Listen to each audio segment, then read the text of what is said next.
Prosoteca. CD 1. Faixa 1. Adoração dos magos. Abre aspas. Todo mundo adora uma conspiração, fecha aspas. É assim que Dan Brown prefacia suas informações referentes à obra-prima inacabada de Leonardo, A Adoração dos Magos. Em O Código da Vinci, Brown, por meio de sua narrativa, reconta a história de como o estudioso de arte estabelecido em Florença, poderíamos dizer que ele seria um arqueólogo da arte nos dias de hoje, chamado Maurizio Seracini, descobriu que camadas de fuligem e tinta sobreposta, na verdade, cobriu uma composição muito diferente da de Leonardo e que a galeria Uffizi, em Florença, desconcertada com essas descobertas, abre aspas, baniu, fecha aspas, o quadro e o enviado para um depósito do outro lado da rua. No caso dessa informação, os personagens de Brown repetiram trechos de um artigo do New York Times Magazine intitulado, abre aspas, de Leonardo Cover Up, fecha aspas. Abre aspas, Leonardo encobre a verdade, fecha aspas, entre colchetes. O artigo do New York Times Magazine faz referência ao que é efetivamente real e foi escrito em abril de 2002 por Melinda Heidenberger. O artigo realça o trabalho de Maurizio Seracini, que é um verdadeiro estudioso de arte de Florença. Seracini ficou famoso pelo uso ostensivo da tecnologia médica para revelar os segredos dos antigos mestres. O seu trabalho abrangeu quadros de Botticelli, Caravaggio e Rafael, bem como os de muitos outros grandes pintores. A galeria Uffizi, onde se encontra a Adoração dos Magos, pediu a Seracini que examinasse o quadro e decidisse o debate que graçava no mundo da arte.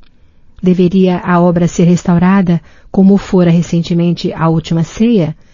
Muitos acreditavam que a condição da pintura era excessivamente frágil para que ela fosse submetida ao rigor da restauração. Já outros, principalmente a diretoria da Uffizi, eram da opinião de que a obra estava sofrendo após anos de negligência e precisava, no mínimo, de uma boa limpeza. Seracini chegou a algumas conclusões a respeito do quadro, conclusões essas que ainda não foram plenamente reconhecidas e aceitas pelo mundo artístico. Nas palavras de Seracini, abre aspas, nenhuma parcela da tinta que vemos hoje na adoração foi aplicada por Leonardo. Só Deus sabe quem o fez, mas certamente não foi Leonardo, fecha aspas. Seracini acredita que dedos muito mais recentes foram responsáveis pela aplicação desajeitada da camada de marrom e laranja que hoje adorna a pintura. Ele ressalta que muitas das características do quadro são completamente desprovidas da sutileza e da qualidade da mão de Leonardo, especialmente na maneira como partes da anatomia humana são retratadas. Além disso, Seracini descobriu indícios de que, debaixo das camadas de tinta e fuligem, uma cena completamente diferente da que foi posteriormente pintada aguardava o observador. Até aqui o Código da Vinci está correto no que tem a dizer sobre a adoração dos magos, no entanto existem outras coisas mais.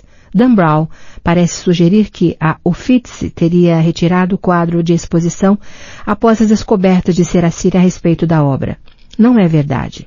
O quadro foi removido para um depósito quando estava sendo examinado por Seracini e enquanto os diretores da Uffizi decidiam qual a ação apropriada a ser tomada. Na verdade, colocou-se um aviso na sala número 15 da Uffizi, a galeria de Leonardo, comunicando que o quadro havia sido removido para restauração, uma prática comum nessas circunstâncias. As descobertas de Seracini são penosas tanto para a galeria quanto para muitas pessoas do mundo artístico que durante anos atribuíram a Leonardo as partes pintadas da obra. Dizer que existe uma conspiração para ocultar do público, em geral, o verdadeiro, abre aspas, significado, fecha aspas, da pintura, talvez seja forçar um pouco demais a situação. No entanto, está claro que o trabalho de Seracini revelou muitas coisas que estavam anteriormente ocultas sob a tinta.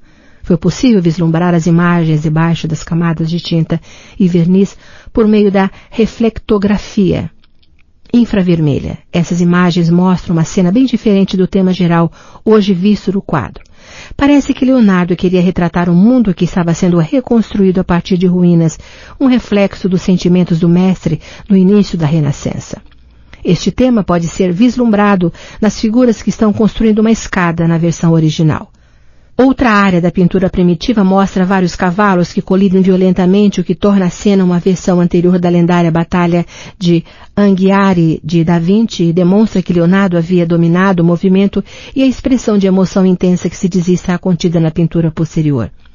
Seracini está atualmente envolvido na busca da lendária Batalha de Anghiari, que se diz ter sido pintada em uma das paredes do Salão dos 500, no Palácio Vecchio, em Florença. Ele está convencido de que a pintura ainda pode estar lá, atrás de uma das paredes do grande salão. A Adoração dos Magos foi encomendada em 1481. Trata-se de um quadro grande com 2,44 metros por 2,46 metros, pintado em cerca de 10 tábuas de madeira coladas umas nas outras. Foi considerado uma obra de gênio e, até a recente pesquisa de Seracini, era tida em alta consideração devido ao contraste das tintas e as figuras esboçadas. Ela mostra uma cena atualmente esmaecida dos 3 reis magos visitando o menino Jesus e a sua mãe Maria. O quadro contém alguns elementos interessantes e possivelmente simbólicos que o Código da Vinci não enfatiza. Parece haver na pintura uma alfarrobeira por trás da cena central e do grupo de pessoas. Como salientam Clive Price e Lynn Picknett no livro The Templar Revelation, a revelação dos templários, a alfarrobeira era uma árvore associada a João Batista, figura central em muitos dos quadros de Leonardo. Em volta desta árvore na pintura, um segundo grupo de pessoas está reunido aparentemente para homenagear a própria árvore e uma delas tem o dedo indicador levantado à maneira que Prince e Picknett chamam de o gesto de João. Uma segunda figura na multidão que se aglomerava ao redor da Virgem do Menino Jesus também está levantando o dedo, gesto que Leonardo usou muitas vezes nas suas obras. O gesto de João continua a ser um dos elementos mais enigmáticos e misteriosos da obra de Leonardo. Ver também Leonardo da Vinci. Faixa 2. Ankh. O Ankh é o antigo símbolo e hieróglifo egípcio que significa, abre aspas, vida, fecha aspas. Retratado como uma cruz com alça, julga-se que ele represente uma tira de sandália ou a membrana do pênis. A maioria dos egiptólogos acredita na primeira opção devido à importância do uso de sandálias no Egito, considerando-se que pisar descalço em um escorpião constituía um perigo bastante real. No entanto, alguns teorizam que o Ankh pode, na verdade, representar os órgãos reprodutores femininos, o que logicamente faz sentido, levando-se em conta as suas qualidades generativas.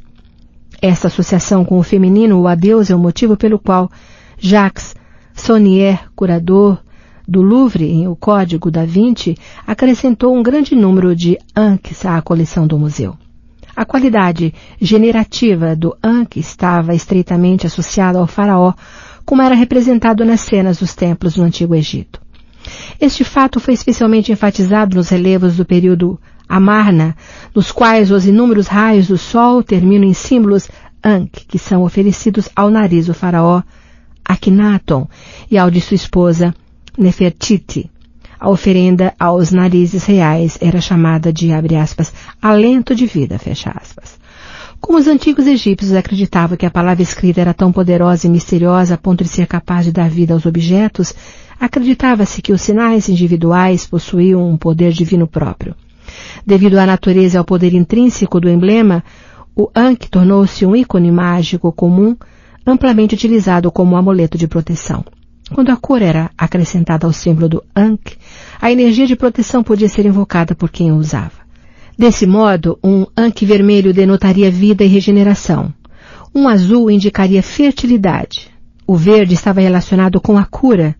O branco se destinava à pureza ritual e era, portanto, usado nos objetos Ankh dos rituais. E o preto exprimia a ressurreição após a morte. Hoje em dia, o Ankh ainda é usado pela igreja copta no Egito, em seu símbolo da cruz chamado Cruz Ansata. Ver também Igreja Copta. Faixa 3. Aringarosa, Manuel. Um dos principais personagens de O Código da Vinci, Aringarosa, é o cardeal da Opus Dei que está determinado a impedir que a verdadeira identidade do Graal se torne conhecida. Muitos, à primeira vista, veem no nome dele uma referência ao poema do século 17, sobre a peste negra na Inglaterra. Abre aspas. Ringas, rossis, fecha aspas. Na verdade, o nome é formado por duas palavras italianas, abre aspas, aringa, fecha aspas, que significa, abre aspas, arenque, fecha aspas. E, abre aspas, rosa, fecha aspas, que quer dizer, abre aspas, rosa, vermelho, fecha aspas. Por conseguinte, abre aspas, arenque vermelho, fecha aspas. Nota de rodapé. Red herring, arenque vermelho, também é uma expressão que designa algo ou alguém que tenta tirar sua atenção do que realmente importa, como uma pista falsa, por exemplo. N.E. Fim da nota de rodapé. Embora ele dê a impressão de ser uma figura poderosa durante o desenrolar da história, descobrimos depois que ele foi enganado e convencido a acreditar que encontrar o Graal ajudará a Opus Dei. Ele fica horrorizado ao tomar conhecimento dos assassinatos cometidos no decurso dessa busca. Ver também Opus Dei. Faixa 4. Asmodeu. Representa o demônio que, segundo a lenda, ajudou Salomão a construir o seu templo. Acredita-se que Asmodeu esteja retratado na parte interna da porta da igreja de Santa Maria Madalena, em Relais-le-Château, e seja chamado de, abre aspas, guardião demônio, fecha aspas, nos documentos do priorado de Sião, os dossiês secretos. O demônio também era venerado pelos cátaros como, abre aspas, rei do mundo, fecha aspas. Embora o Código da Vinci não faça uma referência direta a Asmodeu, ele é a figura sombria que aparece de vez em quando nas histórias e lendas que Sofia explora no romance. Ver também Cátaros, Dossiês Secretos, Priorado de Sião. Faixa 5. Baphomet. Ídolo que dizem ter sido adorado pelos cavaleiros templários, acusação que foi parcialmente responsável pela derrocada da ordem. De acordo com algumas pessoas, a palavra, abre aspas, Baphomet, fecha aspas, é uma corrutela do nome Maomé, o profeta muçulmano. Ou então poderia ser a junção de duas palavras gregas que significa, abre aspas, absorção na sabedoria, fecha aspas. Independentemente da derivação etimológica do nome, afirmava-se que os templários realizavam cultos diante de um grande ídolo de Baphomet. No conjunto de conhecimentos atuais sobre as tradições ocultas, Baphomet é escrito como tendo uma cabeça de bode e corpo de homem, porém com os cascos fendidos. Não obstante, esta descrição parece ser relativamente moderna e está ligada à magia negra e aos rituais satânicos, algo que foi impingido subrepticiamente, de modo retrospectivo, aos cavaleiros templários do século XIX. O uso do criptograma Atbash na palavra, abre aspas, Baphomet, fecha aspas, é corretamente representado no romance para revelar a palavra, abre aspas, Sofia, fecha aspas, apesar de escrita em hebraico. A referência é importante, visto que Sophie Neveu é a heroína de O Código da Vinci. Este significado oculto foi trazido a público pela primeira vez pelo especialista em pergaminhos do Mar Morto, Dr. Hugh Schofield, autor de The Passover Plot, a conspiração do Pessah. Schofield utilizou o criptograma Atbash em muitas passagens de difícil compreensão dos pergaminhos do Mar Morto com excelentes resultados. Ele decidiu aplicar o criptograma à palavra, abre aspas, Baphomet, fecha aspas, quando se convenceu de que os templários devem ter tomado conhecimento do criptograma por meio dos seus interesses na Terra Santa. A palavra que é revelada, Sofia, é traduzida como, abre aspas, sabedoria, fecha aspas. No entanto, essa narrativa contém outra peculiaridade. A palavra, abre aspas, Sofia, fecha aspas, também pode ser relacionada com a deusa mãe, ou o sagrado feminino, revelando dessa maneira a ideia fascinante de que os templários, na verdade, adoravam a Deus em segredo e em código. Ver também criptograma Atbash, Cavaleiros Templários. Faixa 6. Bernardo de Clairvaux. São Bernardo de Clairvaux, 1153. Foi provavelmente o maior defensor dos cavaleiros templários, tanto dentro quanto fora da igreja, e a sua história é importante para que possamos entender o movimento mencionado do princípio ao fim de O Código da Vinci devido à sua associação com o Santo Graal. São Bernardo foi uma das principais figuras espirituais e políticas do período medieval. Nasceu em 1091 na região da Borgonha, na França, no centro de culto da Madonna Negra de Les Fontaines. A sua família pertencia à pequena nobreza francesa. O seu pai era cavaleiro e vassalo do Duque de Borgonha. Bernardo recebeu uma boa educação e desde tenra idade demonstrou possuir uma natureza meditativa e aplicada aos estudos. Em 1113, aos 22 anos de idade, Bernardo ingressou no pequeno mosteiro cisterciense de Citeaux, onde pôde comprazer-se nos rigores da vida religiosa.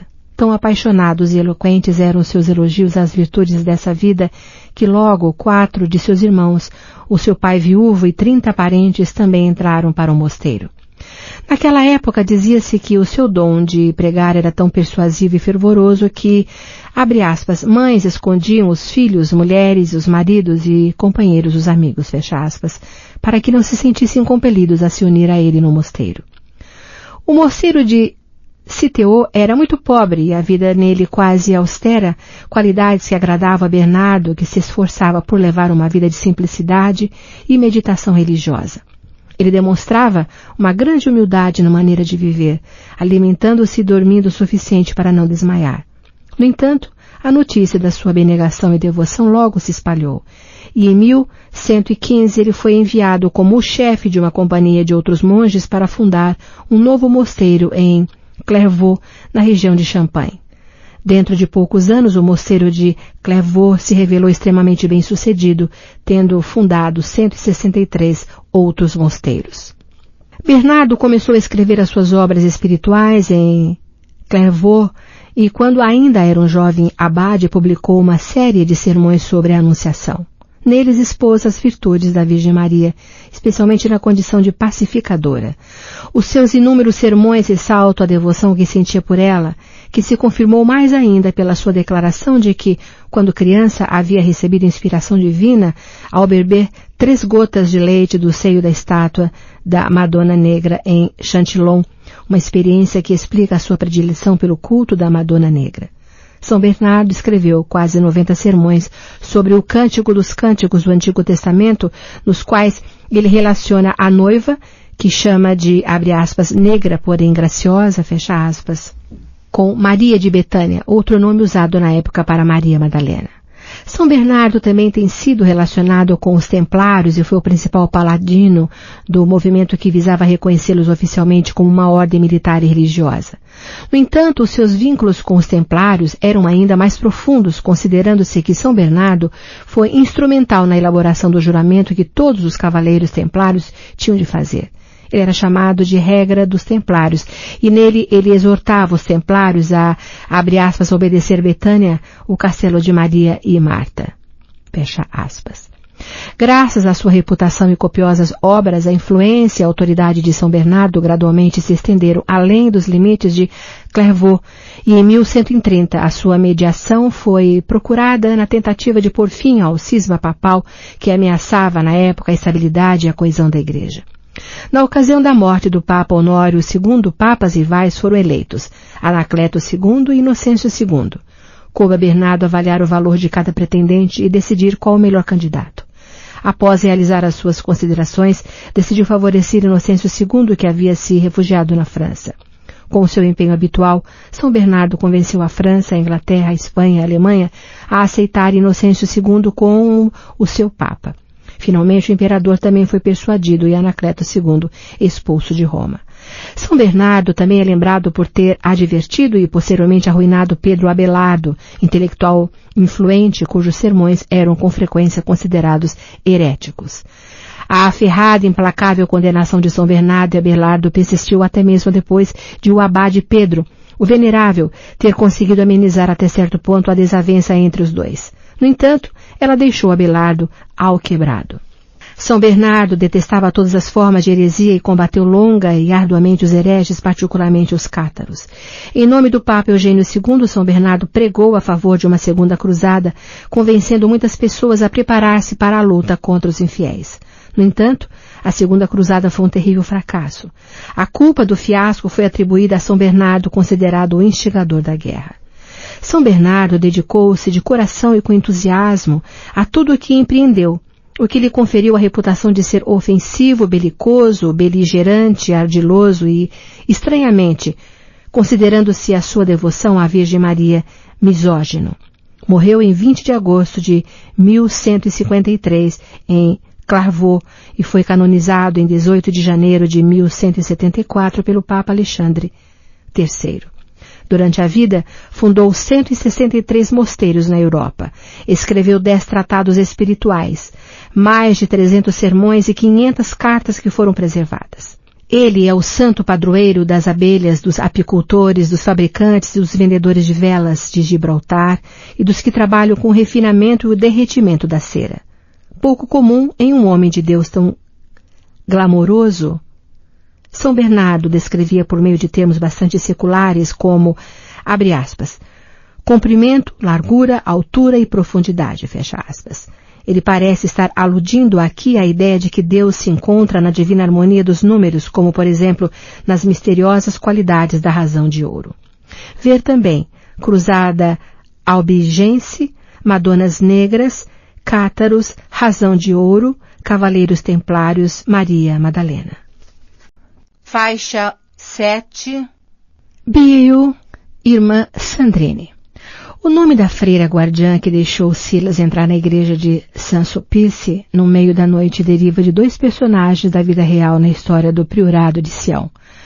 O seu primeiro nome, Sandrine, procede de Gino Sandri, que foi secretário pessoal de Pierre Plantard, grão-mestre do Priorado de Sião.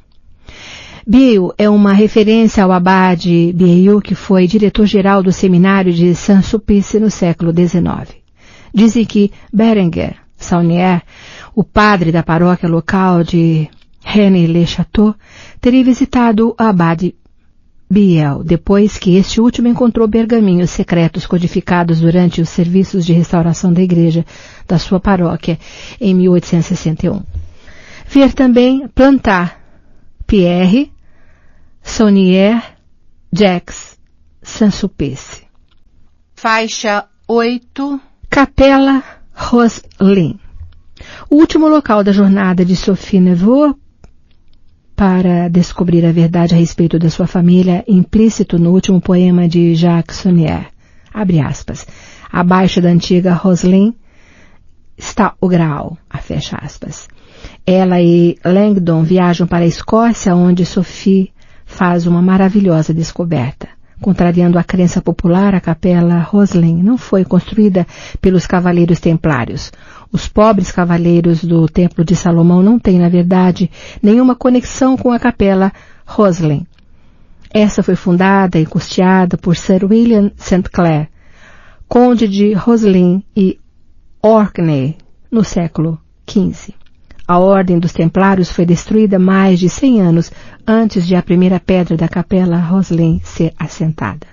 O único elo de Roslin com os Templários era o fato de que a sede desses últimos na Escócia estivera localizada a alguns quilômetros do castelo de Roslin e que a família St. Clair testemunhara contra os Cavaleiros Templários quando os membros da Ordem Militar foram levados a julgamento em Holyrood, em Edimburgo, em 1309. A capela Roslin está situada a alguns quilômetros ao sul de Edimburgo, no pequeno lugarejo de Roslin. Este último esteve nas manchetes dos jornais como lugar de origem da ovelha Dolly, que foi clonada no Roslin Institute. A capela é um famoso prédio histórico que inspirou artistas e escritores como Robert Burns, Sir Walter Scott e William Wordsworth. Trata-se também de uma igreja atuante com uma congregação ativa e serviços religiosos semanais. A capela que existe hoje é apenas uma fração da catedral de grande envergadura que foi originalmente planejada. O nome correto da capela é, abre aspas, The Collegiate College of St. Martin, fecha aspas, e acredita-se que a família St. Clair, que fundou a capela, teria previsto que Roslin se tornaria um centro de aprendizado em grande escala. O castelo de Roslin foi a sede de um scriptorium medieval, onde livros da Europa continental eram traduzidos e copiados à mão. De muitas maneiras, as gravuras no interior da capela imitam as intrincadas ilustrações dos livros de horas medievais e os bestiários tratados sobre animais. Criaturas fabulosas como dragões, unicórnios, homens verdes, leões e macacos apresentam-se lado a lado com santos, cavaleiros, reis, rainhas e uma grande quantidade de músicos medievais e personagens bíblicos.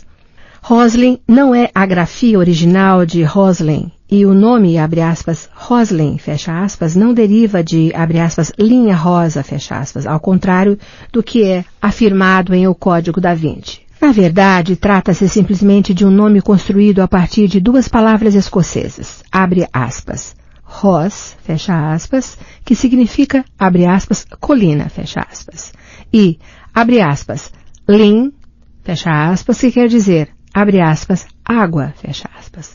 Roslin é literalmente a colina sobre a água. Este nome é perfeitamente adequado, pois o rio Esk se curva ao redor de uma grande colina, que é o alicerce rochoso do castelo de Roslin. Nos últimos anos tem surgido uma série de livros alternativos de história que apresentam teorias cada vez mais fantásticas a respeito de Roslin. Declarou-se que a Arca da Aliança Perdida, o Santo Graal, os secretos evangelhos perdidos de Cristo, o tesouro dos cavaleiros templários e a cabeça embalsamada de Jesus estão enterrados em algum lugar debaixo da capela. Alguns autores afirmam que a capela possui codificados dentro dela os ensinamentos secretos dos templários e as origens da maçonaria. Os habitantes do local comentaram que não ficaram surpresos se alguém disser que o monstro de Loch Ness e o OVNI Roswell também estão escondidos debaixo dela. Existe uma lenda local a respeito de um grande tesouro oculto em Roslin, mas a história está relacionada com o castelo e não com a capela. Diz a lenda que o tesouro vale muitos milhões de dólares e é guardado pelos espectros de um cavaleiro negro e de uma dama branca. Existe, no entanto, uma câmara oculta debaixo da capela Roslin. Essa cripta é a câmara mortuária da família St. Clair. Gerações inteiras desses cavaleiros escoceses estão ali enterradas trajando a armadura completa. A entrada para este sepulcro está bem registrada e situa-se debaixo de pedras e lajes no chão da nave norte da igreja. Não foram permitidas escavações na cripta, pois Roslin é uma igreja em funcionamento e uma construção delicada, que já sofreu muito devido a séculos de negligência. Não existe nenhuma prova concreta da existência de um, abre aspas, tesouro secreto, fecha aspas, escondido debaixo de Roslin. Qualquer escavação invasiva apenas danificaria a capela. Existe uma linha mágica entre Roslin e Glastonbury, como está declarado em O Código da Vinci. Qualquer pessoa pode traçar com uma régua uma linha reta entre dois pontos. As principais estruturas que caíram nesta linha seriam as autoestradas M5 e M6. Dentro da capela você não encontrará no chão um caminho desgastado com a forma de uma estrela de Davi. Trata-se de um completo acréscimo ficcional. Qualquer geometria sagrada existente no interior da capela não se baseia no Templo de Salomão ou na, abre aspas, maçonaria dos templários, fecha aspas, e sim no balcão leste do coro da Catedral de Glasgow, cuja estrutura é meticulosamente imitada pela capela Roslin. Você não encontrará o par de colunas, abre aspas, Boaz, fecha aspas, e, abre aspas, Jaquim, fecha aspas, em Roslin. Existem, no entanto, 3 colunas principais, entre elas a famosa coluna do aprendiz. Diz a lenda que essa coluna foi talhada por um jovem aprendiz que fez uma cópia de uma coluna maravilhosa que teria visto em sonho. O mestre de maçonaria, que tinha ido a Roma para estudar, ficou tão furioso e com tanta inveja que atacou o aprendiz e o matou. Existem centenas de cubos estranhos com entalhes pouco comuns em cada superfície da capela.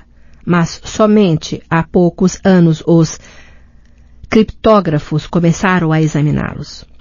O, abre aspas, código, fecha aspas, pode ser ou não factual. Decifrar qualquer código não revelaria a entrada para a câmara subterrânea da capela Roslin, pois esta entrada já é bem conhecida. Uma das teorias sugere que os entalhes nos cubos simbolizam, de certo modo, notas musicais de uma canção medieval, pois cada arco de cubos termina com um anjo de pedra tocando instrumentos do século XV. O nome Sainte Claire, nos dossiês secretos do Priorado de Sião, só parece ter sido relacionado com a família Sainte Claire de Roslin, após a publicação de O Santo Graal e a Linhagem Sagrada, abre aspas, Marie, fecha aspas, de Sainte Claire. É totalmente ficcional, um nome falso nos documentos fundamentais do Priorado. Ela não existe nos registros históricos. A Capela Roslin é um lugar mágico. Ela é um tesouro de imagens medievais que nos oferece uma visão única da mente dos eruditos, lordes e artesãos da Idade Média. A família Sainte Claire de Roslin era composta por nobres escoceses que combateram ao lado de William Wallace e do rei Robert de Bruce. A família se tornou rica e influente na corte escocesa e seus membros atuavam como embaixadores na França. A Capela Roslin foi construída no auge do poder deles como uma casa adequada a Deus, transbordante de maravilhas cujo significado se perdeu com o tempo. Ver também dossiês secretos, Cavaleiros Templários, Priorado de Sião. Faixa 9. Cátaros. Em O Código da Vinci, o fato de que a Igreja cristã no passado reprimiu e esmagou violentamente as supostas seitas e movimentos heréticos foi muito mencionado. Os cátaros são uma dessas seitas e eles desempenham um papel central e importante nas teorias contidas em O Santo Graal e a Linhagem Sagrada, o livro usado como base para o enredo de O Código da Vinci. A história dos cátaros e da forma brutal como foram eliminados é uma das tramas fundamentais mais importantes do mistério central que serve de esteio para o Código da Vinci, visto que foi a crença dos cátaros de que Jesus e Maria Madalena eram casados que contribuiu para a sua derrocada. Os cátaros eram uma seita cristã, também conhecida com albigense, que era popular nos séculos 12 e 13 na região do Languedoc, na França e no norte da Itália. Eles eram uma ramificação de uma seita herética chamada Bogomilos dos Balcãs, que existia desde meados do século X. Em 1179, no Terceiro Concílio Laterano, o Papa acusou publicamente a Igreja Cátara. Acredita-se que o nome, abre aspas, catá, fecha aspas, derive da palavra grega kataro, que significa, abre aspas, puro, purificado, fecha aspas, ou da palavra alemã, Keter, que quer dizer, abre aspas, herético, fecha aspas. Embora considerados hereges pela Igreja Católica, os cátaros se consideravam verdadeiros cristãos, denominando-se cristãos ou homens bons. O principal baluarte dos cátaros estava situado no Languedoc, hoje parte da França, mas na época um estado rico e independente. A maior parte da nobreza languedociana ou era cátara ou simpatizava e apoiava a doutrina dos cátaros. Na qualidade de pacifistas, eles não representavam uma ameaça aos senhores da terra e o seu objetivo de levar uma vida simples, pura e pacífica atraiu muitas pessoas para a doutrina cátara. Finalmente, os cátaros entraram em choque com a Igreja Católica porque se recusaram a reconhecer a autoridade do Papa. Acreditavam que a cruz era um símbolo maligno de tortura e morte e não apreciavam o comércio das relíquias santas, um negócio muito lucrativo para a Igreja na época. A Igreja chegou a enviar missionários, inclusive São Bernardo de Clairvaux-Verbet, ao Languedoc na tentativa de convencer os cátaros a passar para o lado da verdadeira Igreja, porém inutilmente. Devido à obliteração da maior parte dos seus registros escritos, as informações sobre a história, o desenvolvimento e as convicções dos cátaros são esparsas, e o que restou é proveniente de um modo geral dos relatórios e deposições produzidas pela Inquisição e a ela fornecidos, o que não os torna de modo nenhum um relato totalmente imparcial. Não obstante, sabemos que o preceito central da religião cátara era o dualismo.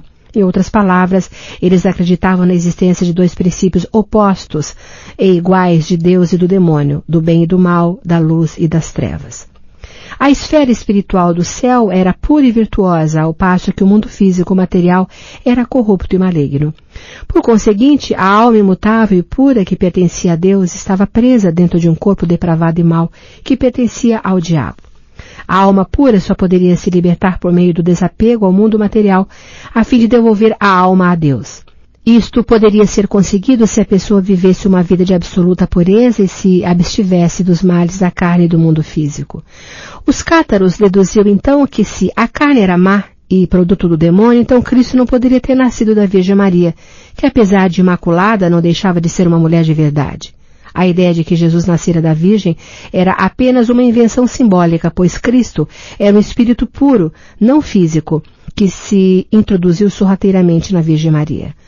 Os cátaros também rejeitavam a crucificação e a ressurreição de Cristo, porque na ausência de um corpo físico, nada disso poderia ter acontecido.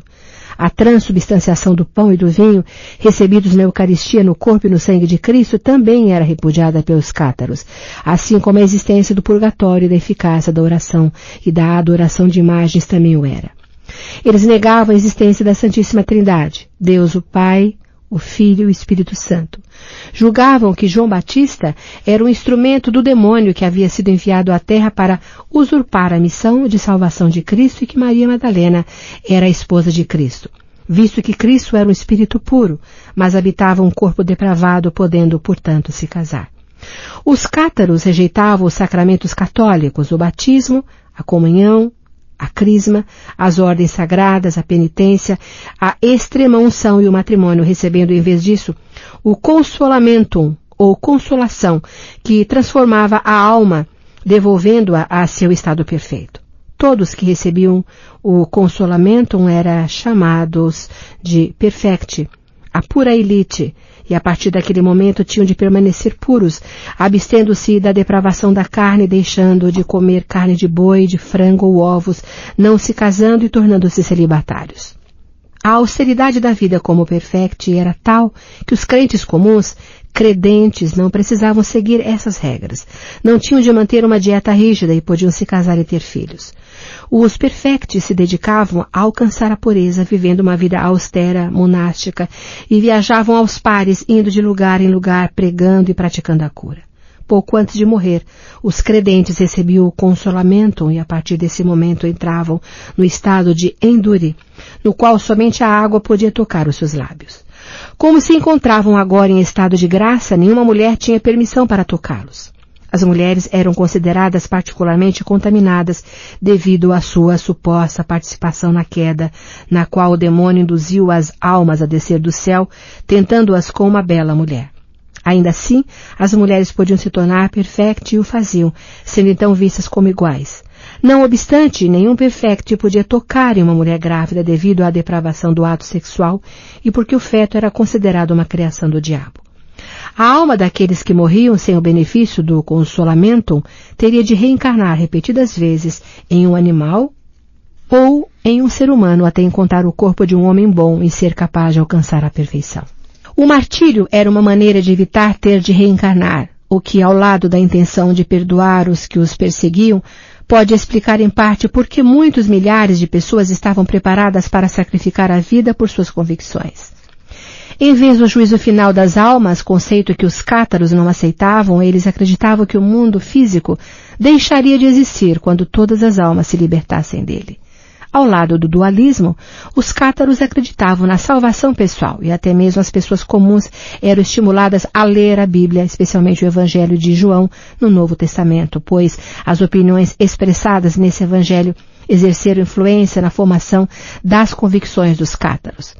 O único texto sagrado de que temos conhecimento é o livro de João, que é idêntico ao Evangelho de João, porém com um acréscimo de revelações dualistas.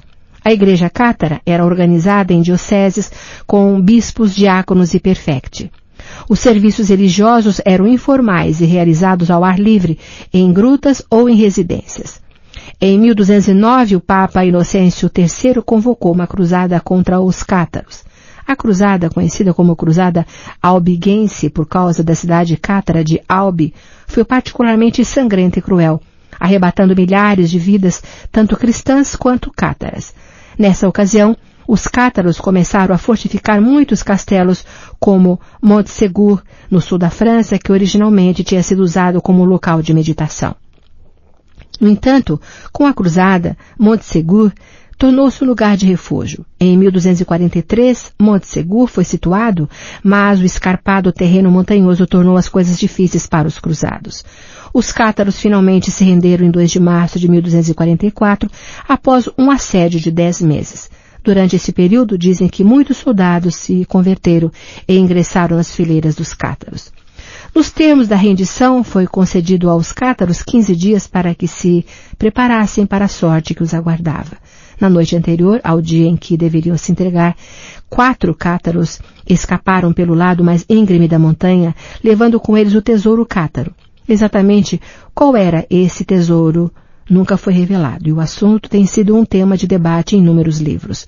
Conjecturou-se que o tesouro pode ter sido o Santo Graal, a lendária, abre aspas, cabeça falante, fecha aspas, dos templários, também conhecida como Baphomet, verbete, importantes objetos rituais cátaros, textos sagrados, ou como sugerem Lynn Picknett e Clive Prince em The Templar Revelation, a revelação dos templários. O tesouro pode ter sido os 4 cátaros que conseguiram escapar. No dia da rendição, os 205 cátaros que estavam no interior de Montsegur foram conduzidos, cantando montanha abaixo e queimados na fogueira nos campos situados no sopé da montanha. A cruzada albigense durou mais 11 anos, terminando em 1255. A partir de então, coube à Inquisição eliminar os cátaros da região, pois ainda havia focos deles nos Pirineus. As informações sobre esse período provêm principalmente da pequena aldeia de Montalú, a partir das deposições dos aldeões interrogados pela Inquisição. Em 1320, quase todos os líderes cátaros tinham sido queimados como hereges, e o catarismo nunca conseguiu se recuperar. Ver também Cruzada Albigense, Baphomet, Bernardo de Clairvaux, São, o Santo Graal e a linhagem sagrada. Faixa 10. Catedral de Chartres. O propósito da visita de Robert Langdon a Paris é uma palestra sobre o simbolismo pagão codificado no projeto da Catedral de Chartres. Ela está situada no departamento Eure-et-Loire, a sudoeste de Paris. Chartres é uma importante localidade cristã desde o século VI. No século IX, ela tinha se tornado um centro para o culto da Madonna, de modo que não é de causar surpresa que a catedral seja dedicada a Santa Maria, Mãe de Cristo. No século XI, a igreja que se erguia em Chartres foi substituída por uma catedral românica tradicional que foi quase destruída por um incêndio na primeira parte do século XVII. Assim sendo, em 1145 teve início a construção de uma catedral muito maior e mais imponente que no decorrer das décadas culminou na magnífica construção gótica que hoje podemos contemplar. Outro incêndio, em 1194, levou a uma nova fase de reconstrução, até que a catedral foi finalmente concluída em 1225. A Catedral de Chartres, com as suas típicas torres, agulhas, abóbadas reforçadas, arcos pontiagudos e botaréus que diminuem o peso do teto e o emprego admirável de vitrais nas janelas, foi a precursora de muitas catedrais góticas construídas na França nessa época. Pela primeira vez, a arquitetura gótica criou um espaço imponente e repleto de luz que possibilitou que os seus projetistas nela incorporassem a geometria sagrada e o simbolismo predominante na época, conhecido apenas por uma pequena elite. A nova arquitetura gótica parece coincidir com o período que se seguiu à Segunda Cruzada no século XVII, e por essa razão tem sido vista por algumas pessoas como um indício de que os cruzados voltavam para casa trazendo de lugares exóticos novas ideias e conceitos de arquitetura e pensamento. Outras a consideram resultado dos métodos da geometria e arquitetura sagradas descobertos pelos templários em Jerusalém. Independentemente da origem da arquitetura gótica, a sua magnificência exterior foi ampliada pela iconografia e simbolismo religiosos e temporais, como podemos observar nas inúmeras estátuas, gravuras, pinturas e paisagens. Por trás do significado mais óbvio da decoração e da arquitetura, os projetos e as representações guardam outros conhecimentos e significados ocultos. A catedral é dedicada à Virgem Maria e enfatiza o princípio feminino. As entradas abobadadas e as rosáceas têm sido comparadas à anatomia feminina que convida o observador a entrar. O interior encerra uma abundância de estátuas e representações femininas, embora seja bizarro o fato de uma estátua da rainha de Sabá ter babá. A mais antiga representação de Maria Madalena pode ser encontrada nos vitrais das janelas. Ela mostra sua vida na França, seguindo a tradição de que ela teria ido para lá após a crucificação de Cristo. Em 1200, um labirinto com um desenho de 11 voltas de 4 quadrantes foi traçado no chão. No centro, há o desenho de uma rosa que enfatiza a iluminação e o feminino. O labirinto do piso que os peregrinos percorriam durante a prece meditativa é outro símbolo da anatomia feminina, frequentemente usado na época. A catedral também contém gematria, um antigo criptograma hebreu codificado usado para decifrar frases religiosas. Na gematria, um valor numérico é atribuído a cada letra para que palavras possam ser equiparadas a um desenho e se possa dizer que frases de valor equivalente compartilham o significado. Em todo o prédio podem ser encontradas essas frases codificadas, bem como referências à Arca da Aliança. Ver também Culto da Deusa Maria Madalena. Faixa 11. Cavaleiros Templários. A ordem mais antiga de monges militares, os Cavaleiros Templários, foi fundada em 1118, quando um cavaleiro da Champagne, um certo Hugo de Payens, e 8 companheiros se uniram por meio de um juramento perpétuo feito na presença do patriarca ou governante de Jerusalém. No início, eles sobreviveram por meio de esmolas e eram conhecidos como os pobres cavaleiros de Cristo. Os cavaleiros templários são mencionados do começo ao fim de O Código da Vinci, associados ao Santo Graal ou à descoberta do suposto tesouro do Templo de Jerusalém. Os cavaleiros logo adotaram a famosa indumentária branca, proveniente dos cistercienses, acrescentando a ela uma cruz vermelha. Juraram inicialmente defender as estradas que conduziam à Terra Santa para os novos peregrinos que afluíam a Jerusalém após a primeira cruzada. Logo, contudo, os cavaleiros se tornaram por si mesmos uma base de poder e muitos deles ingressaram na nova ordem, apesar da aparente austeridade do seu preceito monástico. Naquela época, a igreja era muito favorável aos cavaleiros. A propriedade deles era isenta de impostos, eles tinham todos os tipos de privilégios, não estavam sujeitos a nenhum tipo de jurisdição e nem mesmo tinham de pagar o dízimo eclesiástico frequente na época. Tudo isso, por sua vez, gerou uma crescente antipatia com relação à ordem da parte de certas seções do clero secular. O poder dos templários era fortalecido por um conjunto de imponentes castelos construídos na Terra Santa. Eles funcionavam ao mesmo tempo como locais de campanha militar e capelas onde os monges guerreiros podiam refugiar-se. O nome Cavaleiros Templários parece aludir ao fato de que eles tinham a sua sede histórica em Jerusalém, na abóbada da rocha, no Templo do Monte, ao qual eles deram o nome de Templo Domini. Muitos acreditavam que esse lugar era o local do legendário Templo de Jerusalém, construído por Salomão com o seu suposto tesouro. Igrejas e fortalezas subsequentes, construídas pelos templários, usaram esse local como modelo. Um exemplo é Temple Church, em Londres. Os templários desfrutaram o apoio de Bernardo de Clairvaux, o fundador da ordem cisterciense, que defendeu a causa deles a quem quisesse ouvir dentro da igreja. Como resultado, eles receberam várias bulas papais ou indicações que lhes deram o poder de aumentar os impostos e os dízimos nas regiões por eles controladas. Este fato, por sua vez, lhes conferia um poder e autoridade instantâneos. Um dos primeiros sistemas bancários internacionais foi criado pela Ordem, e cavaleiros e proprietários de terras ricos frequentemente deixavam a maior parte da sua riqueza nas mãos confiáveis da Ordem, em troca, é claro, de uma remuneração. Posteriormente, os templários passaram a possuir extensas propriedades na Europa e no Oriente Médio.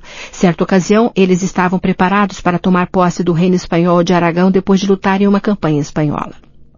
A ordem conquistou a reputação de ser reservada e obcecada por rituais, e essa reputação ao lado do vasto poder financeiro e militar dos cavaleiros foi provavelmente a razão da sua queda em 1307. No dia 13 de outubro de 1307, sexta-feira, daí a origem da ideia de que a má sorte cai em uma sexta-feira 13, um vultuoso número de cavaleiros templários foi preso na França por Filipe o Belo. Muitos foram torturados e executados e outros forçados a admitir que a ordem praticava atos heréticos, inclusive o culto de Baphomet, um ídolo com cabeça de bode. O Papa Clemente V publicou uma bula papal extinguindo a ordem e, oficialmente, ela deixou de existir. Parece, no entanto, que vestígios da ordem permaneceram, especialmente na Escócia, onde Robert de Bruce, já excomungado pela Igreja, acolheu-a no seu país. Algumas pessoas especularam que uma divisão dos Cavaleiros Templários pode ter entrado na rixa do lado dos escoceses na Batalha de Bannockburn, onde um exército de 10.000 homens, comandado por de Bruce, conseguiu dispersar um contingente de 25.000 ingleses em 1314. Depois que a ordem foi dispersada, cresceu a especulação de que um grande tesouro teria sido encontrado debaixo do Templo do Monte. Prosseguem as histórias sobre muitos baús repletos de livros e documentos que teriam sido levados em segredo para a França às vésperas da derrocada dos Templários. Muitos acham que o destino desses documentos teria sido a Inglaterra ou a Escócia. São abundantes as teorias de que não apenas uma grande riqueza teria sido encontrada debaixo do Templo do Monte, como também a Arca da Aliança e até mesmo o Santo Graal, informações que prejudicariam a Igreja. Rumores e lendas também associam os Templários à Capela Roslin e a Rennes-le-Château, no sul da França, um lugar central na história do Priorado de Sião. No final, os Templários foram simplesmente vítimas do próprio sucesso. O seu poder e posição os tornaram extremamente impopulares dentro de certas seções da Igreja, o que finalmente provocou a sua derrocada. Isto, aliado ao fato de que o rei Filipe o Belo da França desejava pôr as mãos na organização e na rede bancária dos Templários, significou que eles enfrentariam uma inevitável ruína. Os Templários protegeram o conhecimento do Santo Graal, e, neste caso, o que ele era? Provavelmente não, mas, a não ser que o tesouro seja encontrado, nunca saberemos a resposta. Ver também Baphomet, Bernardo de Clairvaux, São, Santo Graal, Priorado de Sião. Faixa 12. Cinta de silício. A cinta de silício que Silas, o monge albino, usava afivelada em volta da coxa. A cinta de silício é uma tira coberta de espinhos usada em torno da parte superior da coxa durante cerca de 2 horas por dia por membros da Opus Dei, conhecidos como numerários. Poucos membros admitem usar o silício, pois ele talvez seja a mais severa e chocante das mortificações corporais que eles suportam.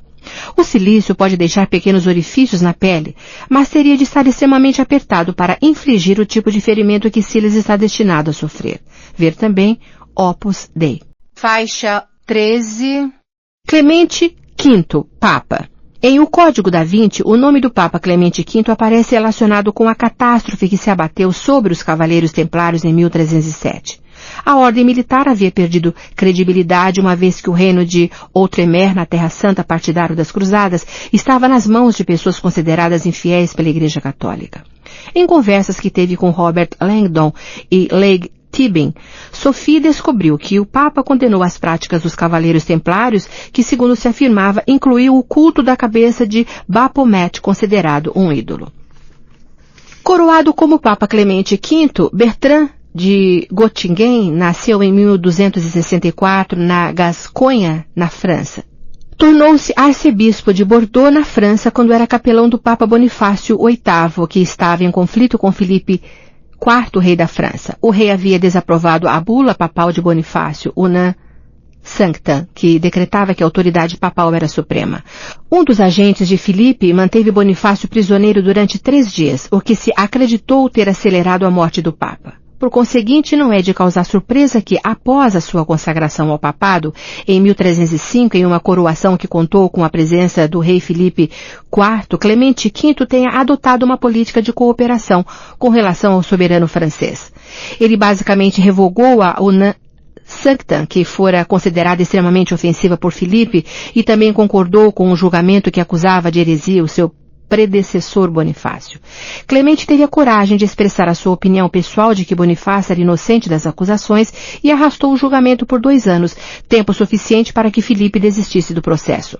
Filipe IV também se voltou contra os Cavaleiros Templários, cuja organização era extremamente rica devido às atividades financeiras dos seus membros. Os cavaleiros foram acusados de heresia, imoralidade e ganância, e o Papa Clemente concedeu seu apoio à repressão da ordem.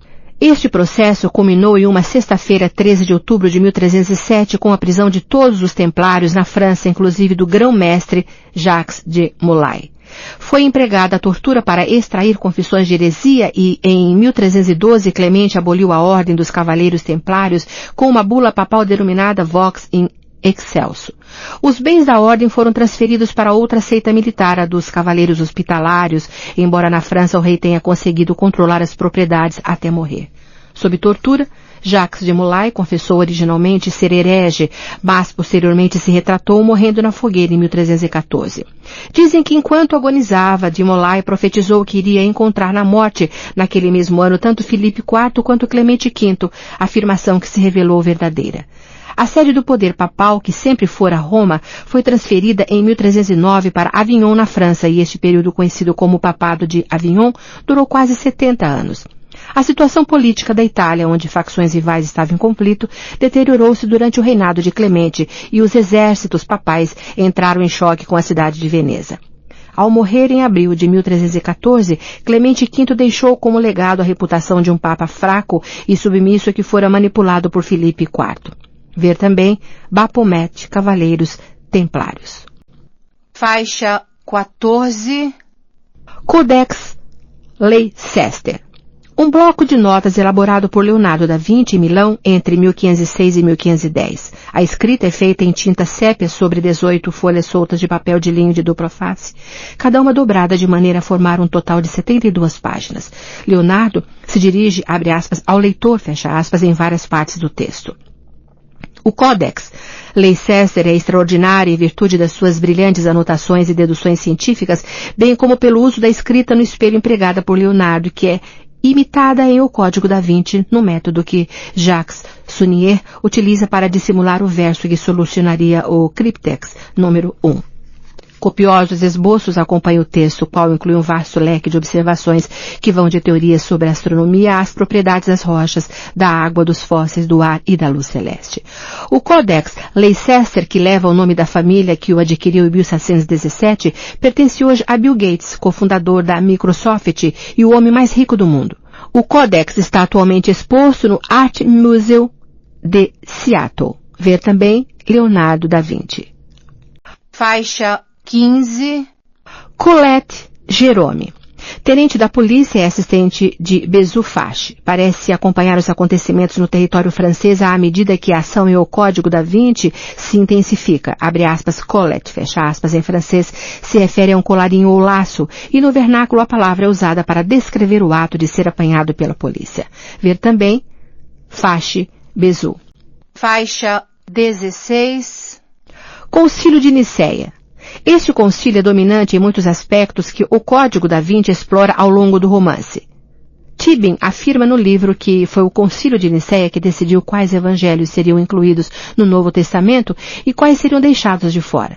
Embora não saibamos se isso é historicamente exato, o concílio tomou uma decisão com relação a uma questão fundamental que se encontra no âmago do mistério que os personagens procuram resolver, ou seja, se Jesus era ou não mortal e, portanto, capaz de se casar e ter filhos. A crença de que Cristo era mortal era conhecida como a heresia ariana. No entanto, o concílio de Nicéia decretou que Cristo era divino e, portanto, não poderia de modo nenhum ter se casado.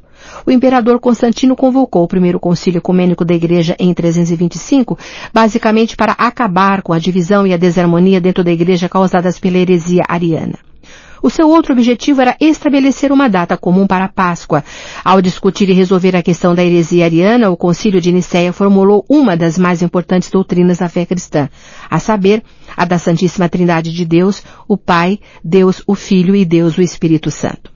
A importância de resolver essas questões é demonstrada pela intenção de Constantino de que todos os bispos comparecessem ao concílio. Para garantir a presença dos bispos, estes puderam usar livremente o sistema de transporte imperial, o que lhes permitiu viajar sem nenhum dispêndio pessoal e sob a proteção do exército romano.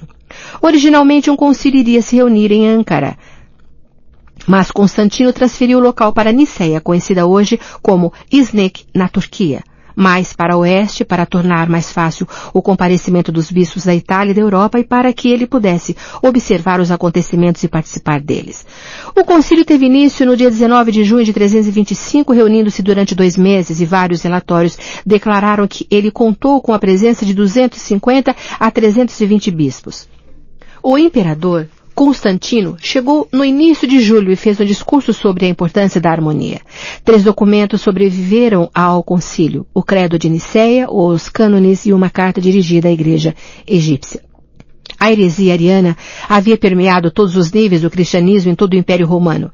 Constantino queria uma igreja indivisa e harmoniosa a fim de promover a paz e a prosperidade e temia que a dissensão interna causada pelo arianismo pudesse ameaçar a estabilidade do império. O arianismo nasceu das opiniões não ortodoxas de Ário, um cristão de Alexandria no Egito. Ele defendia o ponto de vista de que Cristo não era uma divindade e sim a, abre aspas, primeira e mais importante das criaturas de Deus, fecha aspas. A ausência da divindade de Cristo significava que ele estava sujeito ao pecado e à alteração. Ário afirmou que Cristo tinha um começo, ao contrário de Deus, que, abre aspas, não tem início, fecha aspas, e que, abre aspas, antes de ser gerado, ele não existia, fecha aspas. Acredita-se que o próprio Constantino tenha sido influenciado pela visão ariana, bem como por alguns bispos arianos. Isso demonstra que o desejo de Constantino de acabar com o cisma que estava se formando era tão forte que ele estava preparado para apoiar a decisão do concílio que condenou o arianismo e confirmou a doutrina estabelecida pela Igreja.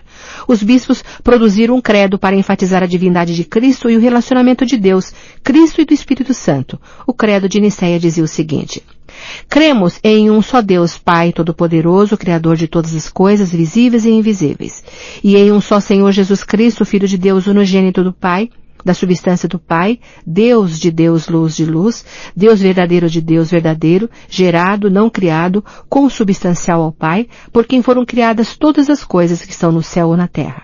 Por nós, homens, e para a nossa salvação, desceu, se encarnou e se fez humano, padeceu e ao terceiro dia ressuscitou e subiu ao céu, e virá novamente para julgar os vivos e os mortos, e no Espírito Santo.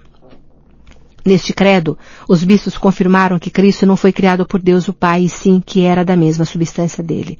Abre aspas, da substância do Pai, fecha aspas, que tanto Deus o Pai quanto Cristo eram Deus. Abre aspas, Deus de luz, luz de luz, Deus verdadeiro de Deus verdadeiro, fecha aspas, e que Cristo era divino e o mesmo que o Pai. Abre aspas, consubstancial ao Pai, fecha aspas. O termo, abre aspas, consubstancial, fecha aspas, em grego, homousios, tem sido objeto de muito debate no decorrer dos anos e parece ter sido determinado pelo próprio Constantino. Uma nota foi acrescentada ao credo para que a Igreja Católica e Apostólica denunciasse qualquer pessoa que concordasse com as opiniões arianas. Ele foi assinado por todos os bispos presentes, exceto o segundo de Ptolemais e Teonas de Marmarica, os quais Constantino consequentemente expulsou junto com Ário. É preciso observar que essa não foi a resolução final para a questão da Trindade e outros debates sobre o assunto tiveram lugar nos anos seguintes. O credo de Nicéia foi retificado no primeiro concílio de Constantinopla em 381 e nós o conhecemos como o credo de Nicena.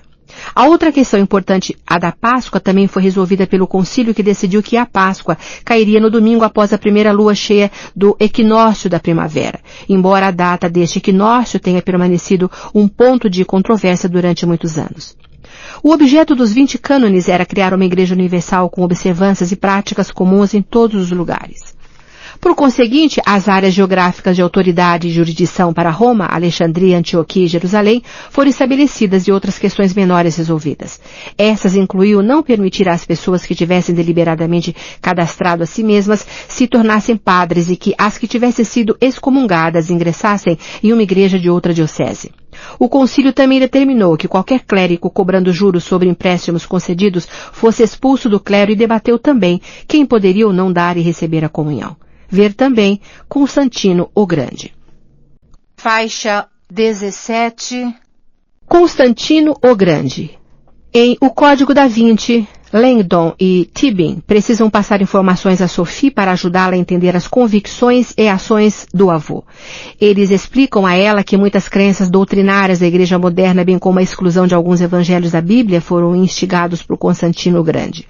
Constantino foi o primeiro imperador, abre aspas, cristão, fecha aspas, embora ainda alimentasse muitos ideais pagãos, tendo sido responsável pela unificação do Império Romano após anos de discórdia.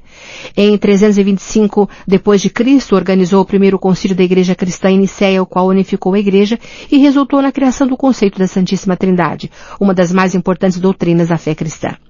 Constantino nasceu em 274, na região que é hoje a Albânia. Na condição de soldado do exército romano, ele combateu na expedição de Diocleciano ao Egito em 296 e na Guerra Pérsica. Naquela época havia 2 imperadores romanos. Um ficava no leste do Império e o outro no oeste. Em 305, os imperadores Diocleciano e Maximiano abdicaram e foram sucedidos por Galério, imperador do leste, e Constâncio Cloro, pai de Constantino, que passou a governar no oeste.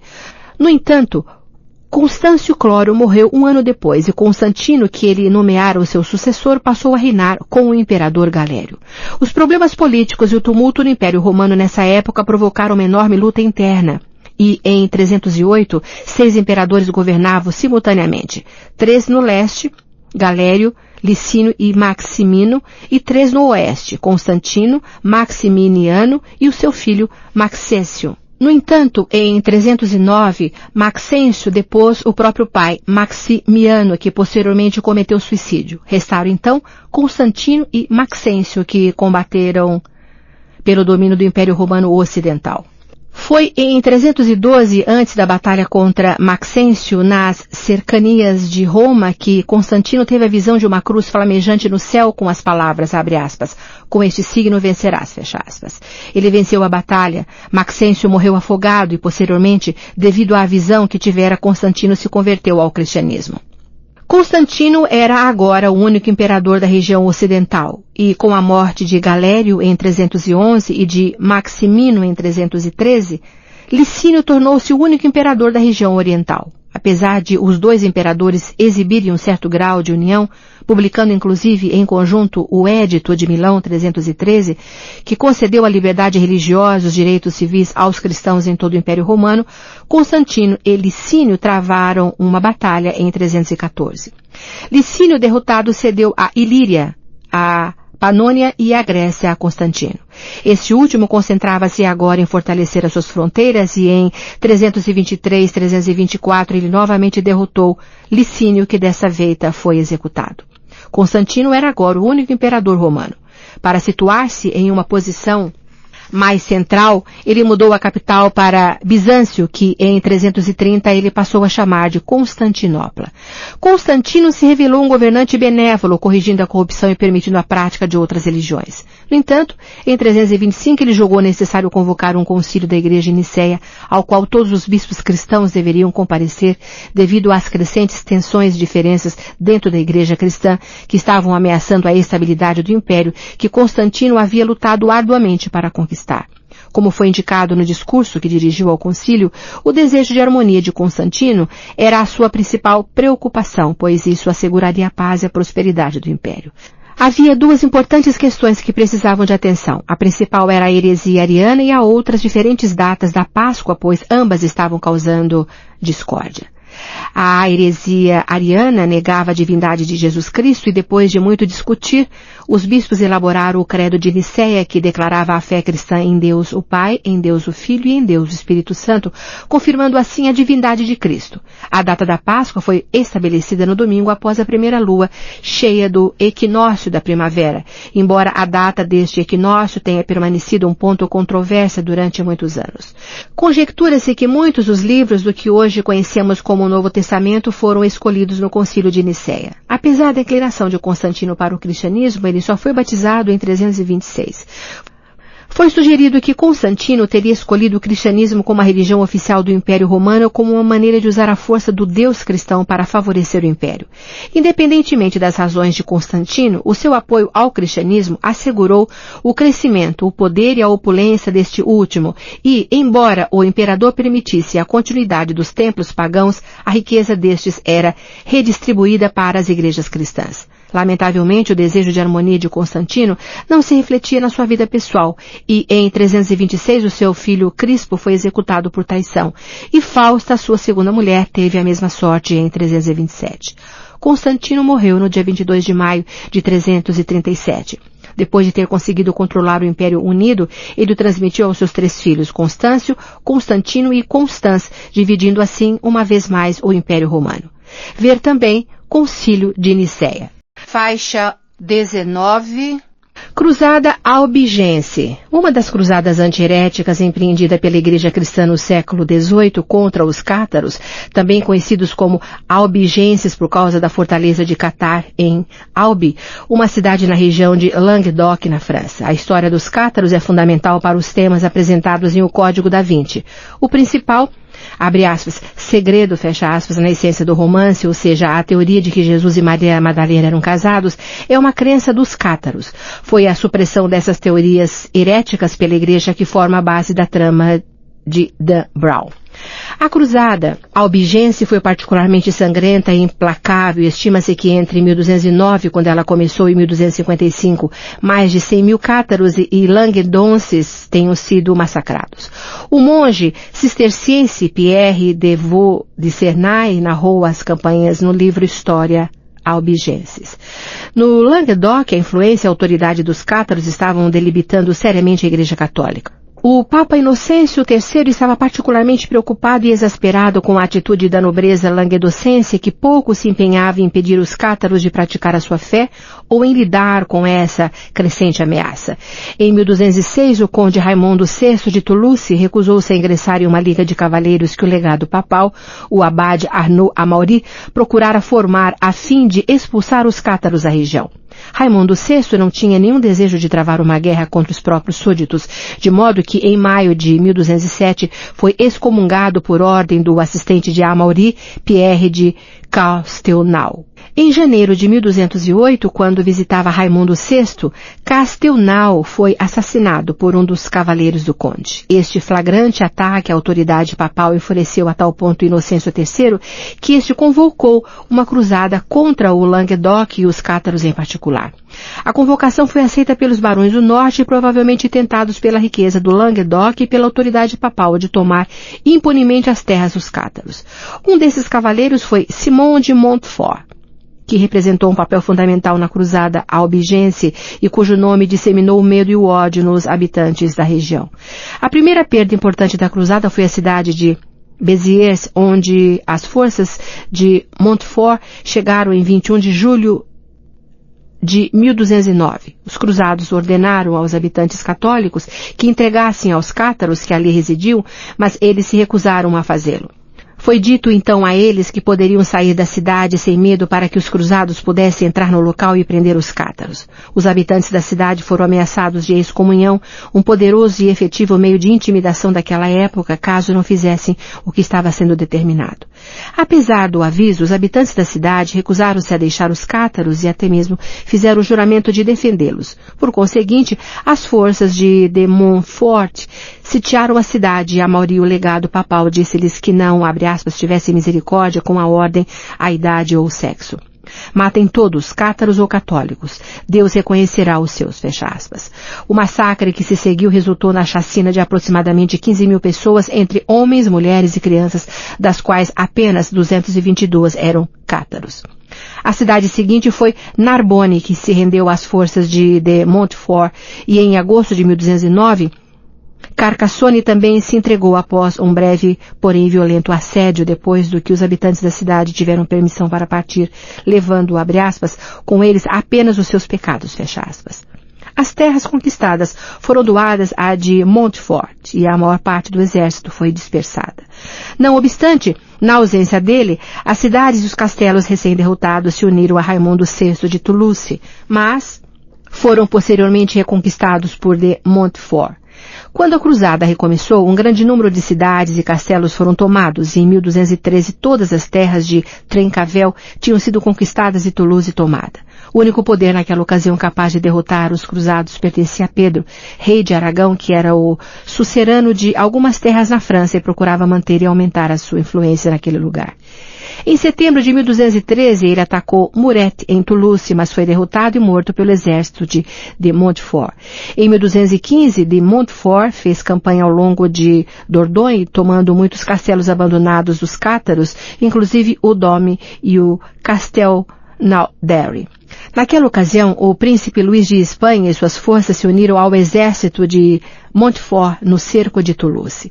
De 1215 a 1225, muitas cidades se reorganizaram contra os cruzados, inclusive Avignon, uma importante cidade que caiu sob o domínio do conde de Provença. Em 1216, a cidade fortificada de Beaucaire presenciou a primeira importante derrota de Montfort, mas as forças deste último se reagruparam e conseguiram tomar Toulouse e Bigorre, sendo derrotadas em Lourdes, o limite ocidental da cruzada albigense. Em setembro de 1217, Raimundo VII, filho de Raimundo VI, tomou Toulouse com a ajuda de Aragão. Na primavera do ano seguinte, de Montfort assediou a cidade, mas foi morto em 25 de junho de 1218 por uma pedra disparada de um mecanismo de artilharia que estava sendo operado por um grupo de mulheres.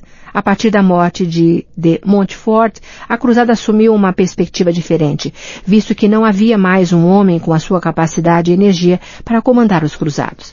A falta de um líder coeso possibilitou que Raimundo VII e o conde de Foix derrotassem os franceses em Baziègue. Grande parte da região do Midi estava agora nas mãos de Raimundo VII e seus aliados. Os triunfos de Raimundo VII levaram ao ressurgimento do catarismo e, em 1224, a situação era tal que pouco tinha sido conquistado pelos cruzados e a posição era semelhante à de 1209. Em 1226, Luís VIII de França empreendeu uma nova cruzada no Languedoc com a maioria das cidades e castelos rendendo-se sem lutar, um sinal que indicava o quão exaurida pela batalha estava a população. No entanto, Avignon resistiu durante 3 meses antes de se render, em 12 de setembro de 1226. Após a morte do rei Luís VIII em Auvergne, no dia 8 de novembro de 1226, o seu senescal Humberto de Beaujeu conduziu a cruzada, assediando Le Bessède, onde massacrou toda a população. O último bastião da resistência foi Toulouse, que suportou um difícil assédio. A situação só foi resolvida quando foi ajustado que a filha de Raimundo VII se casaria com o filho de Blanche de Castilha. No dia 12 de abril de 1229, Raimundo VII aceitou os termos do Tratado de Paris, concordando também em combater a heresia de Catar, derrubar as defesas de Toulouse, obedecer à igreja e pagar uma indenização de 20.000 marcos. Foi neste ponto que a Inquisição foi estabelecida em Toulouse e, a partir de 1233, em toda a região do Languedoc. Todos os cátaros foram perseguidos, torturados e queimados. As terríveis atividades da Inquisição causaram grande inquietação na região, gerando revoltas em Toulouse, Cordes, Albi e Narbonne. Em 1240, Raimundo Rogério IV de Trencavel comandou uma revolta final em Carcassonne, mas foi derrotado e deixou a França com o seu exército. A perseguição dos cátaros fez com que a maioria fugisse para as poucas fortalezas remanescentes dos cátaros, das quais a mais famosa era Montségur, nos Pirineus, uma fortaleza intensamente fortificada situada no alto de uma montanha íngreme. O assédio começou em novembro de 1243 e em fevereiro de 1244 as pessoas finalmente se renderam. No dia 16 de março, os 210 cátaros no interior de Montségur desceram a montanha e foram queimados como hereges em um campo mais abaixo. Em agosto de 1255, o sítio de Quéribus, uma pequena fortaleza dos cátaros, marcou o fim da cruzada albigense. Ver também cátaros. Faixa 20. Culto da deusa. Os personagens de Jacques Saunière e Robert Langdon em O Código da Vinci são peritos em assuntos da deusa e do seu simbolismo. Fica claro no romance que Saunière havia ampliado a coleção de figuras da deusa no Louvre e que Robert Langdon estava preparando o original de um novo livro intitulado Símbolos do Sagrado Feminino Perdido. Também fica claro em O Código da Vinci que a figura de Maria Madalena representa e simboliza a deusa original e o seu culto subsequente. É possível recuar o culto da deusa a pelo menos 35.000 anos antes de Cristo, e nessa condição é possível afirmar que o culto da deusa é a mais antiga religião do mundo, possuindo uma história e uma herança que mergulham na névoa do tempo. Com o surgimento do homem de Cro-Magnon, o primeiro ser humano reconhecível por volta de 35.000 anos antes de Cristo, começamos primeiro a ver imagens e trabalhos artísticos que parecem representar a figura da deusa. The Language of the Goddess, A Linguagem da Deusa, livro de autoria de Marija Gimbutas, é um bom título para examinar algumas dessas figuras. Vista originalmente como a mãe de todas as coisas, a evolução da figura da deusa pode ser encontrada em todo o Oriente Médio, na Europa e também na Índia, onde a religião hindu levou o culto da deusa a uma plataforma espiritual mais elevada. Nos tempos bíblicos, o culto da deusa era praticado em toda a Terra Santa, sendo que a deusa Ashera era especialmente venerada e em algumas tradições vista como a consorte de Jeová ou o próprio Deus. Ashera era simbolizada em muitos locais pelas chamadas pedras de Ashera, menires que não apenas representavam a Deus, mas também parecia possuir o simbolismo dual do falo. Nessa época, realizou-se um esforço conjunto para reprimir o culto ou a veneração da deusa, quando emergiu uma sociedade muito mais patriarcal. O deus, o rei, o sacerdote e o pai substituíram a deusa, a rainha, a sacerdotisa e a mãe. Na verdade, apenas recentemente a Igreja Cristã nomeou mulheres no sacerdócio, o que demonstra como foi completa a subjugação das mulheres pela doutrina judaico-cristã.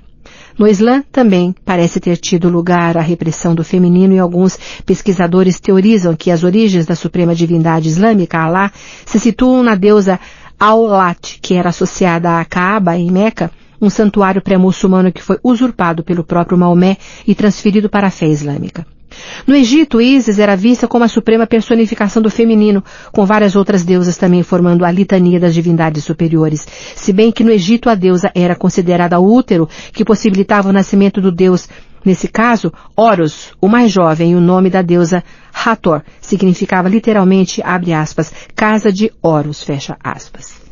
No Concílio de Éfeso, que teve lugar em 431 d.C., uma reunião de bispos cristãos estabeleceu que a Virgem Maria deveria ser conhecida como Theotokos, ou, abre aspas, Mãe de Deus, fecha aspas, colocando-a no lugar da deusa, embora os bispos tenham tido cuidado de não conferir a ela os costumeiros atributos de fertilidade associados às figuras das deusas. O culto posterior das Madonas negras em toda a Europa parece ter sido um reconhecimento da figura da Virgem Maria como uma deusa por direito próprio, embora na Igreja Católica Romana Maria seja vista como uma mãe submissa e uma figura dócil, negando assim muitas das características geralmente associadas à deusa. Na Europa medieval, vários milhares de mulheres foram queimados na fogueira, todas acusadas de bruxaria. Essa cruzada contra o feminino uma vez mais reprimiu a ascensão da independência e do poder femininos, subjugando o culto da deusa que estava se tornando mais intenso. Os cultos da deusa presenciaram um certo reflorescimento no século XIX com o ressurgimento da religião Wicca no norte da Europa. Também conhecida como, abre aspas, magia branca, fecha aspas, a Wicca tem a deusa em alta consideração com uma crença fundamental no equilíbrio entre o deus e a deusa, uma espécie de dualidade. Muitos movimentos feministas modernos também elevaram a deusa a uma altura recém-descoberta e hoje, uma vez mais, a veneração à deusa está desfrutando do renascimento. A deusa era associada à lua desde a antiguidade. Essa associação está ligada aos ciclos físicos da mulher e aos ciclos lunares, bem como ao fato de que a lua possui 3 fases, crescente, cheia e minguante, que correspondem às 3 fases da deusa, a donzela, a mãe e a anciã. Cada uma dessas fases da deusa tinha um propósito e valor distintos. A donzela representava a juventude, a sexualidade e o vigor. A mãe representava a personificação do poder feminino, a fertilidade, o impulso de amor e proteção. A anciã representava a experiência, a compaixão e, acima de tudo, a sabedoria. Hoje em dia, a veneração e o entendimento da energia e da espiritualidade da deusa estão novamente em evidência. Nos milênios da existência dos seres humanos modernos, a figura da deusa esteve onipresente. Desconfio de que, enquanto a humanidade caminhar sobre o planeta, este será sempre o caso. A deusa pode verdadeiramente reivindicar a posição de divindade original e mais antiga. Ver também Madonas Negras, Ísis, Maria Madalena. Faixa 21. Dossiês secretos. Tanto Robert Langdon quanto Leigh Tibben são descritos em O Código da Vinci como sendo muito versados nos dossiês secretos. Quando a polícia faz uma busca na casa de Tibben, encontra cópias de documentos e fotografias que recolhe como provas sem reconhecer o que são. Os dossiês secretos são, em geral, considerados os arquivos secretos do Priorado de Sião. Especificamente, eles constituem um arquivo datado de 1967 de textos supostamente escritos por um homem chamado Henri Lobineau e compilados por Philippe Toscan, do Plantier. Eles contêm recortes de jornais, cartas variadas, quadros de genealogia e um, abre aspas, tableau, fecha aspas, datado de 1956, que relata a história primitiva do Priorado de Sião e incorpora as listas de grão-mestres. A coleção foi confiada à Bibliothèque Nationale na França. Ela se tornou pública como parte de uma constante liberação de informações que um membro do Priorado de Sião deixou vazar a partir de 1956. No início, os dossiês identificaram Henri Lobineau como o pseudônimo de um certo Leonardo Schidloff, que presumivelmente teria se inspirado na Rue Lobineau, uma rua verdadeira perto da igreja de Saint-Sulpice para criar o nome. No entanto, depois que os autores de O Santo Graal e a linhagem sagrada entraram em contato com a filha do falecido Schindloff, que negou que o pai estivesse envolvido com qualquer sociedade secreta, outro comunicado secreto foi publicado declarando que Henri Lubinot era na verdade o pseudônimo de um aristocrata francês chamado Henri de Lenaucourt. Embora o conteúdo dos dossiês secretos esteja salpicado com uma profusão de fascinantes pistas a respeito do priorado de Sião, o item mais intrigante é, sem sombra de dúvida, a página intitulada Planche número 4, que resume a história e a estrutura da ordem. Além da lista de grão-mestres, ver verbete à parte, a página revela que havia 27 lojas e um, abre aspas, arco, fecha aspas, chamado, abre aspas, Bet-Ania, fecha aspas, que presumivelmente supervisionava as lojas. O arco estava situado em Rennes-le-Château, na região de Aude, no sul da França, e as lojas mais importantes eram encontradas em Bourges, Gisors, Jarnac, Mont-Saint-Michel, Montreuil e Paris. Além disso, segundo os dossiês secretos, dizia-se que o priorado de Sião contava com 1.093 membros estruturados em torno de 7 graus, com os números de associação em cada grau determinados por múltiplos de 3. 1. Preux, 729 membros. 2. Écuers, 243 membros. 3. Chevaliers, 81 membros. 4. Commandeurs, 27 membros. 5. Croisés de São João, 9 membros. 6. Princes Noakits de Notre-Dame, 3 membros. 7. Nautonier, um grão-mestre. Em O Código da Vinci foram assassinados os 4 principais membros, os do 6º e do 7º graus, ou seja, os 3 princes e o Nautonier. As genealogias contidas nos dossiês secretos detalham as linhagens daquelas que vieram a ser consideradas as famílias da, abre aspas, linhagem real, fecha aspas. Em outras palavras, as famílias que, segundo se afirma, descendiam da suposta união entre Jesus e Maria Madalena. Entre elas estão as famílias Saint-Clair, Blanquefort, a Merovingia e a casa de Plantard. Eles também contêm as genealogias dos reis de Jerusalém e de Godofredo de Bouillon, que fundou na Terra Santa em 1090 a Ordem de Sião original. Ver também grão-mestres do Priorado de Sião, Merovingius, Plantard, Pierre e Priorado de Sião. Faixa 22. Fache-Bezou. O nome de um personagem de O Código da Vinci, que na condição de capitão da polícia francesa é responsável por investigar a morte de Jacques Sonnier, o curador do Museu do Louvre. O seu sobrenome, abre aspas, Feche, fecha aspas, significa, abre aspas, mal-humorado, fecha aspas, ou, abre aspas, zangado, fecha aspas, em francês, o que é compatível com o seu jeito lacônico e desagradável.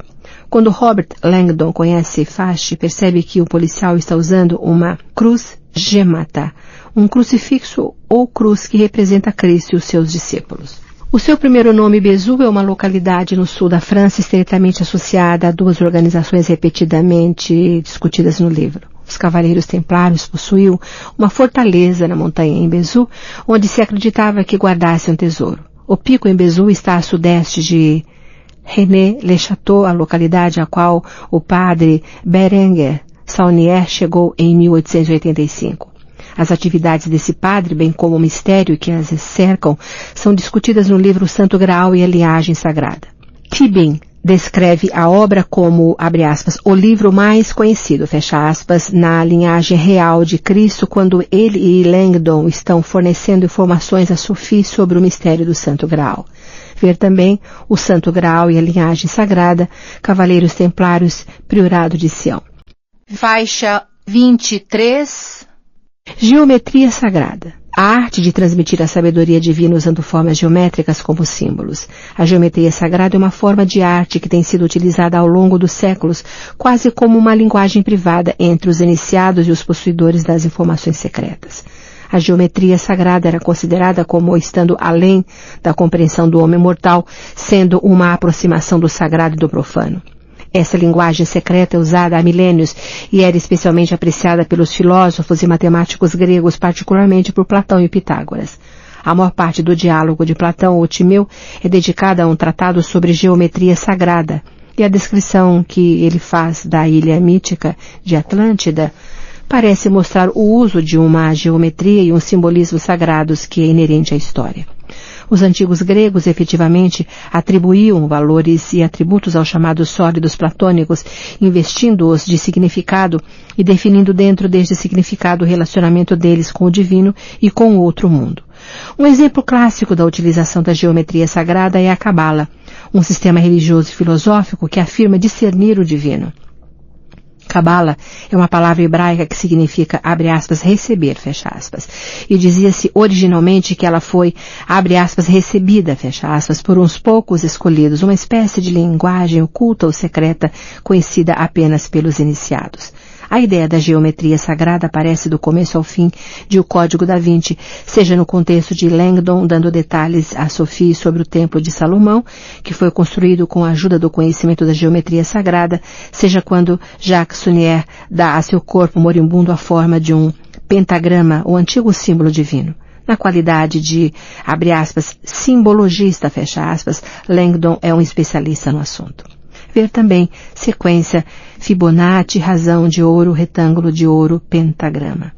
Faixa 24. O gnomo, ou relógio solar situado na igreja de Saint-Sulpice, em Paris, ou mais especificamente na base do obelisco que forma parte dele, é o lugar onde estaria escondida a pedra-chave que Silas está procurando. Ele quebra violentamente um dos ladrilhos do piso que cobre um espaço oco, mas em vez de deparar com o mapa que espera encontrar, ele se vê diante de uma citação bíblica de Jó. Foi o pastor de Saint-Sulpice, Jean-Baptiste Languet de Gerde, 1675-1750, responsável por levantar fundos para construir o gnomo em 1737. O pastor desejava estabelecer a hora exata dos equinócios para poder calcular a data na qual cairia a Páscoa a cada ano. A Páscoa é literalmente uma festa móvel que deveria ser celebrada na lua cheia que se segue ao equinócio de primavera. Existem, portanto, sólidas razões teológicas para a construção deste dispositivo astronômico dentro da igreja. Há milênios, os relógios solares são usados para calcular o tempo. Os antigos egípcios sabiam que se um poste fosse enterrado verticalmente no chão, o comprimento da sombra projetada pelo sol ao meio-dia variaria com o tempo. Neste caso, o gnomon consiste em uma tira de latão que corre do norte para o sul, colocada no piso do transepto da igreja. Um obelisco de mármore branco, no qual a tira de latão continua e sobe pelo centro, possui uma marca do signo de Capricórnio, onde bate o sol no solstício de inverno, no dia 21 de dezembro. À medida que as estações vão passando, o sol que entra através de uma abertura em uma janela situada no transepto sul desloca-se ao longo da tira. Essa abertura, que já conteve uma lente, está situada 25 metros acima do nível do solo. Uma placa de mármore gravada situada no piso do transepto sul indica a posição do sol no dia 21 de junho, o solstício de verão. Uma placa oval de cobre alojada atrás da balaustrada do altar registra a passagem dos equinócios de 21 de março e 21 de setembro. Na base do obelisco há uma inscrição que comemora o propósito da construção do relógio solar. Com uma leal inscrição continha o nome do rei e dos ministros, ela foi vítima da Revolução Francesa e hoje está danificada. Também estão marcados no obelisco os signos de Aquário e Sagitário, no ponto em que o sol bate em 21 de janeiro e em 21 de novembro. Pode-se fazer uma observação a partir das medidas tomadas em Saint-Sulpice.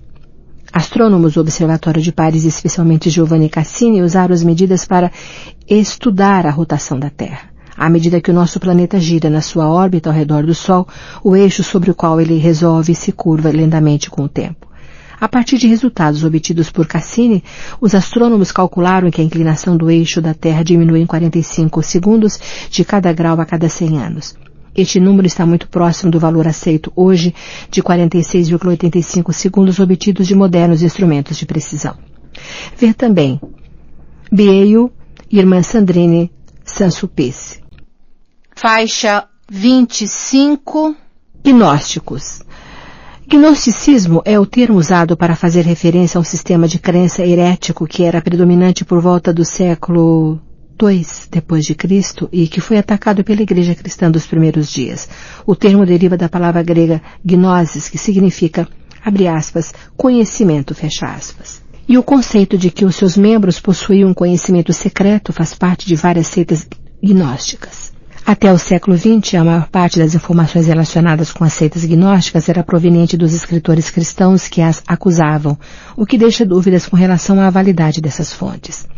Quando alguns textos gnósticos foram descobertos em 1945 no Egito, importantes registros provenientes da fonte original foram vistos pela primeira vez. Eles se tornaram conhecidos como os manuscritos de Nag Hammadi, em homenagem ao lugarejo perto do qual foram encontrados. O mais famoso é o Evangelho de Tomé. Os manuscritos de Nag Hammadi foram escritos originalmente em grego no século I ou II depois de Cristo e traduzidos para o copta nos séculos III e IV. Em O Código da Vinci, os evangelhos gnósticos são mencionados no contexto das ações do imperador romano Constantino o Grande, que supõe-se ter escolhido as versões, abre aspas, aprovadas, fecha aspas, dos evangelhos que finalmente se tornaram a Bíblia, como a conhecemos. Este processo foi produto do Concílio de Nicéia, que se reuniu em 325 d.C. e no qual foram fixadas as doutrinas da Igreja Católica. Tão logo os principais dogmas da Igreja foram estabelecidos, aqueles que nutriam crenças alternativas passaram a ser condenados como hereges. A opinião dos especialistas quanto às origens do gnosticismo está dividida. Uns acham que as raízes do sistema são pagãs com elementos de platonismo. Já outros consideram que elas são derivadas do judaísmo. A crença gnóstica fundamental é que existe um Deus bom e verdadeiro, mas que este mundo e a matéria que ele encerra foram criados por um Deus inferior, maligno, chamado Demiurgo. O Deus verdadeiro é chamado de O Primeiro Eon, e dele derivam 30 pares de outros eons e uma sequência de menor importância. Os eons combinados formam o conceito do Deus completo, conhecido como pleroma. O interessante é que o último par de eons é formado por Cristo e Sofia. Sophie Neveu é a personagem em O Código da Vinci que descobre informações enquanto investiga o assassinato do avô. Em outras palavras, ela está alcançando a gnose. Quando Cristo é enviado à Terra como Jesus humano, o seu propósito é oferecer a gnose à humanidade para que essa possa escapar do mundo físico imperfeito e retornar ao pleroma. Existem então 3 tipos de seres humanos. Os ílicos, que estão ligados à matéria nociva e não podem ser salvos, os psíquicos, que podem ser parcialmente salvos, pois possuem uma alma, e os pneumáticos, que podem retornar ao pleroma se alcançarem a gnose. 2 dos mais notáveis gnósticos são Basílides e Valentino, que atraíram seguidores no século II d.C. Basílides de Alexandria, no Egito, foi ativo de 120 a 145, escreveu exegítica e afirmou possuir uma tradição secreta recebida de São Pedro e São Matias. Valentino foi educado em Alexandria e depois lecionou em Roma a partir de 135. Acredita-se que ele tenha sido o autor do Evangelho Gnóstico da Verdade, um dos manuscritos de Nag Hammadi. Além dos seguidores de Basílides e Valentino, existiram muitas outras seitas gnósticas. Na tradição persa havia o maquineísmo, hoje extinto, e o mandenismo, que sobrevive atualmente em áreas isoladas do Irã e do Iraque. Na Europa, os bogomilos estavam disseminados pela região da Bulgária moderna do século X ao século XIII, mas provavelmente a mais famosa seita gnóstica foi a dos cátaros, também conhecidos como albigenses. Ver também Cruzada Albigense, Cátaros, Constantino o Grande, Concílio de Nicéia. Faixa 26. Grão-mestres do Priorado de Sião. Jacques Sonnier é o curador do Louvre, em Paris, que é assassinado no começo de O Código da Vinci, mas deixa um rastro de pistas para a neta Sophie Neveu. Enquanto ela explora as circunstâncias da morte do avô, ajudada por Robert Langdon, descobre-se que Jacques Sonnier era o suposto grão-mestre do Priorado de Sião. Os documentos do Priorado, conhecidos como os dossiês secretos, relacionam as seguintes pessoas como grão-mestres do Priorado de Sião: Jean de Gisors, 1188-1220. Marie de Saint-Clair, 1220-1266. Guillaume de Gisors, 1266-1307. Edouard de Bar, 1307-1336. Jeanne de Bar, 1336-1351. Jean de Saint-Clair, 1351-1366. Blanche d'Evreux, 1366-1398. Nicolas Flamel, 1398-1418. René d'Anjou, 1418-1480. Yolande de Bar, 1480-1483. Sandro Filipepe, 1483-1510. Leonardo da Vinci, 1510-1519. Connétable de Bourbon, 1519-1527. Ferdinand de Gonzague, 1527-1575. Louis de Nevers, 1575-1595. Robert Flood, 1595-1637. J. Valentim Andrea, 1637-1654. Robert Boyle, 1654-1691. Isaac Newton, 1691-1727. Charles Radcliffe, 1727-1746. Charles Villorane, 1746-1780. Maximilien de Lorraine, 1780-1801. Charles Nodier, 1801-1844. Victor Hugo, 1844-1885. Claude Debussy, 1885-1918. Jean Cocteau, 1918-1963. Ver também Dossiês Secretos. Langdon, Robert Neveu, Sophie Newton, Sir Isaac, Priorado de Sião, Sonier Jacques. Faixa 27. Hereges. A teoria de que existe uma linhagem real de Cristo que chega aos tempos modernos sustenta a trama de O Código da Vinci, uma teoria que foi apresentada em livros como O Santo Graal e a linhagem sagrada de The Templar Revelation, a revelação dos Templários. A teoria em si pode ser vista como uma heresia dos dias atuais, tendo em vista os ensinamentos cristãos tradicionais. Como um tema específico no romance, os hereges são descritos para Sophie como pessoas que escolhem seguir a história original de Cristo como um homem mortal e não como a figura divina descrita no Concílio de Nicéia. Dentro do cristianismo, o herege é aquele que defende opiniões contrárias à ortodoxia ou aos valores e às doutrinas fundamentais da Igreja. A heresia é diferenciada da apostasia, o abandono completo da fé, bem como do cisma, a divisão da igreja ou a partir da igreja, que geralmente tem lugar devido a disputas e discussões a respeito da hierarquia da disciplina e não sobre questões da doutrina. Os hereges, na verdade, se veem como membros da igreja, porém em uma controvérsia doutrinal como verdadeiros crentes. O arianismo foi uma dessas heresias que ameaçaram a igreja dos primeiros dias. Ário foi um sacerdote que viveu em Alexandria no século XIV e ensinou que Deus criou um filho antes de todas as coisas, que foi a primeira criatura viva, mas que não era nem igual, nem coeterno com o Pai. Nesta heresia, segundo Ário, Jesus era uma criatura sobrenatural, não exatamente humana e não exatamente divina. A heresia era geralmente punida com a excomunhão, especialmente no caso de pessoas isoladas e pequenos grupos heréticos, embora na era medieval a igreja também tenha empreendido campanhas militares. Uma das campanhas mais famosas foi a realizada contra os cátaros, 1208, a seita religiosa com sede no sul da França. A Inquisição foi uma campanha particularmente punitiva e cruel contra a heresia nos tempos medievais. Ver também Cruzada Albigense, Cátaros, Concílio de Nicéia, o Santo Graal e a linhagem sagrada, Neveu, Sophie. Faixa 28. Hieros Gamos. O ritual sexual sagrado que Sophie acidentalmente presenciou e do qual o seu avô Jacques Sunier estava participando enquanto era observado por um grupo de iniciados. Devido ao que viu, Sophie rompeu qualquer contato com o avô durante 10 anos. O termo, abre aspas, hieros gamos, fecha aspas, deriva das palavras gregas que significam, abre aspas, casamento sagrado, fecha aspas. O ritual dos hieros gamos tem as suas raízes em antigos cultos de fertilidade e evoluiu para uma disciplina espiritual altamente desenvolvida que possibilitava que o homem alcançasse a, abre aspas, gnose, fecha aspas, ou o conhecimento direto do divino por meio da união ritual com uma mulher treinada como sacerdotisa. A teoria se baseia na filosofia de que o homem é fundamentalmente incompleto e só pode atingir a divindade, abre aspas, casando-se, fecha aspas, com os princípios femininos de uma maneira espiritual e física que desencadeiam um estado alterado de consciência no momento do clímax. Este estado também é simbolizado pelo hermafrodita, uma dualidade masculina-feminina vista como a fusão do deus Hermes e da deusa Afrodite.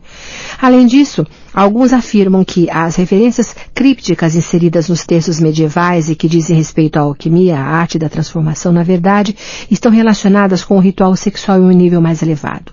Os hereges medievais se tornaram peritos no desenvolvimento de uma linguagem simbólica por meio da qual pudessem discutir esses assuntos, com a rosa sendo considerada a representação da genitália feminina, por exemplo. Em O Santo Graal e a Linhagem Sagrada, os autores Bingent, Lake e Lincoln observam que o priorado de Sião parece se dedicar ao culto de Maria Madalena em vez de seguir a tradicional devoção católica à Virgem Maria. Essa observação os leva a desenvolver a teoria de que o principal objetivo do priorado de Sião é proteger a linhagem real que se originou na sagrada união entre Jesus e Maria Madalena, que é encarada como uma sacerdotisa altamente treinada e pertencente a uma linhagem real por direito próprio. Margaret Starbird, cujas teorias apresentadas no livro The Woman with the Alabaster Jar, a Mulher do Vaso de Alabastro, também são bastante proeminentes em O Código da Vinci. Passou mais de 10 anos pesquisando e desenvolvendo o tema do casamento sagrado ou hieros gamos. Por meio de um cuidadoso estudo das passagens bíblicas e de uma análise sistemática do simbolismo herético medieval, Margaret chegou à conclusão de que o importante não é especificamente a possibilidade da existência de uma verdadeira linhagem real a partir de Jesus e Maria Madalena, e sim o reconhecimento de que o próprio Jesus possa ter celebrado o sacramento do matrimônio sagrado em uma união sagrada com Madalena. Ironicamente, a revelação de que o casamento em Canaã pode ter sido um relato do próprio casamento de Jesus, na verdade, enfatiza os princípios da família e da fidelidade que a Igreja está tentando preservar no meio das pressões do estilo de vida do século XXI. Tentativas genuínas de criar uma ramificação mais, abre aspas, gnóstica, fecha aspas, do catolicismo que incorpora os rituais sexuais sagrados e a restauração da monarquia francesa de uma maneira muito semelhante à do priorado de Sião, podem ser encontradas em um movimento chamado A Igreja do Carmelo, que foi fundada na França no início da década de 1840 por Eugène Vintras. A crença de que o sexo deveria ser considerado um, abre aspas, sacramento, fecha aspas, gerou acusações de satanismo contra a Igreja do Carmelo, e Vintras acabou sendo preso sob a falsa acusação de fraude. Depois que ele foi solto, o antigo padre da ordem acusou Vintras de promover orgias sexuais e, finalmente, em 1948, o Papa declarou herética a ordem e excomungou todos os seus membros.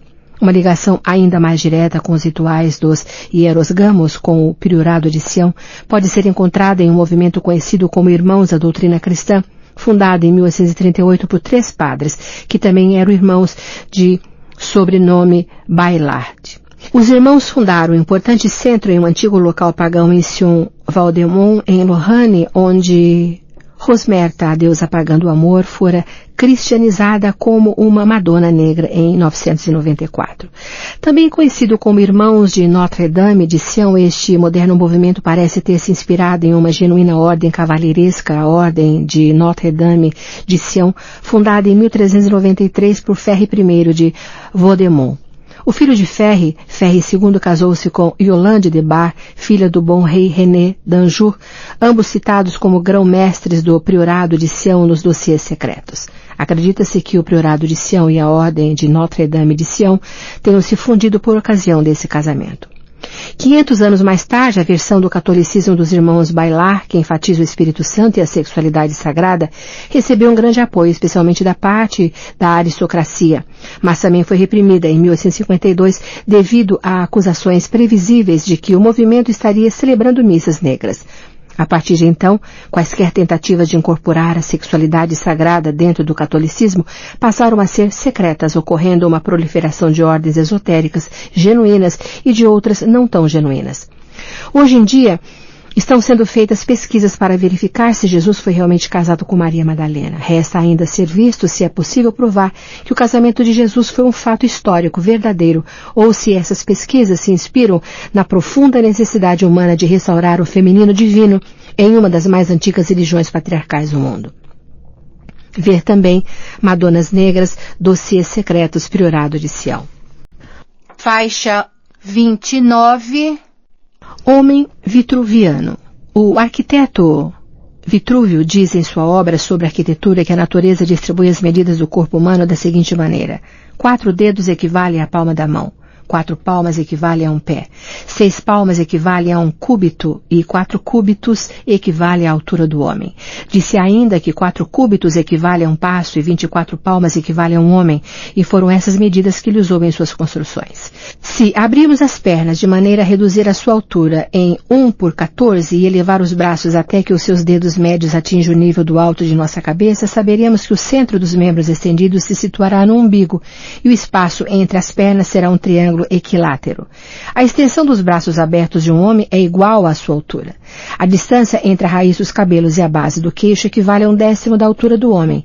Entre a base do queixo e o alto da cabeça, 1/8 dessa altura. Entre a parte superior do peito e o alto da cabeça, 1/6 dessa altura.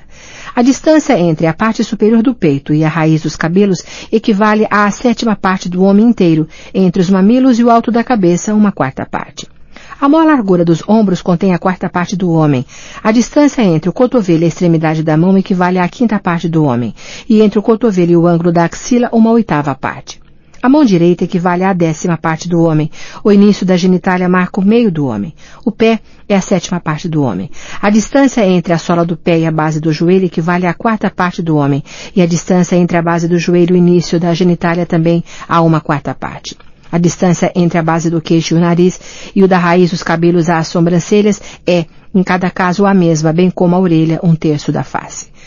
O que acaba de ser descrito é a tradução completa do texto que acompanha o homem vitruviano de Leonardo da Vinci. Trata-se, na verdade, de uma tradução de Vitrúvio, pois o desenho original de Leonardo foi originalmente uma ilustração para um livro sobre as obras de Vitrúvio. O homem vitruviano é, provavelmente, uma das imagens mais famosas e reconhecíveis de Leonardo. Em O Código da Vinci, ele também é o trabalho da Vinci que Sophie Neveu mais aprecia e foi a postura que seu avô Jacques Sunier deu ao próprio corpo antes de morrer. A imagem do homem com 2 pares de braços estendidos e 2 pares de pernas estendidas tem adornado pôsteres nas paredes há pelo menos algumas gerações. Vitrúvio foi um engenheiro, escritor e arquiteto romano no final do século I a.C. e do início do século I depois de Cristo. O seu único livro ainda existente de arquitetura contém 10 enormes capítulos enciclopédicos nos quais ele discute aspectos do planejamento, da engenharia e da arquitetura romanos, incluindo também uma seção sobre as proporções humanas. Ele foi redescoberto e tornou-se novamente importante na Renascença, o que alimentou o crescimento do classicismo não apenas durante aquele período, como também em períodos subsequentes. A composição do homem vitruviano, como ilustrada por Leonardo da Vinci, baseia-se completamente no Tratado de Vitrúvio, citado no início deste verbete, sobre as dimensões do corpo humano que se revelaram amplamente corretas. Para criar a composição, ele enfatizou a racionalização da geometria por meio de pequenos números inteiros. Ver também Leonardo da Vinci, Neveu, Sophie, Sunier, Jacques. Faixa 30. Igreja Copta. Os manuscritos de Nag Hammadi, encontrados em 1945 no Egito e às vezes chamados de Evangelhos Perdidos, são escritos na antiga língua copta, ainda usada hoje pelos cristãos coptas no Egito. O Código da Vinci faz menção a esses supostos evangelhos perdidos, alegando que eles foram deliberadamente deixados fora do Novo Testamento devido ao seu conteúdo gnóstico. Esses manuscritos eram, sem dúvida, produto da antiga Igreja Copta. Igreja Copta é o nome dado à Igreja Cristã no Egito. Ela se baseia nos ensinamentos de São Marcos, que levou o cristianismo para o Egito no início do século I. Desde essa época, a Igreja Copta sempre teve o seu próprio Papa, e o atual beneficiado, o Papa Shenouda III, é o 117º Patriarca de Alexandria desde São Marcos. A sede episcopal de Alexandria, cuja importância é sobrepujada apenas por Roma, desempenhou um papel fundamental na teologia cristã. No entanto, em 451, após o concílio de Calcedônia, uma divisão teve lugar entre os coptas e o restante da cristandade, e a Igreja Copta seguiu o seu Papa Dióscoro, passando a se chamar ortodoxa. Medidas foram tomadas para reunir as duas igrejas, mas foi somente no concílio de Florença, em 1443, que uma união foi assinada, embora não tenha sido posta em prática. Em 1582 e em 1814 houve outras tentativas de união, todas infrutíferas. A Igreja Copta sofreu muito devido às perseguições do passado, particularmente no reinado do imperador romano Diocleciano. Para lembrar os fiéis que morreram, a Igreja Copta introduziu o calendário dos mártires em 29 de agosto de 284. Durante o domínio árabe, os coptas eram livres para se dedicar às suas práticas religiosas, mas para isso tinham de pagar o imposto especial chamado Jizya, que foi finalmente abolido em 1855. Embora a Igreja Copta possa ser encontrada em todo o Egito, os seus seguidores representam uma parcela muito pequena da população egípcia. No entanto, a Igreja Copta não está confinada ao Egito, possuindo muitas ramificações no mundo inteiro. Exatamente como a Igreja Católica, a Igreja Copta possui 7 sacramentos: o batismo, a comunhão, a crisma, a penitência, as ordens santas, o matrimônio e a extrema unção. A Igreja Copta proíbe a adoração dos santos, embora estimule-se pedir a ajuda deles por meio da prece. O santo mais respeitado é a Virgem Maria.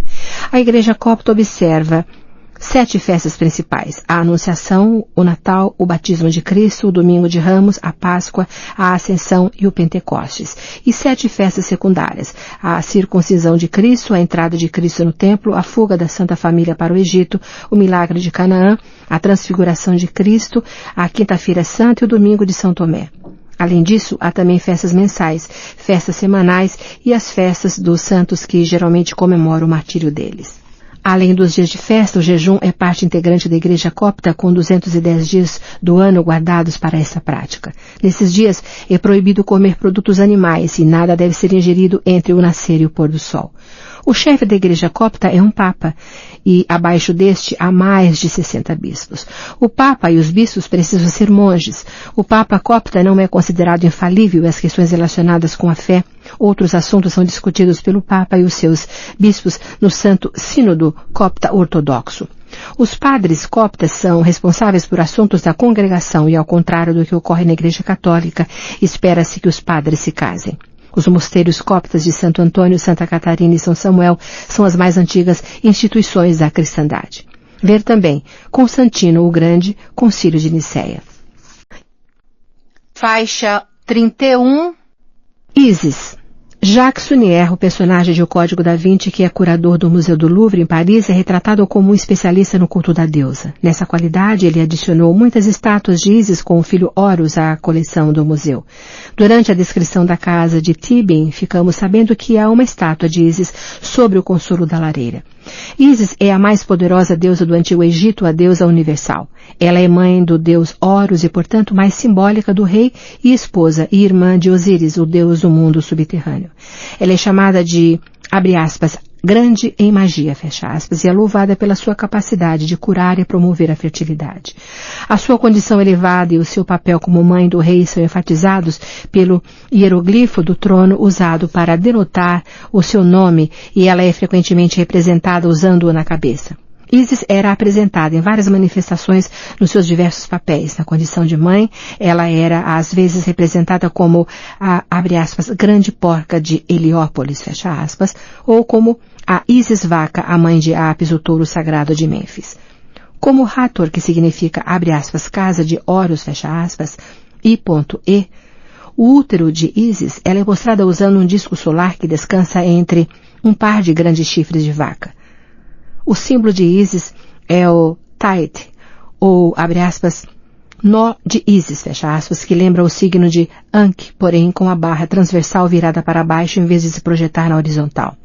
Acredita-se que o Tait represente o acolchoamento usado durante o período menstrual e, na verdade, um encantamento contido no Livro dos Mortos diz que os amuletos Tait deveriam ser feitos de jaspe vermelho, um tipo de quartzo. As origens de Ísis são obscuras. Ela é mencionada pela primeira vez na quarta e na quinta dinastias, 2492, 2181 a.C. Nos textos das pirâmides, a mais antiga coleção escrita de literatura egípcia religiosa, funerária e mágica. No entanto, a sua óbvia natureza oral e linguagem arcaica indicam que estes textos se originam de uma época muito mais antiga e talvez datem da segunda e terceira dinastias, 2890 a 2613 a.C. Na teologia, ela era filha de Geb e Nut, e irmã de Osíris, Set, Neftis e Tot. A tradição diz que Sete, com ciúmes porque o irmão reinava no Egito, assassinou Osíris às margens do Nilo, no norte do Egito. Ísis fica inconsolável a descobrir que o seu amado irmão está morto e procura o corpo dele por todo o Egito.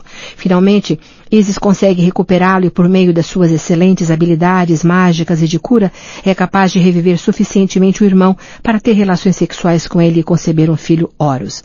Ela faz isso para que Horus possa vingar o assassinato de Osíris. O principal objetivo de Ísis agora é proteger o filho para que este possa reivindicar o seu direito inato ao trono do Egito que foi usurpado por Sete.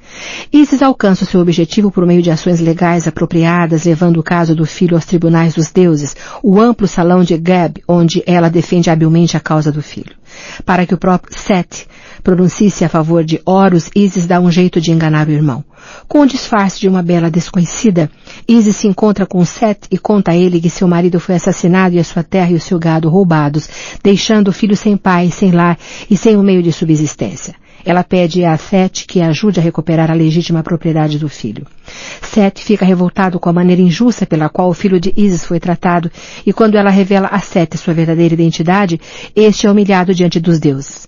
Após vários encontros semelhantes, os deuses finalmente se pronunciam contra Sete e declaram que Horus seria o governante dos vivos e Osíris reinaria sobre os mortos.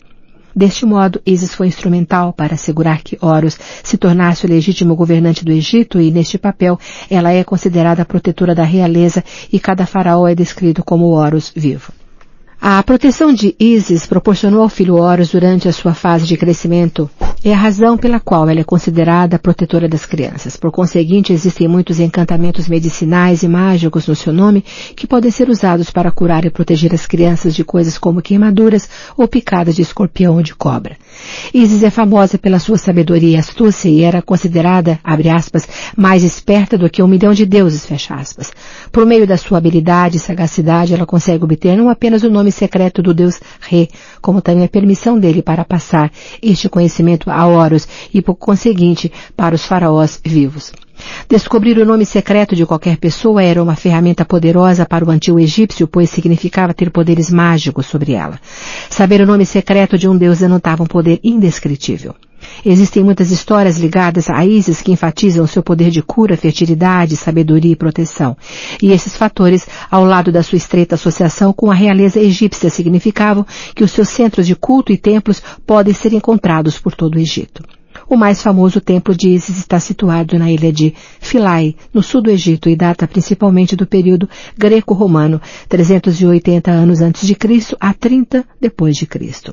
Na época de Cleópatra, 51 a 30 antes de Cristo, o culto de Ísis era a religião oficial do Egito. O seu encanto universal possibilitou que o seu culto ultrapassasse os limites do Egito e se espalhasse pelo mundo mediterrâneo e além dele. Havia templos de Ísis em Atenas, Pompeia, Paris e até em Londres. O seu culto, que se modificara ligeiramente ao deixar o Egito, tornou-se tão popular junto ao povo de Roma que o Senado, temendo um levante das massas, ordenou que o templo de Ísis e Serapis, Osíris, fosse destruído, embora a ameaça nunca fosse cumprida. Apesar de Júlio César ter abolido o culto, ele continuou a florescer. A despeito de perseguições e expulsões posteriores, Ísis se tornou o centro de um culto de mistério que era extremamente popular e se espalhou por todo o mundo helenístico e pelo Império Romano. A popularidade de Ísis provinha de seu atrativo universal como mãe, esposa, agente de cura, protetora e salvadora. Este atrativo se tornou tão difundido que em períodos posteriores chegou a disputar o domínio com o cristianismo. Por volta de 140 d.C., Apuleio descreveu a cerimônia de iniciação no culto de Ísis em seu livro Metamorfoses. Ele também apresentou Ísis como a eterna salvadora, termo que faz lembrar o cristianismo. Na verdade, muitos aspectos da igreja cristã dos primeiros dias têm origem no culto de Ísis, como a iconografia da Madonna com o Filho, certos atributos e títulos à Virgem Maria, o perdão dos pecados por meio do arrependimento, o batismo pela água, a redenção e a salvação por meio do divino e a vida eterna após a morte. Ver também culto da deusa, Louvre, Osíris, Sunier, Jacques. Faixa 32. José de Arimateia. Depois que Sophie descobriu que a suposta linhagem real de Cristo e Maria Madalena está ligada à história da sua família, ela passou a ter de assimilar muitas coisas. Tibin, o especialista em Graal, explica a ela a teoria de que José de Arimateia ajudou Maria Madalena a fugir para a França depois da crucificação. José de Arimateia é descrito nos 4 evangelhos como o homem a quem o corpo de Jesus foi entregue para ser enterrado depois da crucificação. Mateus capítulo 27, versos 59 e 60. Marcos capítulo 15, versículo 46. Lucas capítulo 23, versículo 53. João capítulo 19, versículos 38, 40. À expensas de José de Arimateia, o corpo de Cristo foi sepultado na pedra sepulcral de José, onde, com a ajuda do sacerdote fariseu Nicodemos, foi envolvido em um fino tecido de linho e especiarias. Os evangelhos fornecem uma breve descrição de José de Arimateia, de modo que pouco sabemos sobre o homem, a não ser que ele era rico e discípulo secreto de Jesus. João, capítulo 19, versículo 38. Lucas, capítulo 23, versículo 50.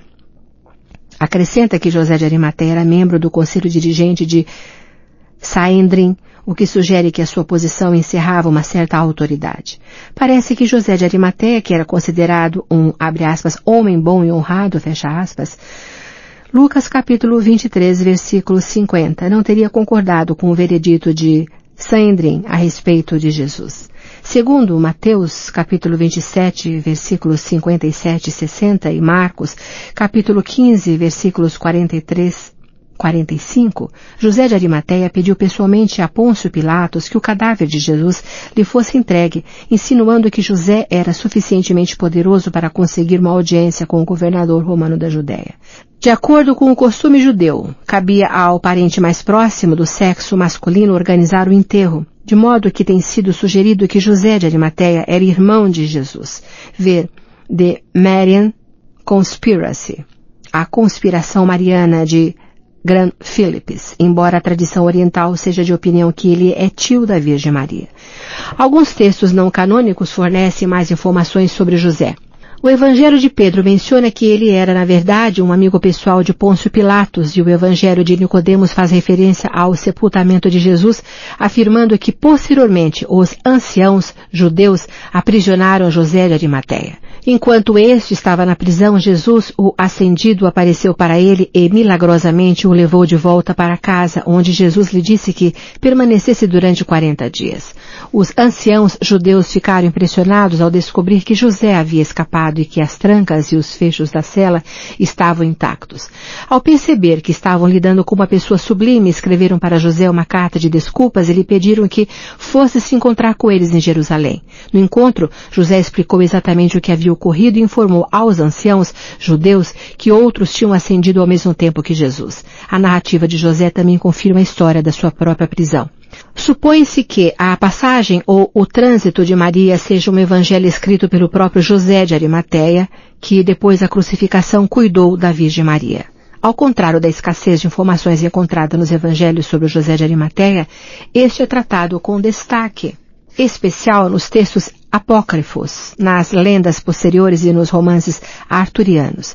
Nestes relatos, José é descrito como um comerciante de estanho que levou Jesus para a Inglaterra quando ele era jovem e que ele tinha sido fundador do cristianismo na Grã-Bretanha e que ele era o guardião do Santo Graal.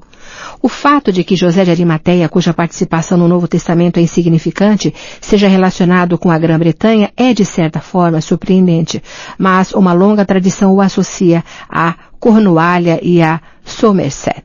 Essas tradições afirmam que José, certa vez, teria levado o jovem Jesus com ele em uma viagem relacionada com o seu comércio de estanho.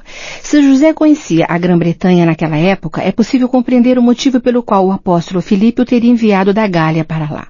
Embora o fundador oficial do cristianismo na Grã-Bretanha tenha sido Santo Agostinho, em 597 d.C., fontes não canônicas e relatos posteriores afirmam que José de Arimateia teria efetivamente ido à Grã-Bretanha em 37 ou 63 depois de Cristo. As narrativas declaram que José fugiu da Judéia com várias pessoas, geralmente com o apóstolo Filipe, Lázaro, Maria Madalena, Marta, Maria de Betânia e outras. Em Marsella, Lázaro e Maria Madalena ficaram para trás enquanto o restante do grupo seguiu em direção à Gália, mais ao norte, à França dos dias de hoje. O apóstolo Filipe enviou então José de Arimateia e mais 11 ou 12 pessoas, dependendo do texto, para a Grã-Bretanha, com o objetivo de pregar. A jornada por mar levou José ao país ocidental, onde o rei local, Arvígaro, doou a José e a seus companheiros uma terra na Ilha Branca. Foi lá que José e seus companheiros construíram uma igreja com um trançado de varas, a vetusta eclésia dedicada à Virgem Maria. É de um modo geral aceito que este é o local atual de Glastonbury. Compare com Grand Philips, que acredita que seja Anglesey, e que o mosteiro beneditino de Glastonbury hoje ocupa o lugar onde estava situada a igreja. Quase todos esses detalhes podem ser encontrados em The Antiquity of the Church at Glastonbury, a Antiguidade da Igreja de Glastonbury, escrito no século XII por William de Malmesbury, bem como na Chronicle of the Antiquities of the Church of Glastonbury, Crônica das Antiguidades da Igreja de Glastonbury, de John de Glastonbury, também escrita no século XII. No entanto, um relato anterior do papel de José ao levar ao cristianismo para a Grã-Bretanha foi feito no século VI, em The History of the Franks, a história dos francos de Gregório de Tours. Outra parte da história que diz respeito a José e a comunidade cristã dos primeiros dias em Glastonbury trata do piuriteiro supostamente plantado por José. Quando parou para descansar em Werehill, José teria lançado o seu bastão no solo, em cujo local teria nascido um piuriteiro. O bastão que José levava consigo teria se desenvolvido a partir da coroa de espinhos que Jesus usou na crucificação. O piuriteiro, que ainda hoje existe em Glastonbury, oferece em maio e no Natal, e é chamado de espinho sagrado. No entanto, a primeira menção a este fato aconteceu em The Life of Joseph of Arimathea, a vida de José de Arimateia, escrito em 1520, e acréscimos posteriores à narrativa tiveram lugar em 1677 e 1716. O mito mais famoso sobre José de Arimateia provavelmente é o que diz respeito ao fato de ele proteger o Santo Graal. Nessas histórias, o Santo Graal é em geral associado à taça que Jesus usou na última ceia e na qual José teria recolhido algumas gotas do sangue de Jesus durante a crucificação. A primeira menção a este fato, embora rudimentar, surge em The Life of the St. Mary Magdalene, a vida de Santa Maria Madalena, de Rabano Mauro, 776-856. Na obra, José de Arimateia é estreitamente relacionado com a lendária ilha de Avalon, supostamente em Somerset, onde ele estaria enterrado debaixo da igreja que fundou. A obra também afirma que, sepultados com ele, estariam 2 receptáculos de prata que continham o sangue e o suor de Jesus.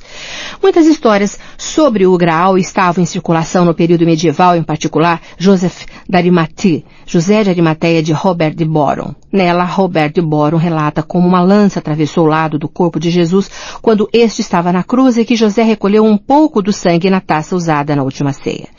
Devido à sua associação com Jesus, as autoridades judaicas aprisionam José e durante esse período Jesus aparece para ele e lhe ensina os, abre aspas, mistérios do Graal, fecha aspas, embora não fique claro quais eram esses mistérios.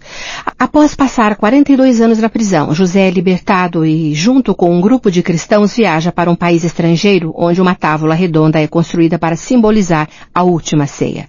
No entanto, um determinado lugar nunca é usado, o de Judas. Posteriormente, procura-se um local para abrigar o Santo Graal e o Vale de Avalon é escolhido, Glastonbury, onde se constrói uma igreja com este propósito. Outras histórias desse tipo tornaram-se populares no período medieval, como Grand St. Graal, 1200, Parzival, 1207, de Wolfram von Eschenbach, Quest del St. Graal, 1210, Pes les Vals, 1225 e, a mais importante, Le Mort d'Arthur, 1485, de Sir Thomas Malory. Na história de Malory, José de Arimateia é o verdadeiro guardião do Santo Graal e ancestral de Arthur, Lancelot e Galahad. Ver também Santo Graal, Maria Madalena, Tibin, Lake. Faixa 33. Langdon, Robert. O principal personagem de O Código da Vinci, Langdon, também é o principal personagem do livro de Dan Brown, Anjos e Demônios. Robert Langdon é supostamente professor de simbologia religiosa da Harvard University e autor de mais de uma dúzia de livros. O título da profissão do personagem fictício de Langdon também é ficcional. abre aspas, simbologia, fecha aspas, parece ser uma palavra amalgamada, formada de, abre aspas, simbolismo, fecha aspas, e, abre aspas, criptologia, fecha aspas, sendo que a Harvard University não possui o cargo de professor de simbologia religiosa. No entanto, o trabalho realizado por Robert Langdon é mencionado por 2 professores da Harvard na vida real. Nicholas P. Constas, que trabalha no estudo de ícones e da iconografia, e Kimberly C. Patton, que tem interesses no estudo da interpretação dos sonhos e na iconografia do sacrifício, bem como em cultos funerários. O fictício Robert Langdon possui um website de verdade, www.robertlangdon.com. Vou soletrar, www.robertlangdon.com. Faixa 34. Leonardo da Vinci. A presença de Leonardo da Vinci é sentida em todo o romance como uma poderosa influência sobre Jacques Sonnier, o homem cujo assassinato dá início à história. Várias obras do artista são usadas como pistas a serem seguidas pela sua neta, Sophie Neveu, e o Cryptex, ou charada física que ela usa, é apresentada como um projeto de Da Vinci. Nascido em 1452, perto da pequena cidade montanhesa de Vinci, na Toscana, Leonardo viria a se tornar um verdadeiro homem da Renascença. Famoso como pintor, escultor, arquiteto, músico, engenheiro e cientista, Leonardo era um homem de gênio e habilidade raros que retratava nos seus desenhos temas como máquinas voadoras e estudos anatômicos, executados com perfeita precisão científica e enorme talento artístico.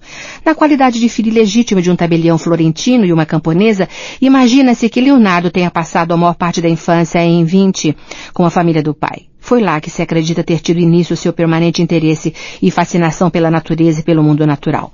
Ele revelou um grande talento artístico desde tenra idade e disse que foi uma criança precoce e encantadora.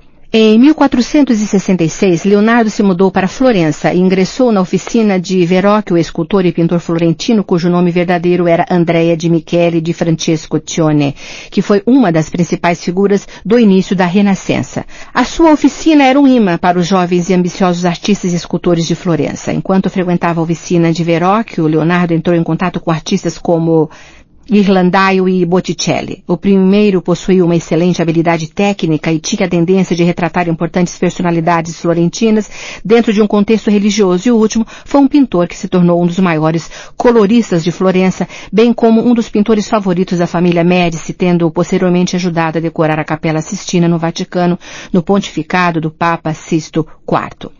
Leonardo foi, sem dúvida, influenciado por esses 2 brilhantes pintores e pelo trabalho deles durante a sua permanência na oficina. Em 1472, Leonardo foi registrado na Guilda dos Pintores e, em 1481, foi encarregado pelos monges de San Donato a Escopeto de pintar a Adoração dos Magos, hoje na Uffizi. A magnífica, porém inacabada obra-prima mostrou indícios de seu estilo maduro que começava a desabrochar e iria permear os seus trabalhos posteriores. Em 1482, Leonardo entrou para a corte de Ludovico Sforza em Milão, lá permanecendo durante os 16 anos seguintes. Sforza, duque de Milão, era conhecido como, abre aspas, o Mouro, fecha aspas, devido à sua tez escura. Ao lado da esposa, Este, ele tinha uma corte suntuosa e gastava enormes quantias no patrocínio das artes. Foi nessa atmosfera que Leonardo começou a desenvolver plenamente o seu gênio. Interessou-se pelo planejamento das cidades durante as terríveis pestes de 1484 e 1485, interesse que iria reviver mais tarde na França. Também durante esse período, Leonardo teve contato com o brilhante arquiteto Bramante, cuja obra parece ter inspirado os projetos e desenhos de Leonardo para as elevações das cúpulas das igrejas e dos prédios em geral. Em 1490, Leonardo foi contratado como consultor de engenharia durante a restauração da Catedral de Pávia. Em 1483, Leonardo, junto com Ambrógio de Prédis, o seu discípulo na época, foi encarregado de pintar a hoje famosa Madonna das Rochas. A encomenda foi feita pela organização conhecida como a Confraternidade da Imaculada Conceição, que originalmente queria uma única pintura para adornar o painel central de um tríptico destinado ao altar da capela da sua igreja, San Francesco Grande, em Milão. No entanto, a primeira versão da pintura que hoje está exposta no Louvre em Paris foi substituída por uma segunda versão hoje na National Gallery em Londres, que foi pintada por volta de 1503. Em 1495, Leonardo iniciou uma das suas obras mais famosas, o afresco de A Última Ceia. Este ficou seriamente danificado com o tempo devido às experiências de Leonardo com o veículo do afresco.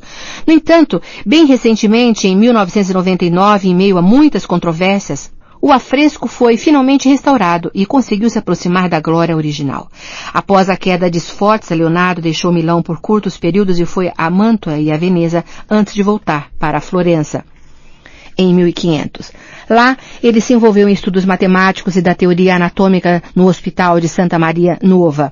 Em 1502, Leonardo entrou para o serviço de César Borgia como engenheiro militar e foi nessa ocasião que conheceu e ficou muito amigo de Maquiavel, o escritor e estadista italiano.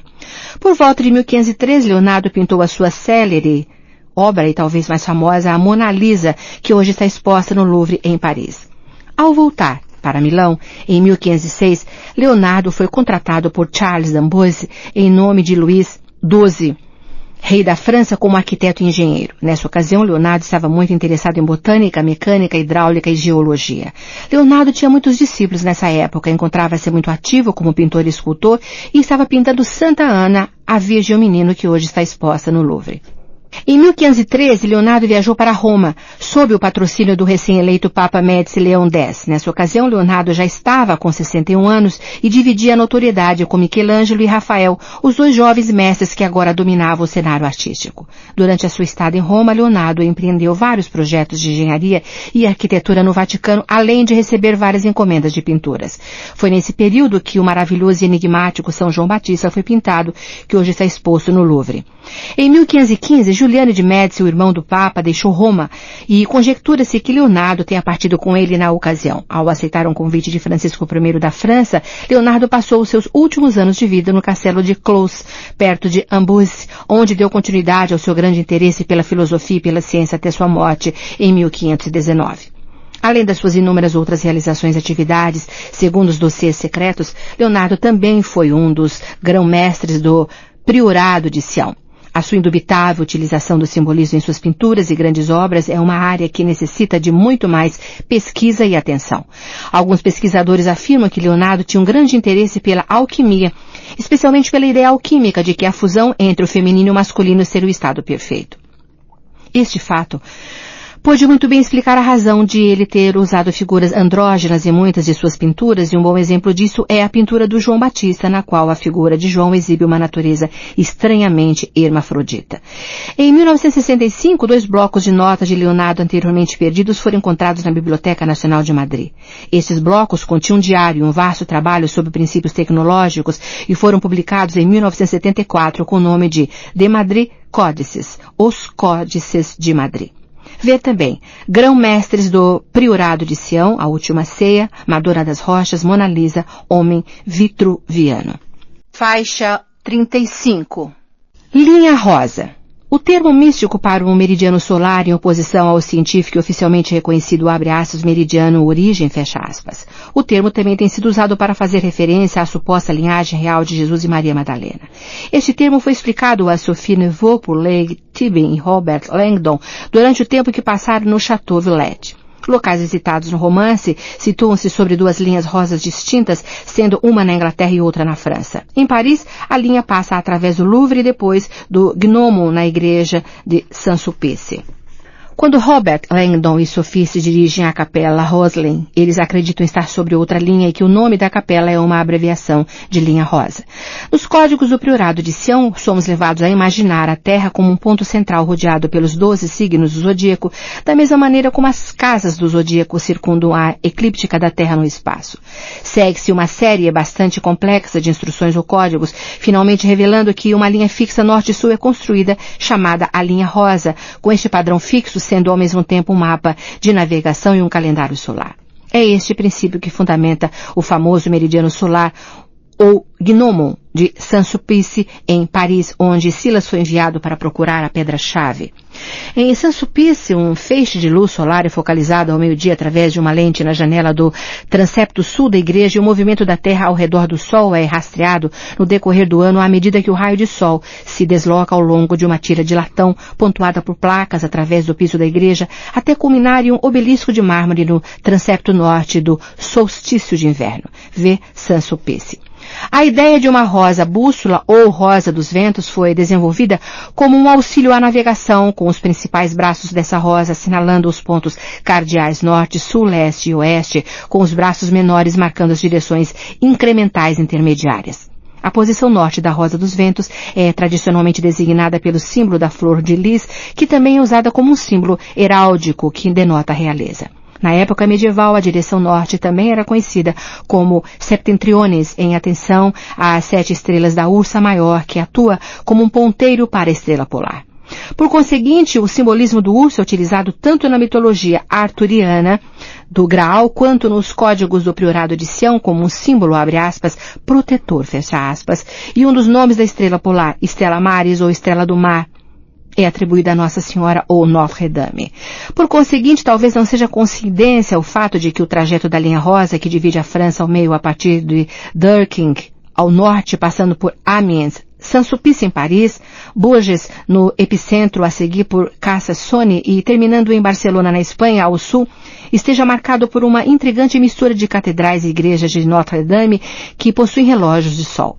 Esses mesmos conceitos estão incorporados a um poema críptico do Priorado de Sião intitulado, abre aspas, Le Serpent Rouge, fecha aspas, ou abre aspas, a serpente vermelha, fecha aspas, que codifica pistas a respeito de como o meridiano solar foi incorporado à estrutura da igreja de Saint-Sulpice, em Paris.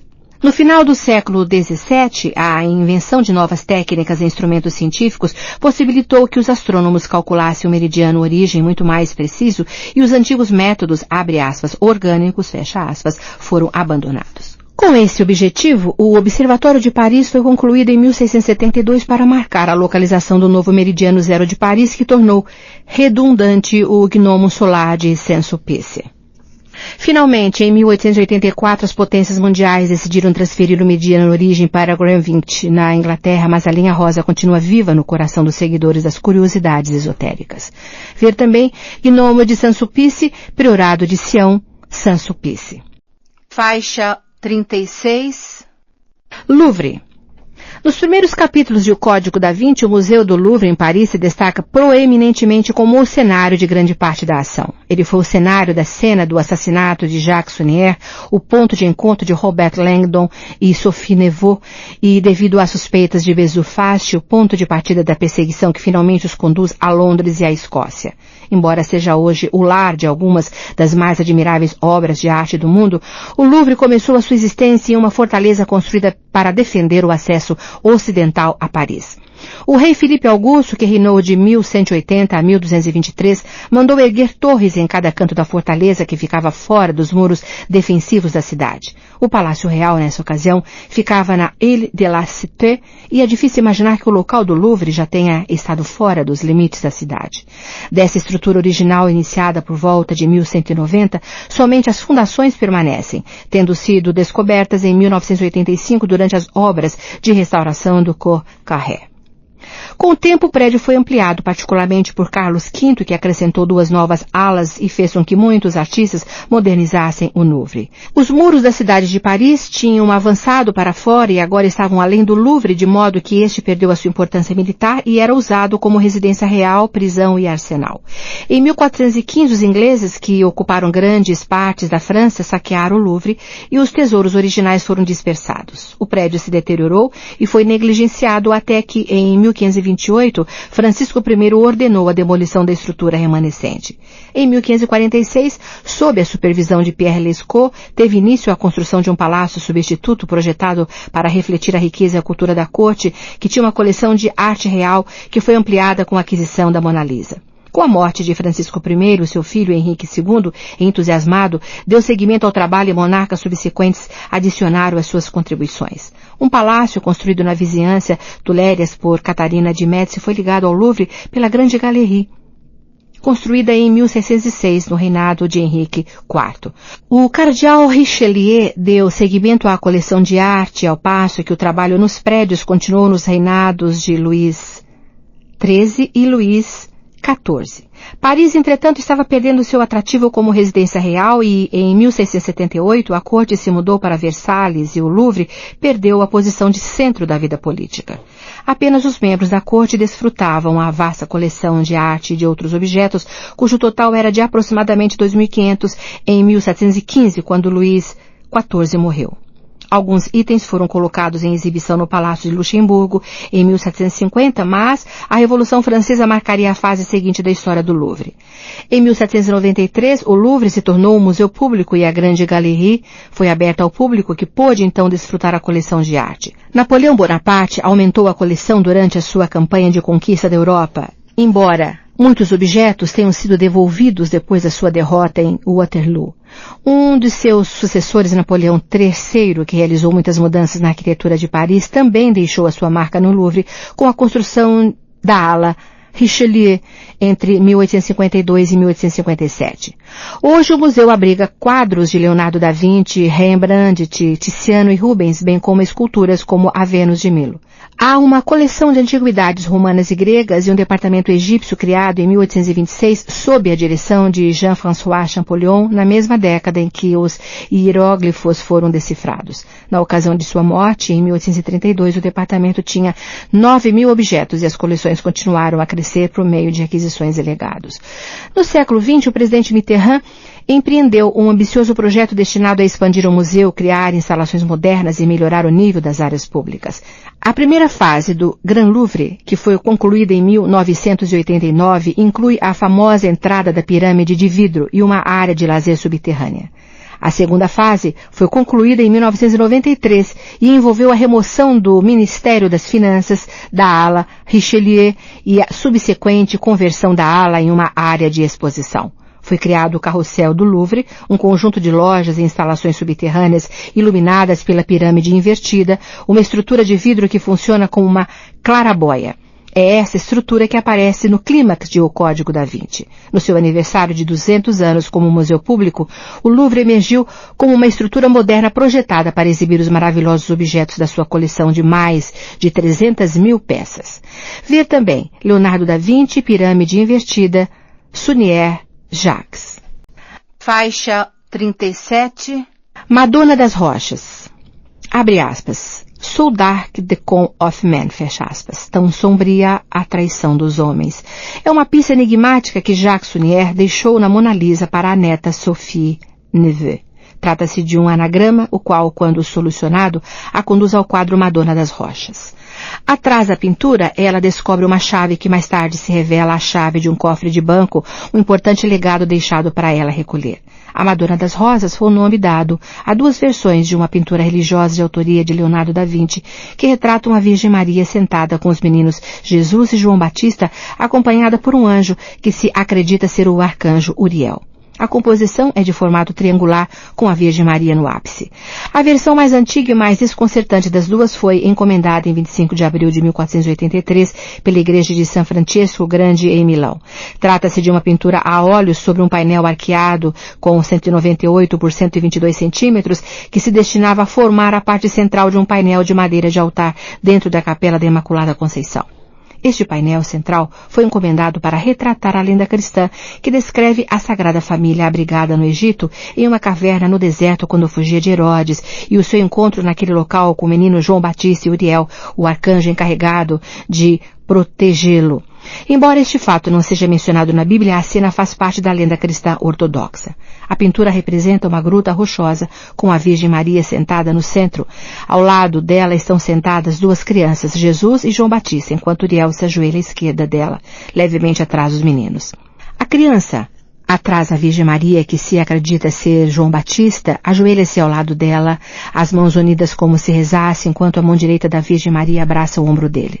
No seu outro lado, o menino, que se imagina ser Jesus, está sentado de pernas cruzadas, levemente afastado dela, com a mão direita levantada, em um gesto de bênção dirigido para outro menino.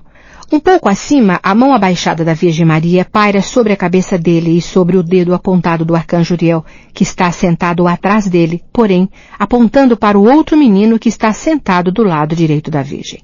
Como nenhuma das duas crianças foi rotulada por Leonardo da Vinci, é difícil decidir quem é Jesus e quem é João Batista.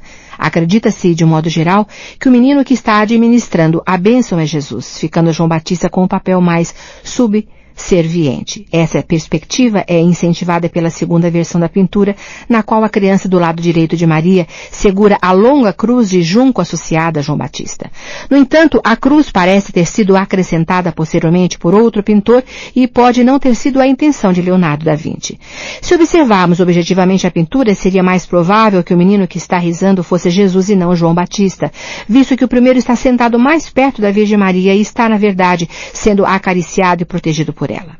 Faria então mais sentido que a outra criança, que está sentada mais longe da Virgem, seja João Batista, pois ele então ficaria sob a proteção do arcanjo a quem é associado. Esta é a teoria apresentada pelos autores Clive Prince e Lynn Picknett no livro The Templar Revelation, a Revelação dos Templários, um dos livros que Sophie encontrou na estante de Legg Tibbin. Não é de causar surpresa que essa hipótese desagrada a muitas pessoas, pois ela apresenta João Batista em um papel mais importante. Essa versão, contudo, pode encerrar um simbolismo mais profundo do que pode parecer à primeira vista. As ações dos dois meninos, por exemplo, podem refletir a tradição dos templários de venerar mais João Batista do que Jesus. O ato de apontar de Uriel também é curioso, bem como a posição da mão esquerda da Virgem Maria também o é. Prince e Picknett sugeriram que a mão de Maria estaria posicionada como se estivesse segurando uma cabeça invisível, enquanto o dedo apontado de Uriel atravessaria o ponto onde um pescoço invisível estaria situado. Isto sugere que Leonardo da Vinci estaria efetivamente rotulando a criança mais embaixo de João Batista, que mais tarde foi decapitada, de acordo com a Bíblia. Parece que a confraternidade que encomendou a pintura reclamou da ausência de referências cristãs contidas nela. José não está representado, por exemplo. Em decorrência disso, ela foi doada ao rei Luís XII de França e encontra-se hoje no Louvre. A segunda versão, uma pintura a óleo sobre madeira com 190 por 119 centímetros, encomendada em 1503 para substituir a primeira, está hoje exposta na National Gallery em Londres. Nessa última versão, as figuras estão levemente maiores e receberam halos. O arcanjo Uriel já não aponta na direção do menino que está do lado direito da Virgem Maria, o qual agora segura a cruz de João Batista, como foi discutido anteriormente. Tudo indica, portanto, que todos os vestígios de simbolismo foram removidos ou eliminados para satisfazer os requisitos dos superiores da Igreja. Considerando-se que Leonardo foi supostamente um dos grão-mestres do priorado de Sião, é natural que procuremos significados mais profundos nas suas pinturas. Se Leonardo estava de fato codificando um simbolismo secreto no seu trabalho, a primeira representação da Madonna das Rochas é sem dúvida uma excelente candidata a essa hipótese. Ver também Leonardo da Vinci, Neveu, Sophie, Sunier, Jacques. Faixa 38. Madonas negras. As Madonas negras são estátuas religiosas da Madonna e do Menino Jesus, embora, como indica o nome, a Madonna seja representada com a pele negra. Embora Dan Brown não se refira diretamente a elas em O Código da Vinci, elas estão intimamente relacionadas com muitos dos temas que ocorrem em todo o livro, como a adoração da deusa, Maria Madalena e os Cavaleiros Templários.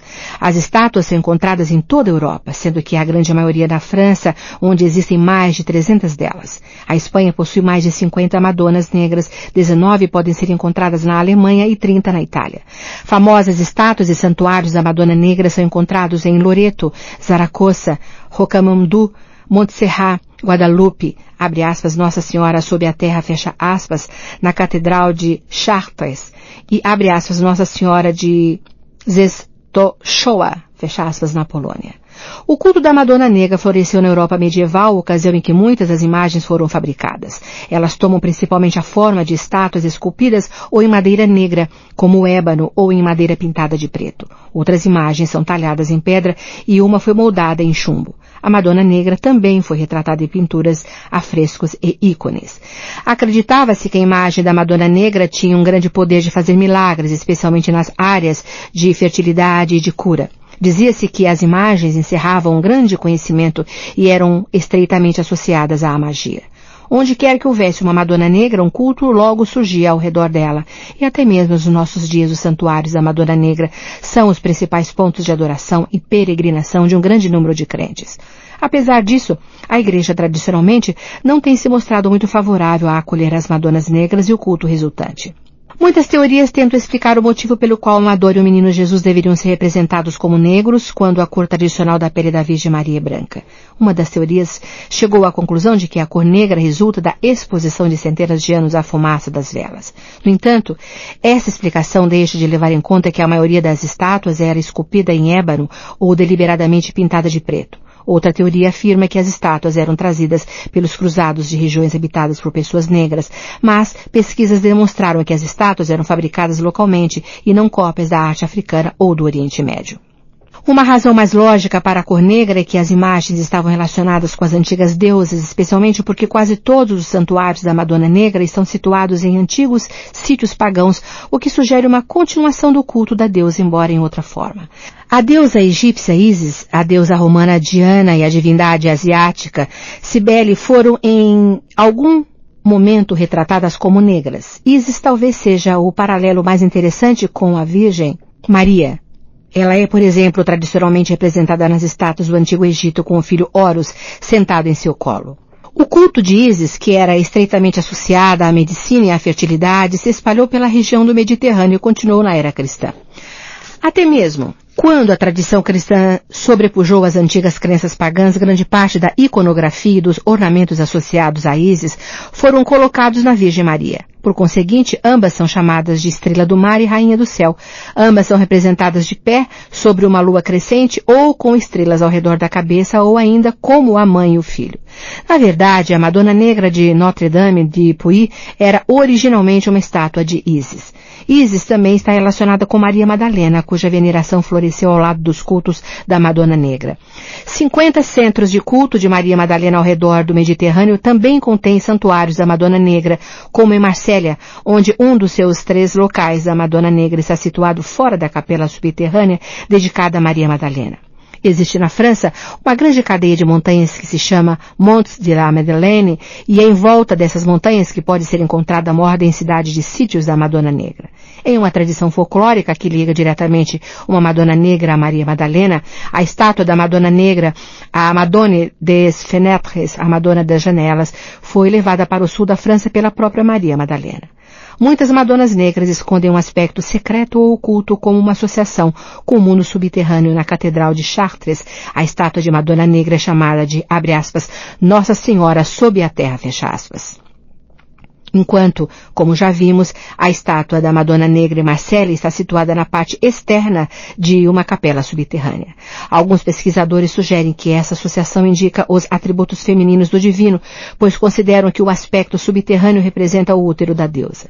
As Madonas Negras eram veneradas pelos cavaleiros templários. Ver também Ísis, Cavaleiros Templários, Maria Madalena. Faixa 39. Maria Madalena. Confundido com o tema central da identidade do Santo Graal, o papel de Maria Madalena é extremamente importante para o Código da Vinci. Brown extrai o seu ponto de vista com relação a Maria Madalena do livro O Santo Graal e a Linhagem Sagrada, discutido a Lures. Neste livro, a teoria apresentada diz que Maria Madalena era esposa de Cristo e mãe dos seus descendentes, a saber, uma menina chamada Sara que perpetua uma dinastia da linhagem de Davi.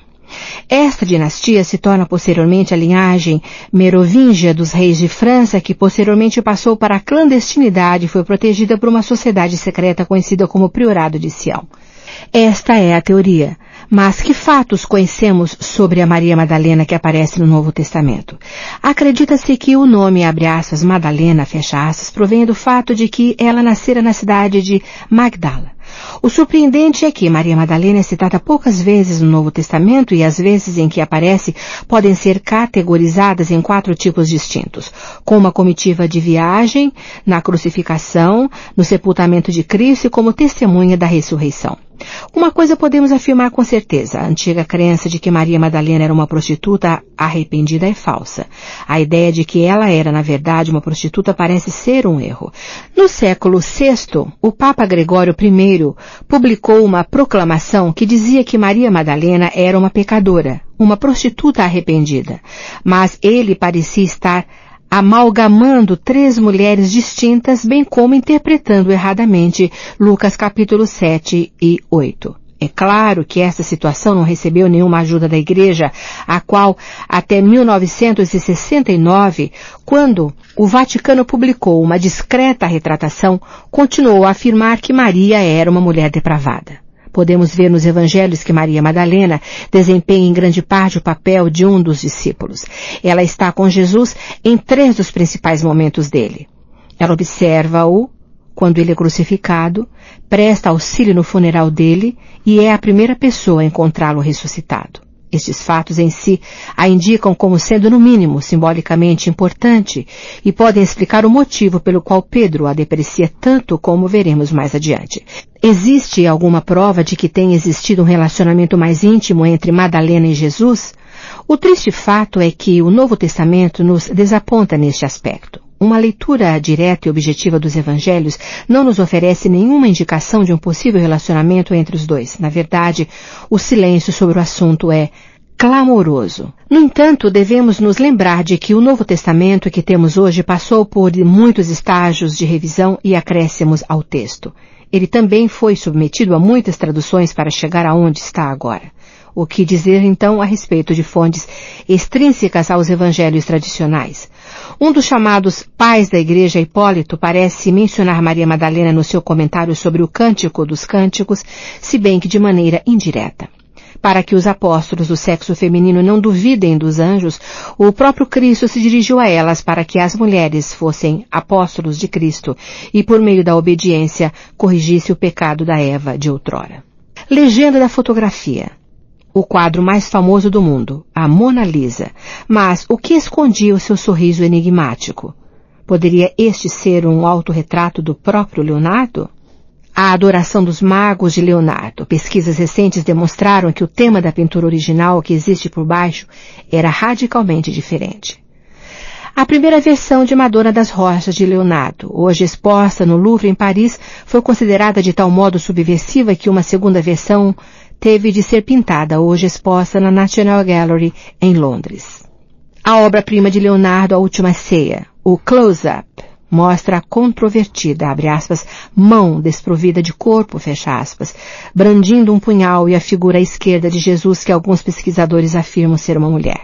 Se for este o caso, poderia ser esta uma reprodução de Maria Madalena que muitos acreditam ter sido a consorte de Jesus? A famosa pirâmide de vidro e aço na entrada do Museu do Louvre em Paris. A igreja de Saint-Sulpice em Paris, sede do misterioso Gnomon e da linha rosa. A Temple Church em Londres é um local original de culto dos Cavaleiros Templários. Construída no século XII, a igreja ainda é usada hoje em dia. O belo monumento a Newton, situado na abadia de Westminster, em Londres. A Capela Roslin, perto de Edimburgo, na Escócia, famosa pelos extraordinários símbolos gravados em suas paredes ainda por ser decifrados. Ao contrário do que diz a crença popular, ela não foi construída pelos templários. Aparentemente suspensa no ar, a pirâmide inversa, pirâmide invertida no Louvre, em Paris, paira delicadamente sobre uma pequena pirâmide de pedra pousada no chão. Ele prossegue dizendo que Cristo havia aparecido para os apóstolos do século masculino e dito, abre aspas, fui eu que apareci para essas mulheres e que queria enviá-las para vocês como apóstolos, fecha aspas. No Evangelho de Filipe, capítulo 63, versículos 33 e 36, um dos supostos evangelhos gnósticos encontrados com o tesouro de Nag Hammadi, no Egito, uma linguagem mais obscura é usada para descrever um possível relacionamento íntimo entre Jesus e Maria Madalena. O texto diz que Jesus, abre aspas, a amava mais do que a todos os discípulos, fecha aspas, e que ele costumava, abre aspas, beijá-la com frequência na boca, fecha aspas. Comportamento este que ofendia particularmente os discípulos do sexo masculino. Embora não exista, neste caso, nenhuma indicação de uma coabitação ou casamento efetivo, a palavra empregada para descrever Maria na linguagem copta dos textos é kinoinos, que foi traduzida por Susan Haskin no seu livro Mary Magdalene, Myth and Metaphor, Maria Madalena, Mito e Metáfora, publicado em 1993 como, abre aspas, consorte, fecha aspas, ou, abre aspas, companheira, fecha aspas. Um dos manuscritos de Nag Hammadi é conhecido como o Evangelho segundo Maria Madalena. Encontramos nele uma referência ao fato de que foi ela que recebeu a revelação, o que muito desagradou aos apóstolos do sexo masculino. Em capítulo 17, versículos 10 a 18 do Evangelho, André duvida de que Maria tivesse de fato visto o Cristo ressuscitado. E Pedro pergunta, abre aspas, ele realmente falou com uma mulher sem o nosso conhecimento e sem ser público? Fecha aspas. Prossegue ele dizendo, abre aspas, ele a preferiu a nós, fecha aspas. Mais tarde no texto, Levi castiga Pedro declarando, abre aspas, se o Salvador a tornou digna, quem és tu para rejeitá-la? Certamente o Salvador a conhece muito bem. Foi por isso que ele a amou mais do que ama a nós, fecha aspas. O que esses textos nos mostram é que o papel das seguidoras de Jesus pode muito bem ter tido um status maior do que somos levados a acreditar, mas eles não esclarecem de modo nenhum a questão principal, ou seja, se Maria e Jesus eram de fato marido e mulher. Em vez disso, eles nos oferecem fascinantes vislumbres e possibilidades, possibilitando que uma série de ideias e teorias se baseiem em suposições. É preciso lembrar que os textos que acabam de ser citados são apenas alguns entre centenas que têm relação com esse período. Uma teoria estimulante apresentada pelos autores de O Santo Graal e a Linhagem Sagrada é que a história do casamento em Canaã descrita na Bíblia, onde Jesus pratica o milagre de transformar a água em vinho, pode na verdade ser uma narrativa distorcida do casamento do próprio Jesus. Essa teoria encerra muitas coisas que a recomendam e pode muito bem ser uma das principais pistas necessárias para resolver essa discussão. Essa ideia e o fato de que Jesus, na condição de judeu, naquela época, deveria se casar, são possibilidades intrigantes. Restam-nos, então, as seguintes conclusões. A personagem de Maria Madalena no Novo Testamento pode muito bem ter sido um relacionamento mais estreito com Jesus do que originalmente se imaginava. Maria Madalena esteve com Jesus nos estágios fundamentais da história, especialmente na morte, no sepultamento e na ressurreição de Cristo. Não existe nenhuma prova direta nos textos e evangelhos atualmente conhecidos que corrobore a ideia de que Jesus e Maria Madalena eram casados. Até mesmo os evangelhos encontrados em Nag Hammadi, em 1945, são omissos com relação às provas ou à ausência delas sobre a questão, com exceção de uma referência em Filipe a uma possível consorte. O que aconteceu a Maria Madalena depois da morte de Cristo? Segundo a tradição católica, ela morreu em Éfeso, onde teria residido com Maria, mãe de Jesus, e João, o suposto autor do quarto evangelho. A tradição, no entanto, é contestada por uma lenda do século VI mencionada por Gregório de Tours, que afirma que um documento ainda mais antigo narra a história de que Maria Madalena teria viajado para Aix, em Provence, na França, na comitiva de São Maximino. Essa história parece ser o catalisador das teorias modernas do Sanghal, sangue real ou linhagem real de Cristo. Maria Madalena também é conhecida como a, abre aspas, bem-amada, fecha aspas, nos círculos gnósticos, o que novamente a vincula à ideia de uma união com Jesus. Vale a pena ler The Woman with the Alabaster Jar, A Mulher do Vaso de Alabastro, de Margaret Starbird. A mesma autora também afirma no livro The Goddess in the Gospel, Reclaiming the Sacred Feminine, A Deusa nos Evangelhos, o resgate do sagrado feminino, em 1993, que segundo o antigo sistema hebraico da gematria ou simbolismo numérico, o nome Maria Madalena e o seu número 153 neste sistema indicam que Maria era a, abre aspas, deusa, fecha aspas, neste contexto. Starbird também acredita que Maria tenha passado bastante tempo em Alexandria, a próspera cidade gnóstica cosmopolita. Uma vez mais, este fato explicaria grande parte dos mitos e lendas que cercam essa personagem, o que pode ser constatado nos numerosos cultos de Madalena que proliferaram no Mediterrâneo nos primeiros séculos da era cristã. Tudo indica que a teoria de uma linhagem de Cristo não é nova, mas a hipótese de que foi Maria Madalena que deu à luz um filho dele parece ser realmente muito atual. Mais informações sobre este assunto podem ser encontradas no verbete sobre o Santo Graal e a linhagem sagrada. Toda uma indústria se desenvolveu nos tempos modernos em torno de Madalena, como uma personificação do sagrado feminino que de certo modo representa o espírito da deusa mãe. Trata-se de uma abordagem completamente diferente da teoria da linha de descendência, de maneira que ela se baseia mais na metáfora e no simbolismo do que na realidade física efetiva. Pareceria lógico que o papel de Maria Madalena e o de consorte de Jesus ou de uma personificação do sagrado feminino. A história de Maria Madalena está envolvida no mito, na lenda e no simbolismo. Ela veio para representar e simbolizar o espírito da antiga deusa que era adorada milênios atrás em todo o Oriente Médio e na Europa.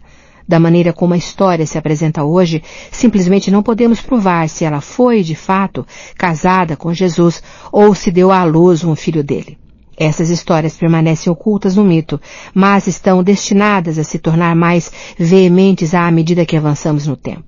2000 anos de repressão do feminino se encarregarão disso. Ver também gnósticos, culto da deusa, o Santo Graal e a linhagem sagrada.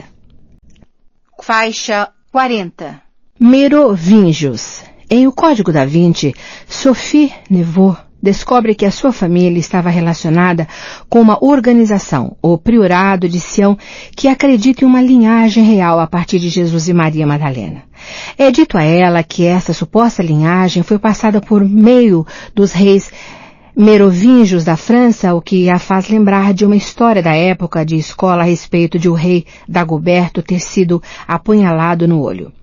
Entre aproximadamente 447 e 700 anos depois de Cristo, os merovingios foram a família dominante de um reino que abarcava partes da França e da Alemanha de hoje. A dinastia extraiu seu nome de Merovet, latinizado como Meroveus, um dos chefes dos francos, grupo que fazia parte de um conjunto de tribos germânicas que havia ingressado no Império Romano e começado a impor o seu domínio. Em 481, Clovis I subiu ao trono merovingio, tornando-se o primeiro rei da linhagem. Ele ampliou seu reinado, derrotando o último oficial romano no norte da Gália e capturando a maior parte da área ao norte do rio Loire. Ele também derrotou os visigodos e acrescentou a maior parte da Aquitânia a seus domínios.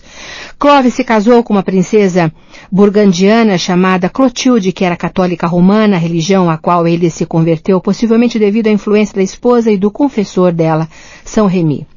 O interessante é que Remi é o nome do empregado do Legue Tibin em O Código da Vinci. A conversão ao catolicismo foi um passo importante, pois tanto os francos quanto outras tribos, como os godos e os visigodos, tinham convicções arianas. Este princípio, assim chamado em homenagem a Ário, sacerdote que viveu em Alexandria, no Egito, no século XIV, dizia que, embora Jesus fosse o Filho de Deus, Jesus e Deus eram dois seres separados.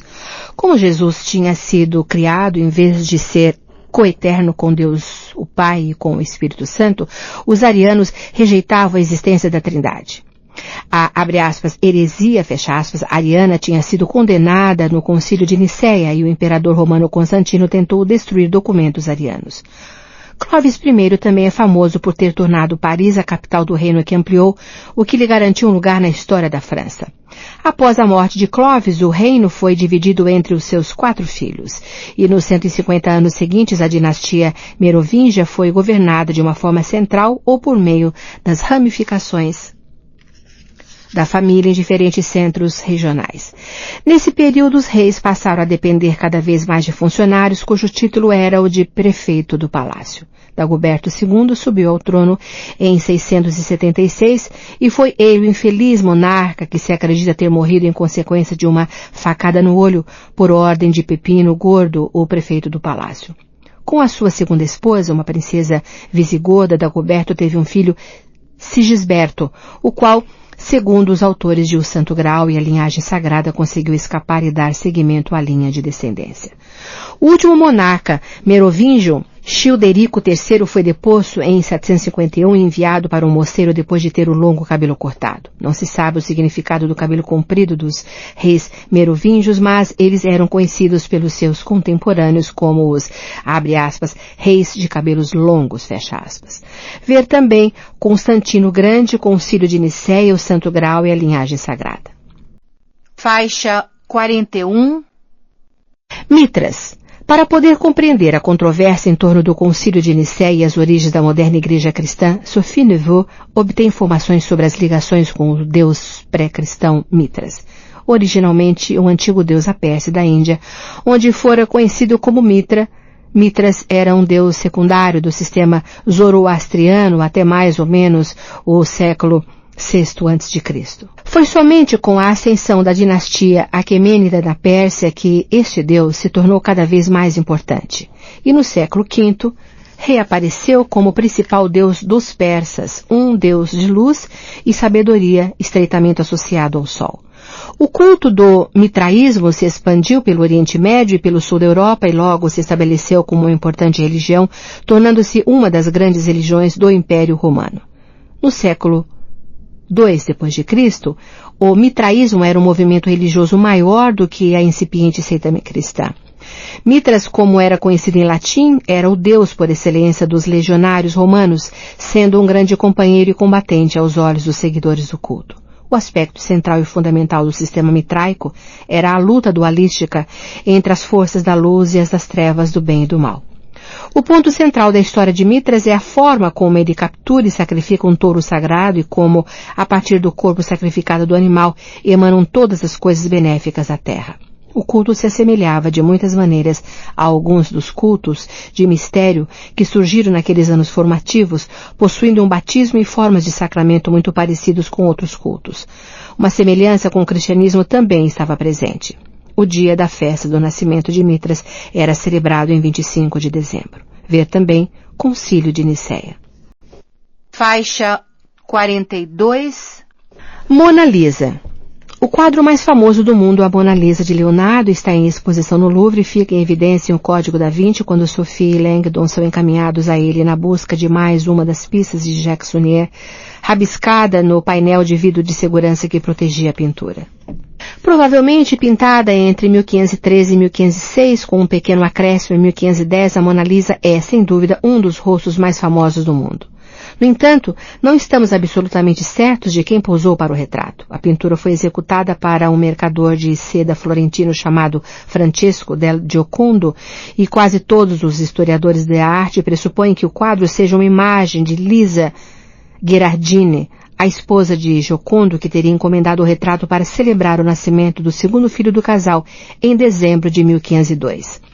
No entanto, debates a respeito de se a mulher retratada seria realmente Lisa Gherardini graçaram durante quase 500 anos. A palavra Mona é, na verdade, uma contração de Mona, que por sua vez é uma contração de Madonna ou Mia Donna, que significa, abre aspas, minha senhora, fecha aspas, ou, abre aspas, madame, fecha aspas. Tudo indica que a tradução inglesa de Mona Lisa se deve a um erro de ortografia ocorrido em algum ponto do passado. Em francês, o quadro é conhecido como La Gioconde e em italiano como La Gioconda, o que significa ao mesmo tempo uma, abre aspas, pessoa jovial, fecha aspas, e uma brincadeira com o nome da mulher que supostamente teria posado como modelo. A pintura revela o emprego brilhante de uma técnica conhecida como esfumato, na qual a tinta é de certo modo borrada e mesclada e um tom é incorporado ao outro. Na Mona Lisa, Leonardo mostra que, de fato, havia se tornado um mestre nessa técnica, definindo o canto dos olhos e da boca com tal precisão e beleza que a pintura possui uma qualidade quase que de sonho. Uma anomalia do quadro é o fato de que a figura não ter sobrancelhas. Isso pode ser o resultado de uma limpeza exagerada da obra em algum momento do passado ou a modelo simplesmente tê-las arrancado por completo, como era a moda na ocasião. Alguns pesquisadores alternativos declararam que a pintura é, na verdade, um autorretrato de Leonardo definindo-se como uma mulher ou até mesmo em uma forma hermafrodita. De fato, se removêssemos o cabelo da figura, teríamos um conjunto de feições estranhamente assexuadas.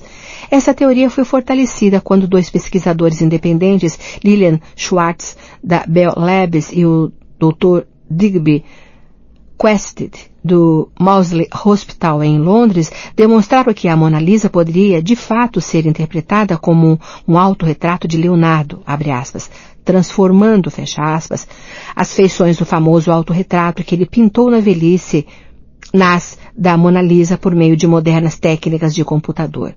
Os resultados foram impressionantes. Parece que a Mona Lisa feminina é uma imagem no espelho muito próxima do rosto do mestre, visto que todas as principais linhas faciais se ajustaram, inclusive a ponta do nariz, os lábios e os olhos. Em 1911, a Mona Lisa foi roubada por Vincenzo Perugia, um carpinteiro funcionário do Louvre. Perugia simplesmente saiu andando do Salão Carré do Louvre, onde o quadro costumava ficar exposto, com a obra escondida debaixo do jaleco de operário. O quadro só foi recuperado em 1913, quando Perugia tentou vendê-lo a um colecionador. Ele havia mantido o quadro mais famoso do mundo no fundo falso de um baú. Parece que Perugia acreditava que um grande número de obras italianas do Louvre havia sido roubado por Napoleão e queria devolver a Mona Lisa a seu legítimo lar italiano. Ver também Leonardo da Vinci, Louvre. Faixa 43. Monumento a Newton. Concluído em 1731, o monumento ao grande cientista Sir Isaac Newton, erigido na abade de Westminster, foi projetado por William Kent e a sepultura executada por Michael Hisbrack. Robert e Sophie decifram um enigma para encontrar este local, no qual eles acreditam que irão encontrar uma outra pista. Tibin, no entanto, chegou antes deles. Newton está reclinado sobre o sarcófago, com o cotovelo apoiado em algumas das suas maiores obras. Abre aspas. Divinity, fecha aspas, divindade. Abre aspas. Chronology, fecha aspas, cronologia. Abre aspas. Optics, fecha aspas, óptica. E, abre aspas, philo, prim, met, fecha aspas. Este último é a famosa obra-prima Philosophiae Naturalis Principia Mathematica, com frequência chamada de Principia. 2 meninos alados seguram um rolo de pergaminho no qual há uma inscrição matemática e, ao fundo, há uma pirâmide com um orbe que contém os signos do zodíaco. Um painel no sarcófago retrata os instrumentos usados por Newton no seu trabalho, inclusive um telescópio e um prisma. A inscrição em latim é traduzida como: aqui jaz Isaac Newton, cavaleiro, que por meio de uma força mental quase divina e princípios matemáticos peculiarmente pessoais, explorou o curso e as figuras dos planetas, a trajetória dos cometas, as marés do oceano, as dessemelhanças nos raios de luz e o que nenhum outro estudioso havia anteriormente imaginado, as propriedades das cores assim produzidas. Diligente, sagaz e fiel nas suas exposições da natureza, da antiguidade, das escrituras sagradas, ele demonstrou com a sua filosofia a majestade do Deus bom e poderoso e expressou a simplicidade do Evangelho nas suas atitudes. Os mortais se rejubilam por ter existido um ornamento tão magnífico da raça humana. Ele nasceu em 25 de dezembro de 1642 e faleceu em 20 de março de 1727. Ver também Newton, Sir Isaac. Faixa 44. Neveu Sophie. Sophie é uma das principais personagens de O Código da Vinci e ações do seu avô Jacques Sonnier a lançaram em uma aventura de descoberta que mudaria sua vida. O seu nome é importante, visto que Sofia, que aparece no Novo Testamento e significa, abre aspas, sabedoria, fecha aspas, é a solução para um dos enigmas que ela precisa decifrar. Sophie fora trazida para Paris por Sonnier, que a apelidou de Princesa Sophie. Este nome ocultava convenientemente as iniciais P.S., que também representam o Priorado de Sião, a organização da qual ele é o grão-mestre. O Priorado acredita que existe uma linhagem real de Cristo, que teve início com o casamento dele com Maria Madalena. É, por conseguinte, interessante que em francês o sobrenome Neveu de Sophie signifique, abre aspas, descendente, fecha aspas. O conhecimento que ela adquire sobre a sua família à medida que a história se desenrola no livro, bem como o das atividades do priorado, parecem ter estado pronunciados no seu nome. Ver também Maria Madalena, Priorado de Sião, Sunier Jacques. Faixa 45. Newton Sir Isaac. Em Londres, Robert Langdon e Sophie Neveu vão em busca de pistas que lhes permitam abrir um cryptex. Eles são levados ao túmulo de Sir Isaac Newton, o primeiro cientista a ser sagrado cavaleiro, que se encontra na Abádia de Westminster. Isaac Newton nasceu em Woolsthorpe, Inglaterra, no dia 25 de dezembro de 1642, segundo o calendário juliano, ou 4 de janeiro de 1643, se usarmos o gregoriano.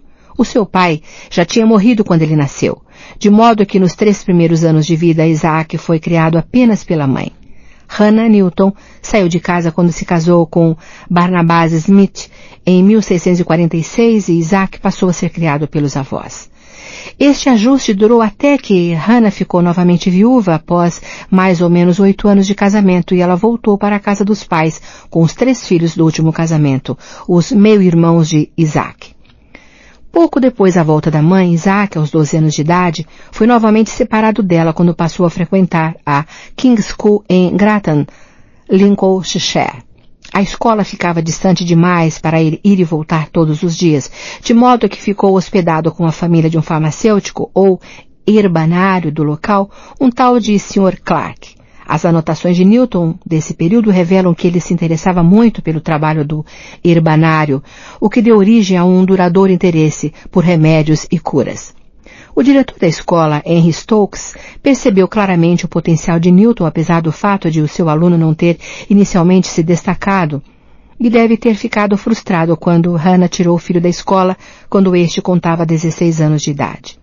Isaac voltou para casa, mas ele não tinha sido feito para a vida na fazenda. Por meio da influência de Stokes e do irmão de Hannah, William Icecoog, este último educado em Cambridge, ficou acertado que Isaac voltaria à escola para se preparar para a universidade no Trinity College em Cambridge.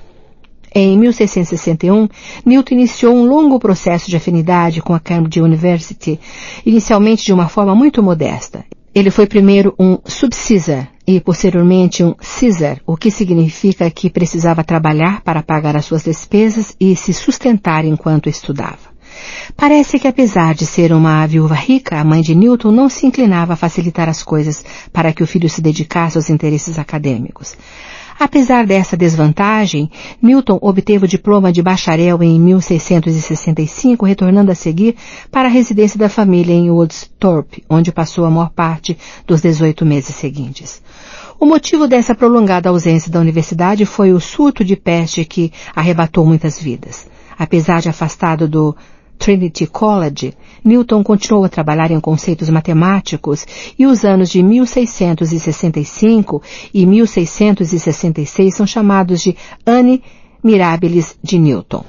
Um processo destinado a calcular a soma dos arcos de uma curva, a técnica envolvida em cálculo, forneceu uma plataforma para o estudo dos movimentos dos planetas em órbita. O estudo de Newton sobre as forças aplicadas aos planetas levaria à sua teoria da gravidade. A peste que fizera com que as pessoas se dispersassem estava retrocedendo. A universidade reabriu em 1667.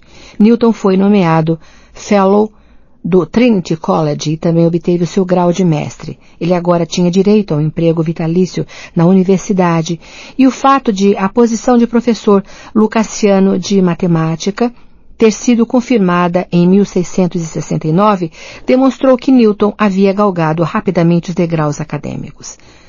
Nota de rodapé.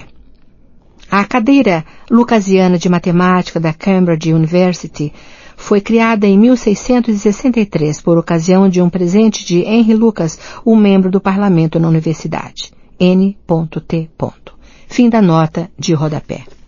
A Igreja Anglicana era um pilar central da vida pública e acadêmica a qual Newton oficialmente precisava aderir.